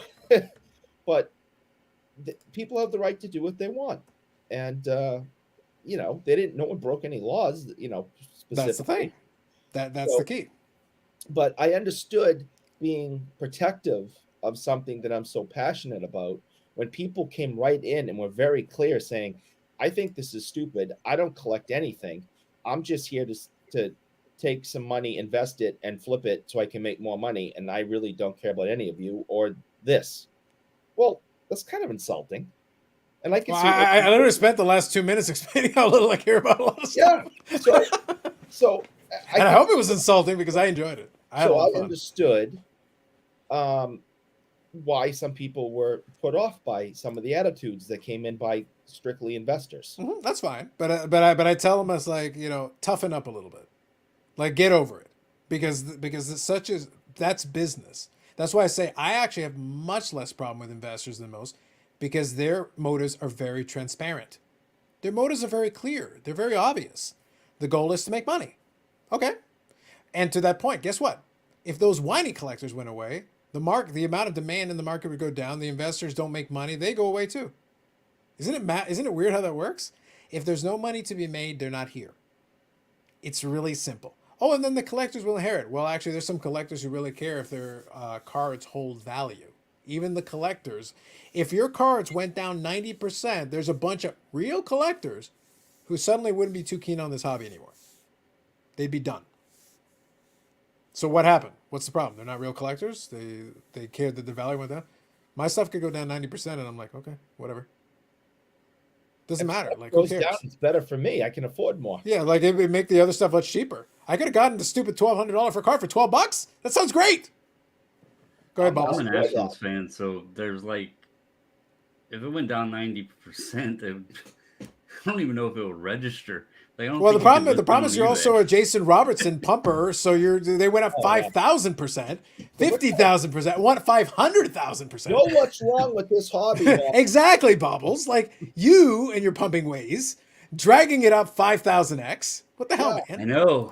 I know. Who would have thought the freaking new guy in hockey cards does some hockey videos, and all of a sudden the player that he just happened to freaking buy goes ape shit and poof. Yeah, How about absolutely. Absolutely. David here. Good evening. Some big collectors think the word sell is taboo. Yeah, we rely on sellers. That's why I say, like, a lot of collectors get very precious. Look, the reason I like to challenge that line of thinking so much is that a lot of them get very precious about it. They like act like it's this nobility. Guys, it's cardboard. However you want to portray this, it's cardboard. Oh, but it means so much to me in my memories. I get it, but it's still cardboard, man. Like, enjoy the process. There you go. Oh, acetate, plastic, yes. That one's not cardboard. Yeah, it's acetate. But look, the reality of it is is that yes, you can have your memories. Yes, you can have nostalgia connected to it. That's all part of this process, and that's perfectly fine. But understand something. Enjoy. If you'll get so much more out of it, you just enjoy the process. Enjoy the process. Find the lane that works for you, but stop worrying about everything else, because a lot of them, they make their own things to complain about. They fabricate at this point something to complain about. They find something to blame for something. It's like, well, then maybe it's not for you. Because if everything is annoying to you, then I don't know what to tell you. Then you're clearly not enjoying it. I don't know what to say. I think the other side to it is that we didn't even like mention on it all. Go ahead. Imagine, so there's like different groups and cliques or whatever, you know. I like fiefdoms. I'm a big fan of fiefdoms. But imagine if in this hobby, everybody coexisted, got along, had fun, because one of the main things that makes it what it's all about is the people, right? And I know that's a corny thing to say, but if you step back and look what we do, we spend a lot of money on pieces of cardboard or acetate or what have you, that some, you know, it's kind of corny in the grand scheme of things. And without other people to share it with, or the enjoyment of it, talk about it, share pickups, what have you, would we even enjoy it as much sitting alone with our collection? I mean, that's a question to ask. I mean, it is a valid question. I'll be honest. Like outside of the card shows, I basically I did, because once my buddies stopped collecting, I was the one collecting. I was doing it myself, but I was pursuing the projects just myself on my own time. I was using eBay and just buying stuff and moving some stuff around. I was perfectly satisfied with that. But again, I'm very comfortable with that. I didn't need the group. Later on, then eventually over time, you find the group because you're in there. I actually, the last couple of years, have been more involved with the outer hobby than I was probably the 10 years prior to that. But 10 years prior to that, I was just kind of puttering around, doing my thing. And I had no issue with that. I actually enjoyed it fine. But I don't mind operating in a solitary pursuit. I treated the hobby as a solitary pursuit. I didn't need the community for that. on that perspective, then, and outside of the fact that you're, And I'm a bit of an outlier in that regard, just to be clear. but you're getting lower and lower and lower in your hunt and specific things on your Madonna collection and all that. Well, During unless I that choose to expand it into the current, then I could make it broader if I wanted to. But with that in mind, would you say that now you are more active in buying and stuff than then, or were you more active then when you were doing it all on your own than now? And taking account that some of the, some of those things that you're hunting are becoming fewer and far between.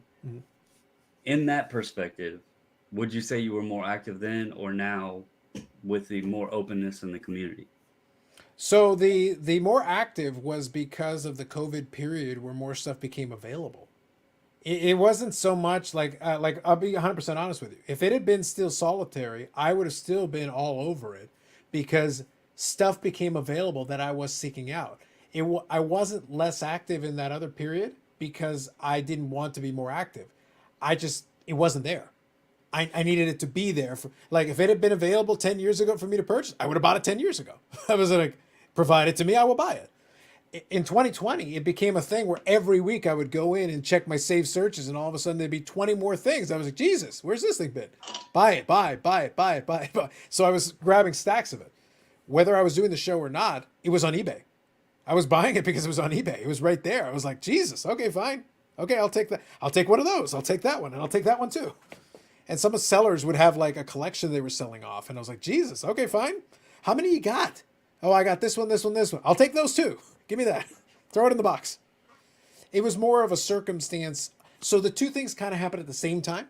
The same circumstance that created the scenario where I was doing the content and all this was going on happened at the exact same time that prices went to a point that it prompted people to put it on eBay and these avenues and suddenly make it available.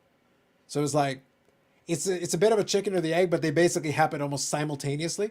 But if you had provided that to me from 2005 to 2010, you had said, Carlos, for these 5 years, we're going to make all this stuff available. I would have been like, yeah, dude, let's go. It's just curious to hear it that way, because I know for myself, like early 2000s until like 2012. So I think it was like 01 to 2012. Although I didn't have the social, I wasn't on the social media stuff or YouTube or anything like that. I worked with a guy that was huge into cards, and so I made a friend right off the bat, a coworker, and we did a lot of card purchases and collected and all that stuff. And then there was a card shop right there in the town I lived in, so the owners there were cool as hell. I'd go over there almost every day and hang out. So there was a social element to it. And then there was about, I guess it was 3 years, because 2012 I moved back over to Virginia, and then in 2015 I had the missus buy me a box of Bowman football, and that rekindled me right back into it. But then I guess it was still a social element, but it wasn't as in person. I started buying into breaks and stuff. So, you get in chat and talk to other people that were in it, but it wasn't as direct socialization, I guess. So it was just kind of curious, because even as a kid, like, I had my friends and everything. You mentioned your friends were into it. So there's always been like that community or friend aspect to my experience, I guess. Yeah, no, it's one of those things when you're growing up in it, there is going to be that element to it. But like I said, it depends on your personal persuasion and personality type. Even when my friends were into it, they were into what they were into. I went my own way and did my own thing. I was collecting vintage, in addition to the other stuff I was working on. They weren't doing that. That was me doing my thing. I had my Medano collection working on that. That was one of my things. So I had my list of things that I was working on and doing. And then when they got out of it, I didn't skip a beat. I don't care that they're not collecting. That's their business, not mine. Like, cool, no problem, fair enough. I'm doing my thing. When I got an eBay account in '98. Like, I've been doing this for a while. So it's one of those things like. And then when I was in university, I didn't have a lot of money sitting around. Beer money, of course, took priority. Number one priority. Let's focus. Priorities, people. But I was still buying, even during that time period. This is where I say I never stepped away. I would go on eBay on the weekends. I'd putter around for a little bit. I didn't have a lot of cash lying around, so I'd go find some cheap ones, grab them, have them sent off to the house. Once a month, I'd head back to the house. I'd have a package of bubble mailers waiting for me. So I'd have a small group of them. I remember the days when you had to mail, well, it was an option of mailing cash or check or whatever. Yeah. Money orders. Don't remember back then, because that was early entry eBay. Yeah. Could you buy from the US? Because I don't remember if you had that access back 100%. then. So was that restrictive to you? Yep. Oh yeah, I was buying from Canada all the time. Yeah, I went to .com. Okay, I couldn't remember that part of it. I remember like the whole. As long as you paid. Now for me, the specific pieces were twofold. Number one, I needed to make sure they knew where they were shipping to so that they could adjust the shipping accordingly. Whatever, fine. And number two, I needed to get a certain money order. So actually, Bob Jackson's got it bang on. At the post office, I could buy the money order, but I needed to specify that I needed the U.S. money order because they could give me the appropriate one that you guys could actually cash. I If I guess it gave you the makes wrong one, sense. it wouldn't work. I guess it makes sense too because I wasn't into hockey back then. So Yeah. which But I is could totally where- do it. I bought from European sellers, no problem. I bought from American sellers, no problem. And then obviously Okay. Canadian sellers, that's easy. I but couldn't money remember orders. that aspect of eBay, so Yeah. I'm glad you remember that. eBay was different. Like, It was, yeah. did you guys ever use the guy I was talking about, my coworker? He was huge on eBay, Mhm. and I guess it would have probably been somewhere between 03 and 05 when he did this. But did you ever use the little tactic to avoid eBay fees where, like, let's say you wanted $100 for a card, you could list it for like 99 cents, but put the shipping at $99. And so your eBay fees were only on the 99 cents, I remember but that, you still got the $100 out of it. I don't know if anybody ever did that, but that was like a little loophole back then. Yeah, I And remember he did that all the time. He would Look, do Bubbles, 99 look, cent Bubbles, buy what it you're now. describing sounds to me like an awful lot of shady business. I would never even remotely consider the possibility of doing anything like that because that, my friend, is shady business that I would not be party to. Yeah, that was, yeah. Like I said, I would never even think such thoughts. That was not even a thing. I don't even know what you're talking about. Those are allegations, sir. The other thing they would do is say, this T-shirt I will sell to you for $500, and as a throw-in gift, I'll sell you these Aerosmith tickets. No, I'll Mhm. throw in these Aerosmith tickets. So They were good times, Bubbles. Single tier. It was so It good. was way Mwah! different. It was Yeah, it was crazy. it was literally the golden era. I will could admit, start- I will admit that the convenience of PayPal is wonderful. I'm not gonna lie. Yeah. It's so convenient. It does make it so easy now. Look, waiting for the money order to get there and then having to wait for them to ship it back was so annoying. It Oh, was it took months. such a pain in the ass. Oh, Today took it's so months. easy. I click the button. I can literally do it on the app. I click the button. The thing's done. They get their payment. I get my stuff. Wonderful. Yeah, I'd throw cash in the envelope and try to hide it. I got cash. Cash. I got cash from American sellers. They give me U.S. cash. I have to go to the bank to translate it over. Yeah. So, But I love that era because during that time, I laughed because sometimes, on the Discord bubbles, they talk about, the exchange rate and trying to make fun. I was like, dude, I loved when the American dollar was worth way more. It was great for me because I was selling in U.S. dollars. Right. I could literally buy a card for $100, sell it to you for $100. I'm getting $140. Idiots, suckers. I was making money automatically.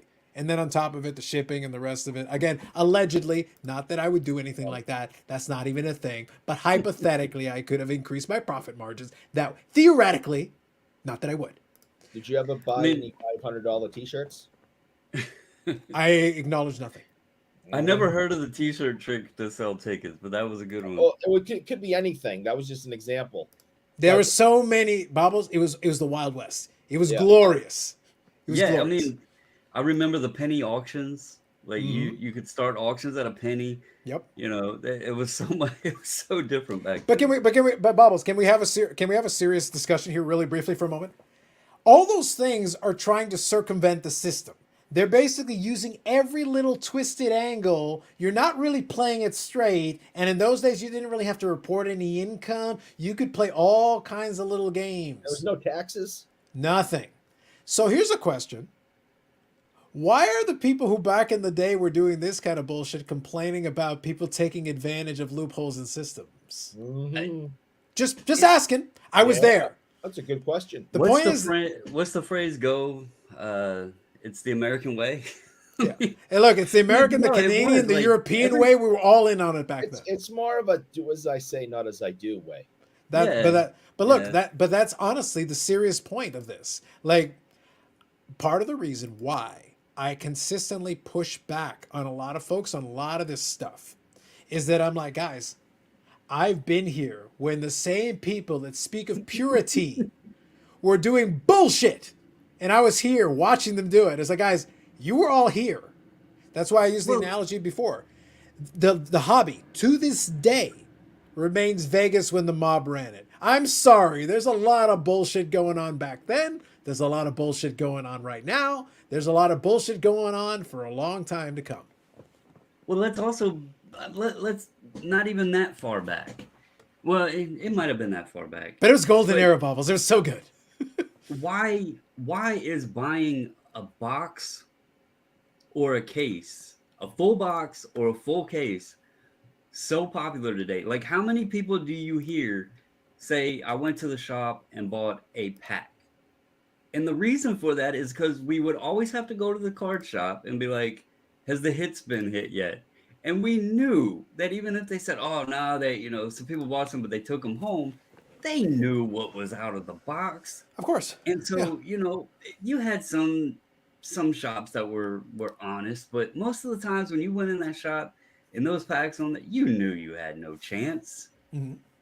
And then so people got smart and they just started buying the full box because they didn't have to worry about if the hit was already gone out of the box. So, I mean, even that was a thing back then. So today they're like the serial numbers. Well, that's the reason why I made fun of a lot of that stuff. Like, look, again, you will learn. Like, I'll leave it to you guys, but I'm suggesting to you as a media literacy exercise going forward. If you see a video that maybe compels you to have some kind of a reaction or whatever, but you see it has a lot of comments, take a minute, just scroll down, look through the comments a little bit, scan them. You will learn so much very quickly. You'll learn a lot. And I found it so amusing when people were like freaking out about the sticker thing and everything. It's like, this is scandalous. And I was like, okay, let me remind you again.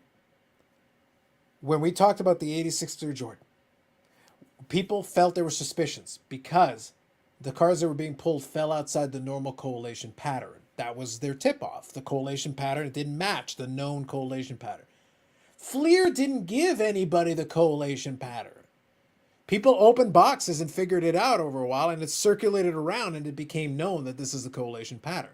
People figured out patterns. Why did the sports card companies start including those little thick, placeholder cards inside of the decoys? Why? Because people started feeling the packs, and if the pack was a little bit thick, they would realize the patch was in it, or the jersey card. Why did they start not allowing people to weigh blaster boxes and stuff? People realized, wait a minute, if this blaster box is a little bit heavy, maybe there's a memorabilia thing in there. People have been trying to find ways to skirt the system forever, and they keep coming up with these countermeasures. Well, the sticker and everything, there are threads on Blowout talking about Panini having codes on the top of the box going back 5, 6, 7, 8 years. This ain't new. And they could figure out, by the way, if the code shows this, there's a good chance that's the case hit right there. Huh.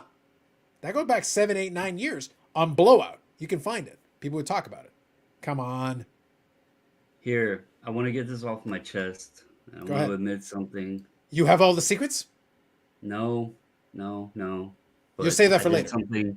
I did something very, very bad long ago. In fact, the age that people put me at, it was like ancient times. Mm. But do you remember the Top Stadium Club Super Team cards? I do. Do you remember how the fat packs and the rack packs, it was kind of clear on the sides. Like it wasn't solid coloring around all of the plastic. You remember that?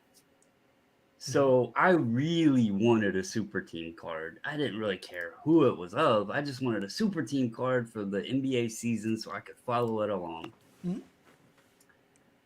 Well, I was a torn young man at the age of 15 because I searched those damn packs through the little window on the side because you could tell the hologram for the Super Team. And I got me one, and it was the Houston Rockets, the year they went to the championship and played the Orlando Magic. And I was a huge Shaquille O'Neal fan. But it didn't matter. I was a winner either way because even though the Magic got swept, I had my Houston Rockets Super Team card that I redeemed for my complete set and my jumbo cards. There, I confess. At 15 I like that this years comment old, came just as you said that. At 15 years old, I found myself a Super Team card. Look, Brendan, you got to understand something very important here. I am not only a man of peace, and I've said this many times. Not only am I a man of peace, I am a hobby holy man of peace. So frankly, what Bobbles did right now was the right thing to do. Was the right thing to do, and my son, I absolve you of your sins. I absolve you of your hobby sins right now. You may say 3 Hail Marys and tone down on the Jason Robertson pump for like 24 hours, and that will be your penance. That will be your penance. I think you should have to send them back to Tops. Listen, right now you are barely a deacon in this church. I need you to settle down. You're not making decisions right here. I'm doing that. Believe it or not, my mom did find some of the jumbo cards, but I don't know if she ever found the complete set. She did find, I think, the Robert Ory and the Drexler, maybe. Mm-hmm. I can't remember, but they gave you like the 5x7 cards and then a complete set or whatever. But yeah, that's something I will always remember, because I was in a very weird predicament when those two teams wound up in the finals, because this hand I wanted the Magic and Shaq to win. This hand I had my super team card that I pulled honestly out of a Stadium Club bag. So Well, yeah. I gave the story, and I was like, Baz, you're taking something so pure and ruining it. Settle down. You just settle down right now. What I was going to say is that one thing is absolutely, Bob. No question. It's not even a question. We were clear on this. What I was going to say was that I've given the story before. My younger brother is not a sports card guy at all, but he liked the Marvel cards back before they were cool. You know, before the PMG. Unfortunately, he didn't get in on the PMGs. I told him after, we could have been rich. You idiot. Why couldn't you bought those ones? Those were good ones. But he liked the Marvel cards. And what happened is, at the time, the Marvel cards weren't super popular. They had the Marvel Masterpieces. I remember a variety of the different series that they had, whatever. It had reached a point where a lot of them had quieted down quite a bit, and they were available at the dollar store. You could actually get a lot of those Marvel packs in the dollar store. So they were available super cheap, whatever. Now, here's the thing. My younger brother really liked that series. He paid very close attention to it. We bought him a bunch of packs of that. The family got him a ton of packs of it. But here's the thing. Funny story about that. They had different inserts in that series that you could get at different ratios and whatever. Some of them are actually pretty nice looking. They weren't super valuable at the time, but they were nice. They were nice cards. Would you know it that after a little while, it didn't take long, my younger brother could buy like 10 packs and open up the packs. And what would happen is every single pack he opened would have an insert in it. All of them. And then he'd come back and there would be like 100 packs sitting there, and he'd buy like 10 or 15. Every single one of them had an insert in them. Not all 100 had an insert in them, Bobbles. But wouldn't you know it, he somehow found a way. I don't know what he was doing, but he was able to figure out with almost perfect accuracy how to get the insert in every single one of those packs and ignore everything else. Every pack he had an insert in it. So he was able to build entire sets of the whole thing. Again, they were dollar store packs. No one gave a crap. No one was paying attention. But you could figure these things out. Mm-hmm. It wasn't that difficult if you were paying attention. And that's how people figured this shit out back then. Today it's codes. But it's the same idea. It's not different. Again, if there's an edge, look, I'm not telling you that it's moral. I'm not suggesting that to you. I'm not telling you whether it's good or bad. I leave that to you. That's on you to figure out. I'm saying that I'm a Panamanian guy who's half Colombian, and I'm not going to preach morality to you. If there's an edge to be taken, you choose to take it, go with God, my son. Like, it's fine. I don't care. But obviously other people do. I can prove I don't do any of that today because my wife pulls all the good cards. I can't pull crap anymore. Maybe that is my punishment. Maybe since I came out with it, I got it off my chest. Maybe now I can start pulling some nice cards. I'm hoping. She's always pulling everything good, so maybe she knows how to do it. I don't know. There you go. Say about karma. Yep. But that was the thing, though. I always try. I was like, I needed to get it off my chest. Thank you guys for letting me have that moment. I feel so much better. A weight has been lifted. So, but don't forget your penance. Don't forget your penance. We were very clear on this. 24 hours. For 24 hours, you must cease the ceaseless Jason Robertson pump. After 24 hours and 1 minute, proceed as you were. Let the pumping continue. That's right. But we need a 24-hour moratorium, sir. 24 hours. and then you may continue after that. Forgive me, Carlos, for I have sinned. Note the time, 12:31. Yes, 12:31. Forgive me, Carlos, for I have sinned. I used to look through 88 Fleer wax packs for the Mark Grace rookie. The shame. Oh, 88 Fleer, huh? You may do 3 Hail Marys, curse Bougie Eric 5 times, and that shall be your penance. Go with the hobby gods, my son. well, he's probably got half of that done already. That's fine.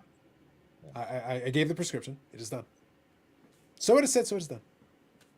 But yes. No, but that's like I said. That's part of the reason why my angle has always been to be like, guys, like this ain't that serious. And I understand that for folks who are the uninitiated. And again, I keep trying to remind myself that I've seen a lot of bullshit in this hobby. I've seen a lot of people pull a lot of stunts, a lot of games, a lot of little cons and all that. And after a while, I won't say you get used to it. I don't think that's the appropriate term. But I think you become understanding that people will take, you give them an inch, they'll take a mile. And it's a very common thing. So so don't like act like it's this ridiculous, crazy thing. But at the same time, take care of yourself, pay attention, don't automatically just trust everybody. Doesn't mean you have to be closed off and trust no one. You don't have to go that far. But why don't you at least try to keep your eyes open? And that will take care of most of the issues that you're going to find in this space. You'll miss a lot of the big issues that if you just do that.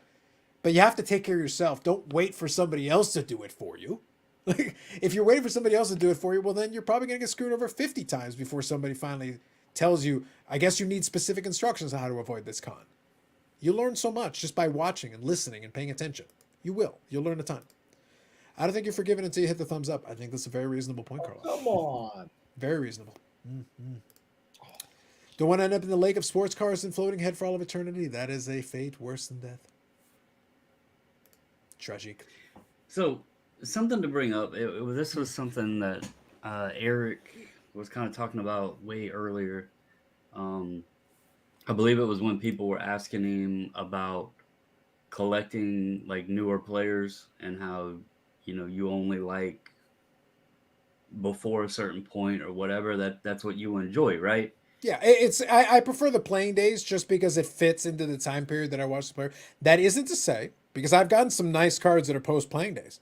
So I do appreciate them and I do enjoy them, but not as much. Like if you give me 2 equivalent post playing days and playing days, I'm probably going to enjoy the playing days card just a little bit more because it fits in the time period of the player. The reason I brought this up, so there's so much talk about getting kids into the hobby. Sure. There's talk about ultra modern day cards, in any of the sports or whatever. I myself have been guilty of questioning why is Luka Doncic so much, or Ronald Acuna, or whoever, right? Yeah. Modern current day players. Yep. And then the little discussion that we had that you guys helped me with last week, when I asked about who is a player maybe to look for in like the 90s era stuff. Yeah. I'm not going to lie. I think I have the guy just off of looking at some stuff. Mm-hmm. But at the same time, I'm not going to sit here and lie when I say this. It's pretty difficult to get excited about buying, like being new to the sport and not really knowing much. The guy I kind of picked was Brett Hull. Okay. He confused me, and I did a little research because it said he was. Oh, Brett Hull is confusing. He's an said interesting he was dude. a U.S. player, but he was born in Canada, but he had dual citizenship. Yep. So I did look into all that, but he had like the most goals, I believe, and most points for any U.S. player, according to the stats. And obviously his dad was a great player as well. So here's an interesting twist about that. I get what you're saying. He's not really considered American born.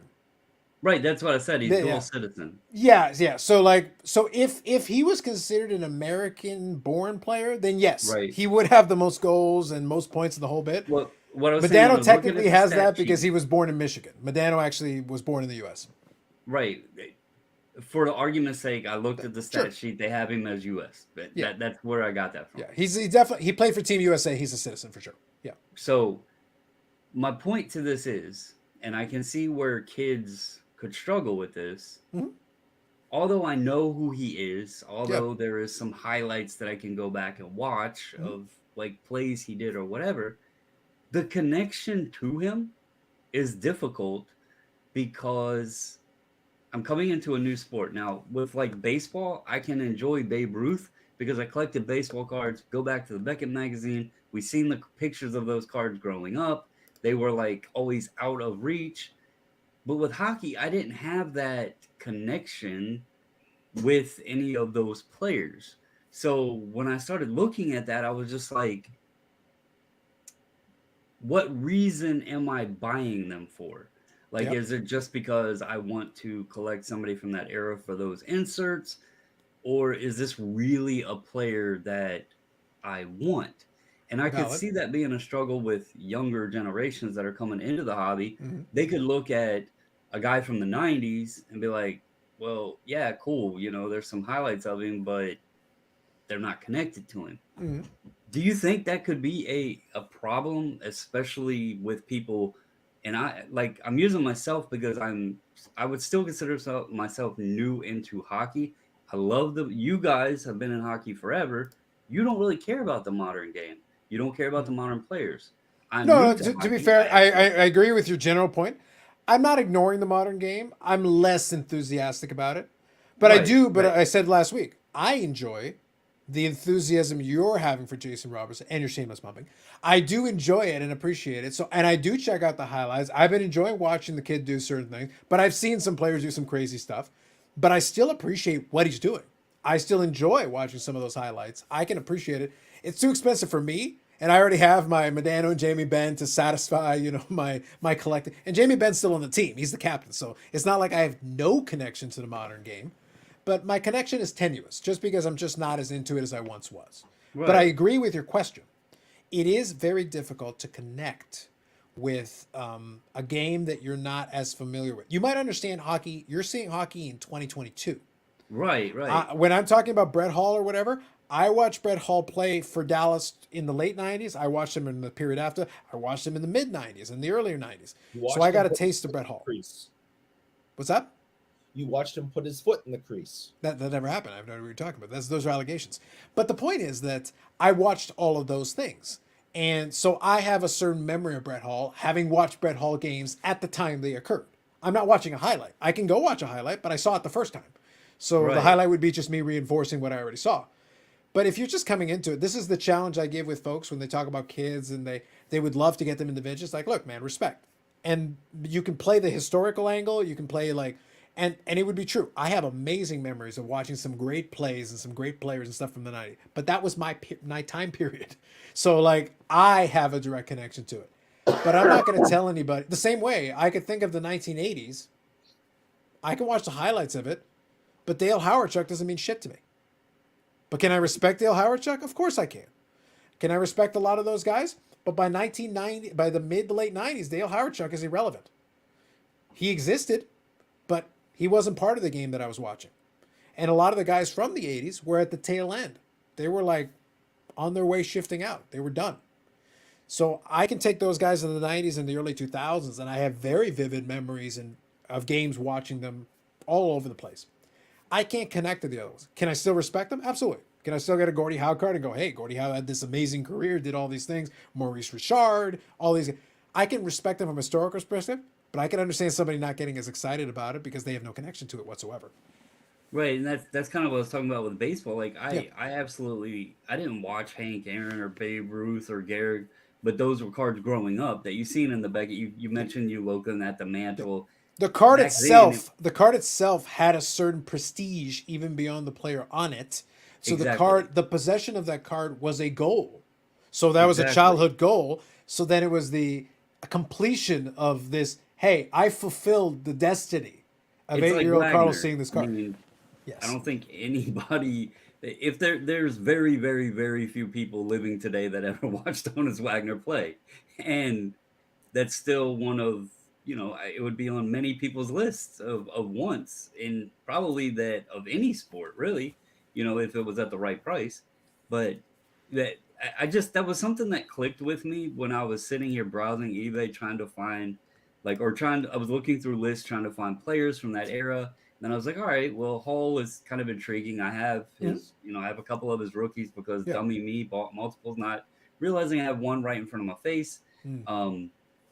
But anyway, and then I started looking at the inserts and stuff, and then I was just like, I don't know anything about these sets specifically, like back for hockey. Yeah. I don't really know much about that era. I'm not like would be cool to pick some up, but I don't know that I could say I'm a Brett Hall fan or I'm proud of my Brett Hall collection because I couldn't sit here and tell you about a game-winning shot off of, his skate or whatever. That's story. I probably have that story wrong, but I know what Eric was getting No, at. I think what Eric is referring to is a completely legitimate goal that ended the 98-99 Stanley Cup final. Like, where honestly, Dominik Hasek, probably the most overrated goaltender of all time, couldn't stop a very simple shot. Like, it was, like, honestly, Bougie Eric on his bad hip could have stopped it. And it ended the third overtime of, a Stanley Cup final game, game 6. It was completely legitimate. And they keep trying to blame poor Brett Hall, who's sitting there, probably sees this broken shell of a man over there trying to stop this puck, feels bad for him, happens to be close by, and then, skate in the crease. Nah, none of that. I won't hear it. I hear none of that. It was just something I kind of wanted to share with you guys because I get it. Sad man. If you don't, I'm an evil man. If you connect with those eras, that Eric collects and you in the 90s time period and all that, and I know you got like Ottinger and that sort of stuff, but y'all have your periods that you really connect and love the sport for, those cards, the players, that sort of thing. Yep. And being new to hockey and then trying to go back in time, I can see where it would be difficult to get kids to look at stuff from even the early 2000s or the 90s or further back if they have no clue who in the hell these people are. I can see where that's difficult to get them attracted to it. Yeah, but that's always been the challenge, is that I think people disconnect that, like, when you have that direct connection to it, it's much easier.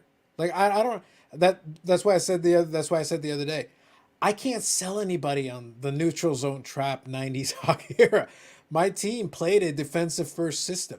There were great offensive players on that team. Joe Nieuwendyk is a 500 goal scorer. Brett Hall is a 600 goal scorer. Modano is nearly a 600 goal scorer. It's not like they didn't have offensively talented players.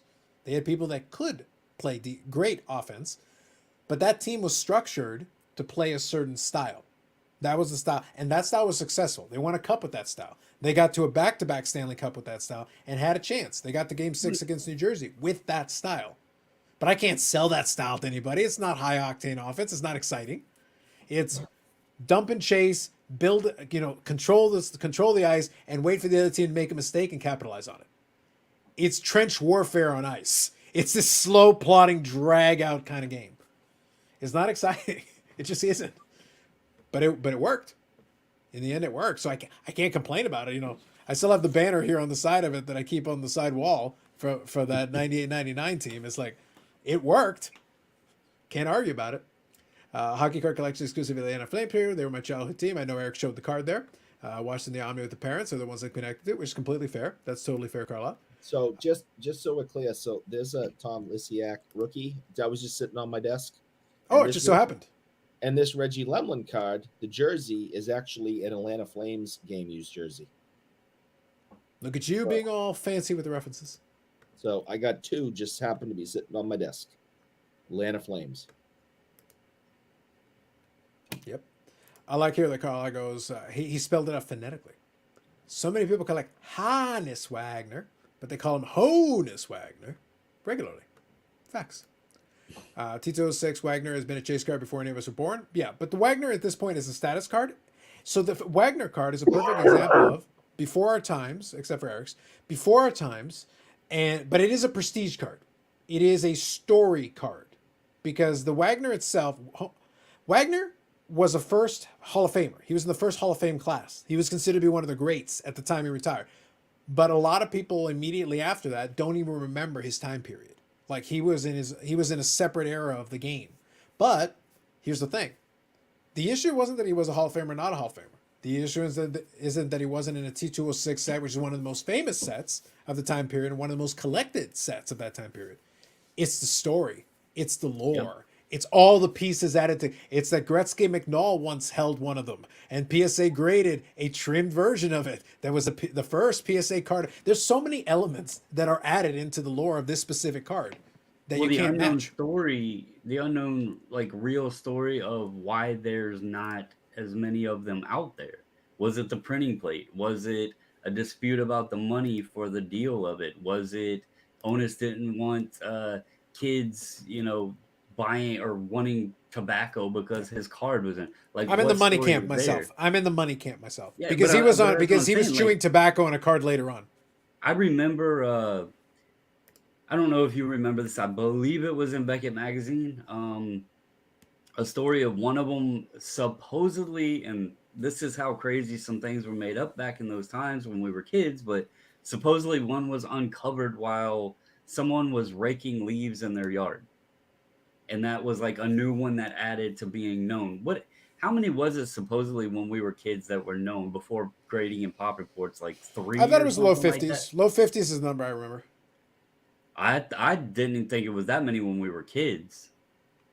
That was the number I had kicked around. Mind you, like I said, nobody really published it too much. So it's like it's kind of really tough. I know that they've kicked around it. Like I think somewhere now the guesstimate is somewhere in the 60s, but not like it's not a crazy amount. It's been well over 100 years, so it's not like it's. I don't expect somebody to come up with a horde of 100 of them right now. So but again, in and of itself, there are rarer cards. The Ty Cobb back is a Right. way rarer card of a higher tier Hall of Famer, but it wouldn't sell for the same. It doesn't have the lore. It doesn't have the same story. Even though Some of those other backs are very, very, very. You just never see them. I mean, how many different backs are there? Like 20 or 30 different backs, I believe. it's a bunch. It's a lot. I don't remember the specific, but there have been a lot of books written about it.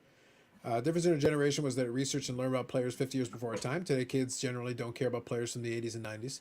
No, that's fair. And I did that a lot with baseball, but that's because I was into baseball, so I studied it. But here's the key, though. Just because I know about a player from that era doesn't mean I feel compelled to have a card of that player from that era. There's 39. 39 backs? Mm-hmm. Yeah. And some of them are actually like back variants where it's like different colors of the back itself. It's just different versions of the same back. And also different factories and a whole bunch of weird stuff. As kids, we were learning about Babe Ruth, etc. for book reports in grade 3. There you go. Yep, name, image, likeness. Yeah, it's synonymous with the trading card hobby, similar to the 52 mantle. If you say baseball card, like famous baseball cards, most people Which will grab has the a 52. story. Yeah, and you got the 52 mantle and you got the T206 Wagner, coincidentally, and both have that little extra oomph going along with it. Brendan says here, I remember the pop was around 25. I remember being higher than that, but fair enough. Like, look, I'm sure it was published somewhere. Didn't affect the price. It's been a steady climb since 1990. Yeah, it's been a steady climb since the 70s. There were some sold in the 70s that for that time period were like these crazy prices. I want to say by the 70s or the early 80s, somebody sold one for like $1,000 or something. And it was like, but at that time period, it's like, oh my God, someone spent $1,000 on a baseball card. What are you doing? It was crazy at that time. When I was a kid, I sent a few bucks in a self-addressed stamped envelope that was returned with a T206 card. The card was selected at random, a common card. Yeah, there were dealers and things that had stuff like that. It was a great way of presenting it to people because, man, this card's old. This is crazy. It's interesting. All right, so real quick here. Yeah, perfect. All right, so I think that's good. We actually we delved dangerously into old school territory. And I think it's time for Carlos to get a snack. So I think that works out. So I think it was really, really good, guys. Actually, really strong audience here with the chat as well. It's been good. And the like button has been generously touched. I have enjoyed that. I've appreciated it. Although, if any of you didn't hit the like button, we're so close to 50. We're so close to 50 during the broadcast. Come on. It's free, and I charge Eric, and he suffers. We all like it when Eric suffers. When Eric suffers, an angel gets its wings. Come on, people. You can do it. If you haven't already, come on. Hell, I might have to use my other account and get us closer. Oh, come on. That's cheating. What That's is just everyone's old? So for me, the oldest cards I have are T206s. I'd have to look and see which series they were in, but I definitely have T206s in my collection for sure. Mine is, it's either 1887 or 1889 is my oldest. Is that your oldest? Yeah, Gotcha. it's hold on. Yep. Is it like an old Judge or one of the other ones? No, it's non-sport. Ah, I gotcha. That's fair. That would count. I have this and the Abe Lincoln. They're 87. I couldn't remember if it was 87 or 89, Gotcha. but it's a 87 Hallex and Company. I have the George Washington and Abe Lincoln. Oh, that's pretty good. That's nice. So real quick, so Carlisle, you never specified what. So when you're saying red, you put it in quotation marks. What does that actually mean? Like the quotation marks is the part that we're a little confused about. It's like, what does that actually mean? Communist cards from Russia. I don't know. That's what I say. Like, if you could specify what you're referring to, we can probably accommodate you, but you got to specify. Like, what is it you're asking for? Or was I way where you did that? No, we were asking the question, and you must have missed when we asked. Just specify what it is, and maybe we can accommodate you. Mine is the 52 tops. Look and see Captain Morgan. Look at you, Bob. Look at you. Mecca cigarettes. Yep. Have a good night, Baz. Yep. Absolutely. But yeah, specify Carlisle, and we can probably accommodate you. But you have to tell us what are you referring to? What exactly are you asking for? Yeah, I don't get it. Yeah, when you put in quotation marks, like, okay, are you asking for a card that has the color red in it? Somebody named Red? I know what my favorite green card is. Mm-hmm. Well, what's funny is if I had the binder with me, if it had been like, I could have grabbed a Red Kelly. There you go. There we go. Okay, so now we're getting a little information. All right, so apparently it is open-ended here. So it could be a red card, could be a red Schoendienst. I always mispronounce it completely. Could be a Cincinnati red. Could be communist. There you go, open-ended.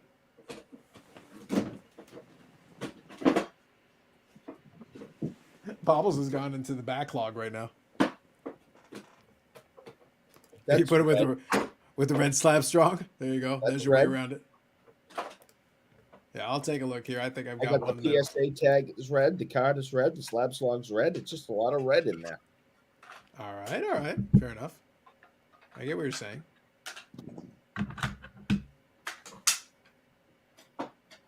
Bobbles is really going into the archive there. I like it. Oh, God. There you go. Oh, here's a good one. This one fits in a couple of themes. I won't say it's my favorite necessarily, but it's certainly up there. It fits a lot of the categories and elements that we're talking about. All right. So this one is from the 2021 Finest WWE, and this is Uncrowned Greatness, $1 Million Man, red refractor out of 5. We got the autograph, red refractor out of 5, $1 Million Man. I already did the clip tonight. Big fan of the $1 Million Man from back in the day, and red refractor, like I said. There you go. That is a red card. So let's see here. What do you think about Pat Foley? What do you think about Pat Foley? I don't know who that is. I also don't know who that is, so I was lost in there. What about Sammy Hagar album Red? There you go. The Red Rocker.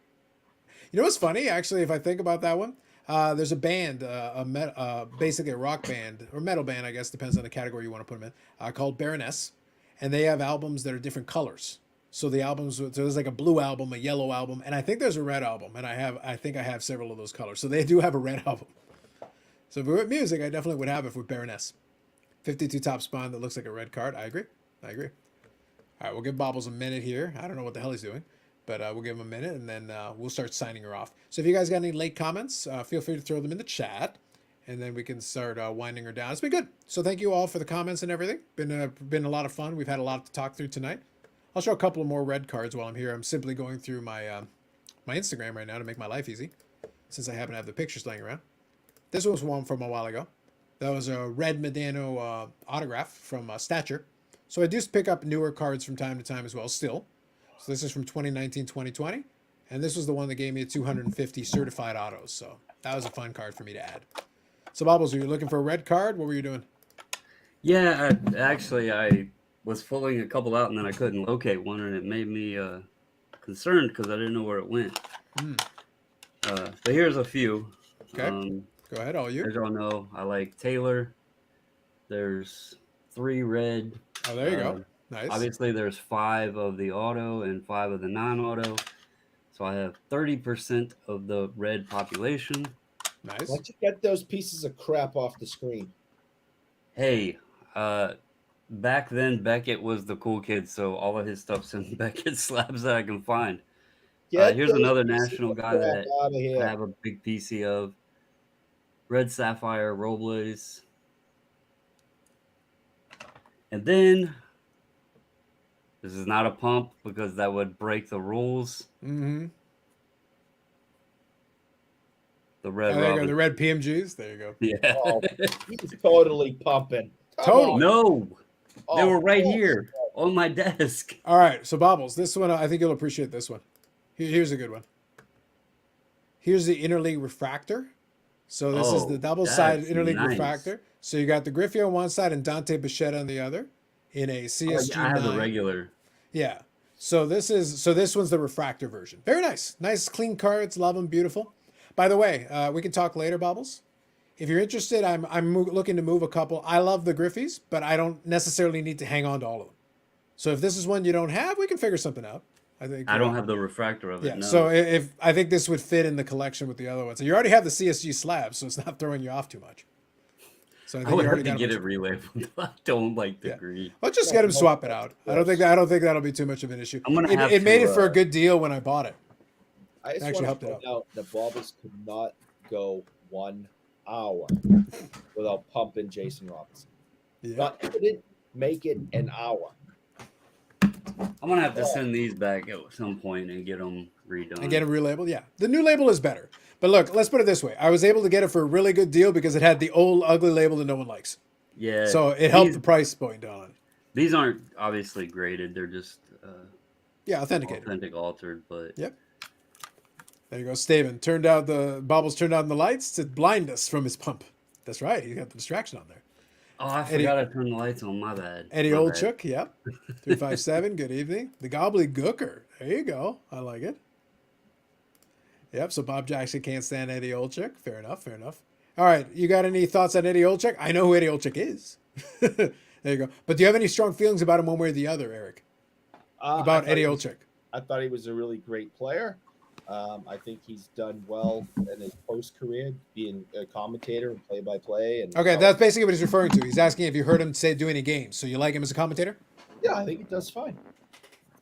All right, there you go. So Worked that's an answer with, from Eric. He worked with Doc Emery a lot, and yeah, I think he's done really well. I think that's fair. All right, guys. Any last questions or thoughts? Feel free to throw them in. All right, I got to be honest. I kind of want to go 3.5 minutes. Now that it's that close. Go ahead, Eric. You can pass out. I got 3.5 minutes now. Close enough. I'm going to grab 1 or 2 more red cards while I'm doing that. We want to make sure Eric can keel over and get his beauty sleep. Otherwise, his mom will ground him again. You heard what she said earlier. I did. Told me I had to go to bed early. You know how much trouble I'm going to get into? Just change the clocks back. You'll be fine. Oh, by the way, Bobbles, you'll like this one. Very nice. There's I do the have Jamie- some other Dallas Stars PM. I actually have other player PMGs too. Yeah, but this one fits obviously into the Ben collection, so I was able to get this one as Right. part of that. So it fit right into it. So that was kind of good. So real quick here, let's go through. Great show, great cards. Thank you, Carlisle. Eddie Olchek is very knowledgeable about horse racing. There you go. Eric, give us the bugs you ate this week. There you go. Eric, chicken soup. Yep.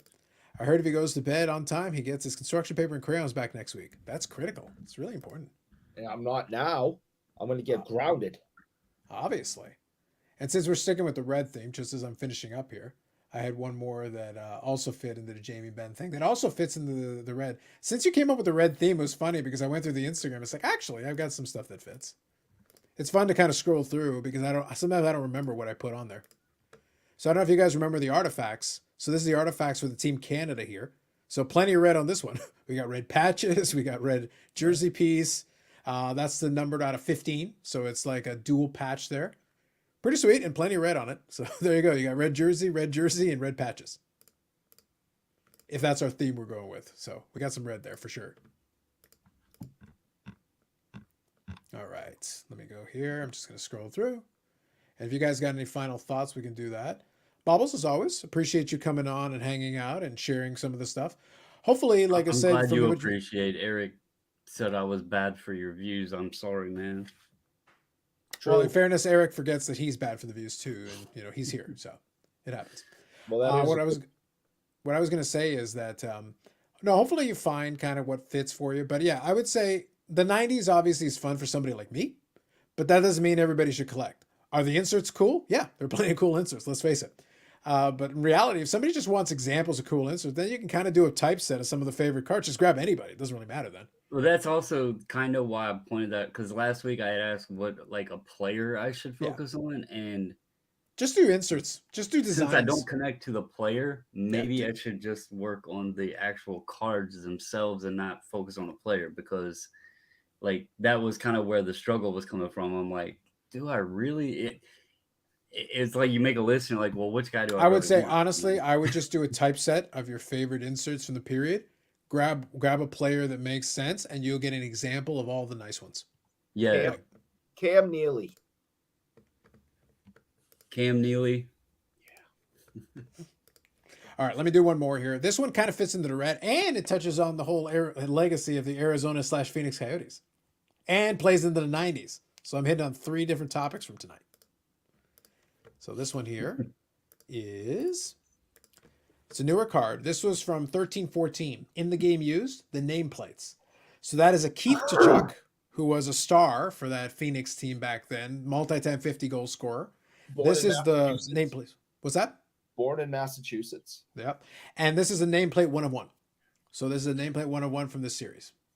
Question: did they number that 1 of 1 or is it like?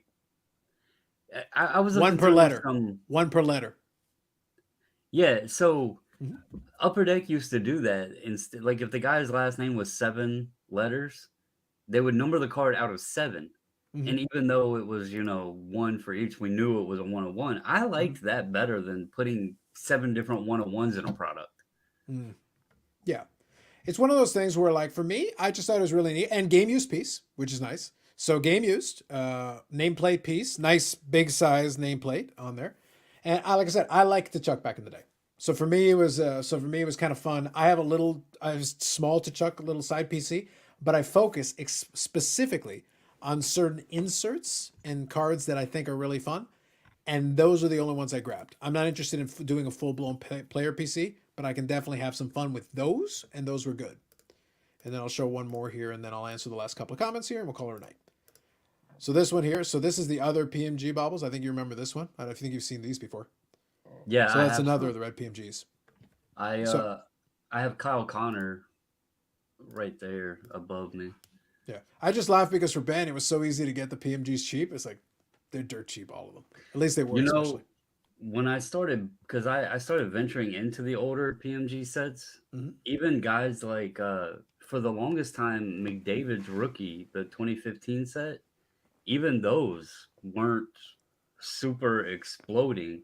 Yeah. And then I guess when the Marvel stuff started going up, the hockey people started noticing it, or I don't know, but they did start creeping up along, not as crazy as the Marvel ones, but it did help push those up a little bit with it. So Right. No, that's fair. So mistake over time manufacturers made with dual player cards in the 90s was many were double-sided. Yeah, well, it depends on what you're interested in, right? Like for me, the Griffey being on the front made a lot of sense. Dante Bichette was a great player in his time, but it's one of those things like Griffey is the star of that one. Are you guys still watching Oak Island or was it only Bobby? I think it was Bobby for that one. the Mike double succeed- player thing though was interesting because on like the Dufex ones, you could get the Team Pinnacle. Yeah. They had the ones where the front player would have the Dufex, and they'd have the ones where the back player was, and then they did the same thing with refractors. Tops did the ones where, So that's a Team Pinnacle. There's a Griffey on that side. And there's a regular non-Dufex on the other side. nice, yeah. I think he has one with Bonds too, if I'm not mistaken. Yep. I just happen to have the example within arm's reach, so it made it really easy for me to pull an example. All right, so real quick, like Succeed viewers, very suspicious. We're all about shadiness here. All right, Bob Jackson has the last really difficult question left for the night. Carlos, if you had to, in capital letters, had to, collect either Mike Trout or Tom Brady cards, full-blown player collection, which would you pick?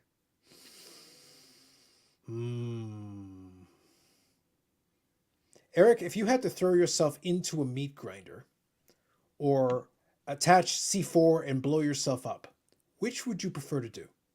You will die either way. Oh, I'd blow myself up. The only question I have is which one is the C4 and which one's the meat grinder? I don't know. That's the difficulty I'm having right now. Tom Brady or Fish Boy? Fish Boy, Tom Brady. Well, let me see. Mike Trout has won nothing. Yeah, and Tom Brady's won nothing legitimately, so. Okay, Yeah. I'm going to evaluate this a little bit. So Trout, because he just said player collect. It didn't say that you had to buy all of the cards. Well, it says full-blown player collection, though. Full-blown player collection. Right. That just means you're player collecting them. Yeah. Trout has probably, if I had to guess, more options at very cheaper prices. To also, I mean, The only thought I'm player-wise- having is that Trout, because he started later, yes, his stuff is expensive, but Brady got out of sight in 2020. That's what I was like looking at. The only But thing I'm also looking Trout- at is it would be cheaper. I would suffer, but I would suffer with more money left in my pocket. He All right, might not we're going have- with Fish Boy in this one. We're going with Fish Boy. I was gonna say he's also got the and I no knock to Brady at all, but Trout seems like a pretty good dad and seems very happy to be a father. And Brady's got kids too, right? Oh, yeah, very much so, Interesting. yeah. Wait, so you decided to take that angle? I kind of appreciate that you took that angle on it. That's kind of interesting. So you suggesting? Are you suggesting that Tom Brady doesn't seem like the fine, upstanding citizen and nice person? Interesting how you would arrive at that distance. I'm not saying That's that. an interesting I'm take. just saying Trout does seem to be very excited. I don't know. Interesting. You're making an interesting point. An interesting point. I gotta give it to you. I gotta give it to you. Fair. I think we're gonna go with Fish Boy in this example, Bob. Bob, you legitimately put me to the test. I'm not gonna lie. You put me to the test on that one. I really had to the gears had to go a little bit. A little smoke might have come out. That was tough, man. That was tough. Whoo, man. All right. Absolutely. Have a good night, Carla. We made it to 50 likes. Thank you, sir. C4 seems quicker. There you go. Yep, that Brady picture's hilarious. I thought we have a little fun there at the end with that one.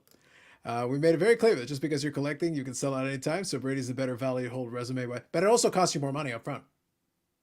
Don't forget, when it comes to value, if you can buy it cheaper, you can also get the value out of it that way.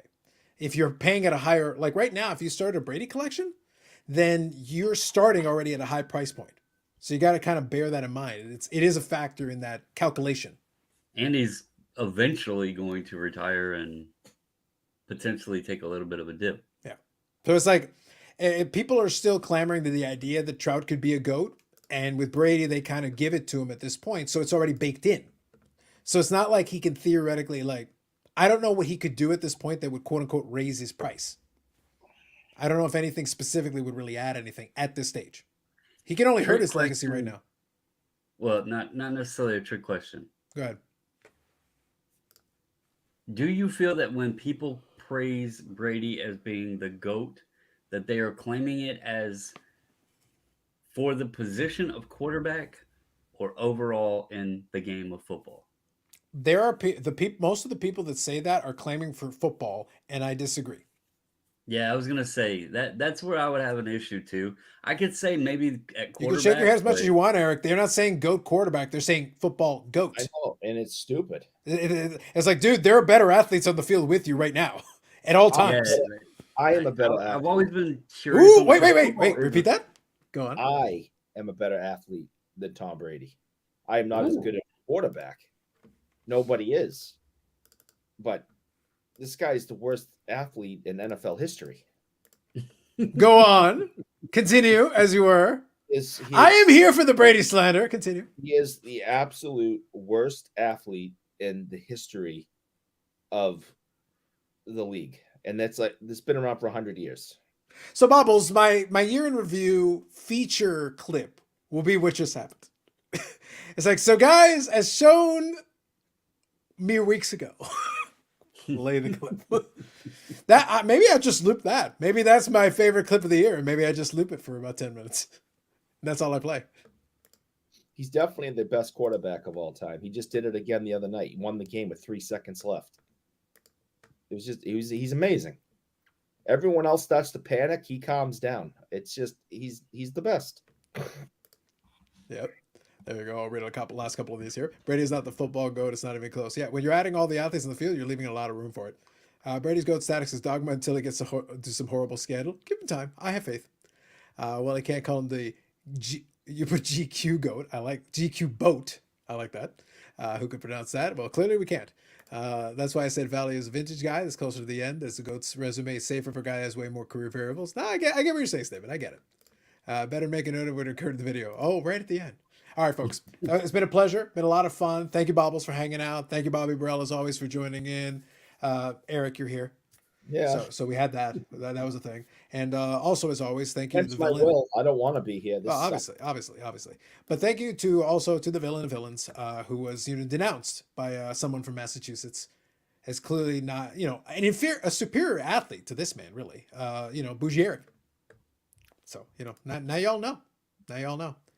All right. Oh, look at you scumbag. I love the fact that it's here. And name, you came early. What a loser. All right. Sounds good. All right. Have yourself a good night, Steven. Have yourself a good night, Name. Everybody else, Brendan. All the folks in the chat. Thank you all for hanging out. Appreciate it. Much appreciated. Here you go. Last comment for Bob. I'll give this one to you. Eric put in some hard hours tonight while sick. Respect. There you go. You got a nice comment at the end. Say something nice, Eric. That was nice for you. Thank you. There you go. All right, guys. Have yourself a good weekend. If you're out on the West Coast, you got a couple hours left. On the East Coast, it is now Saturday. Enjoy your weekend. Have a good one. We'll catch you next time.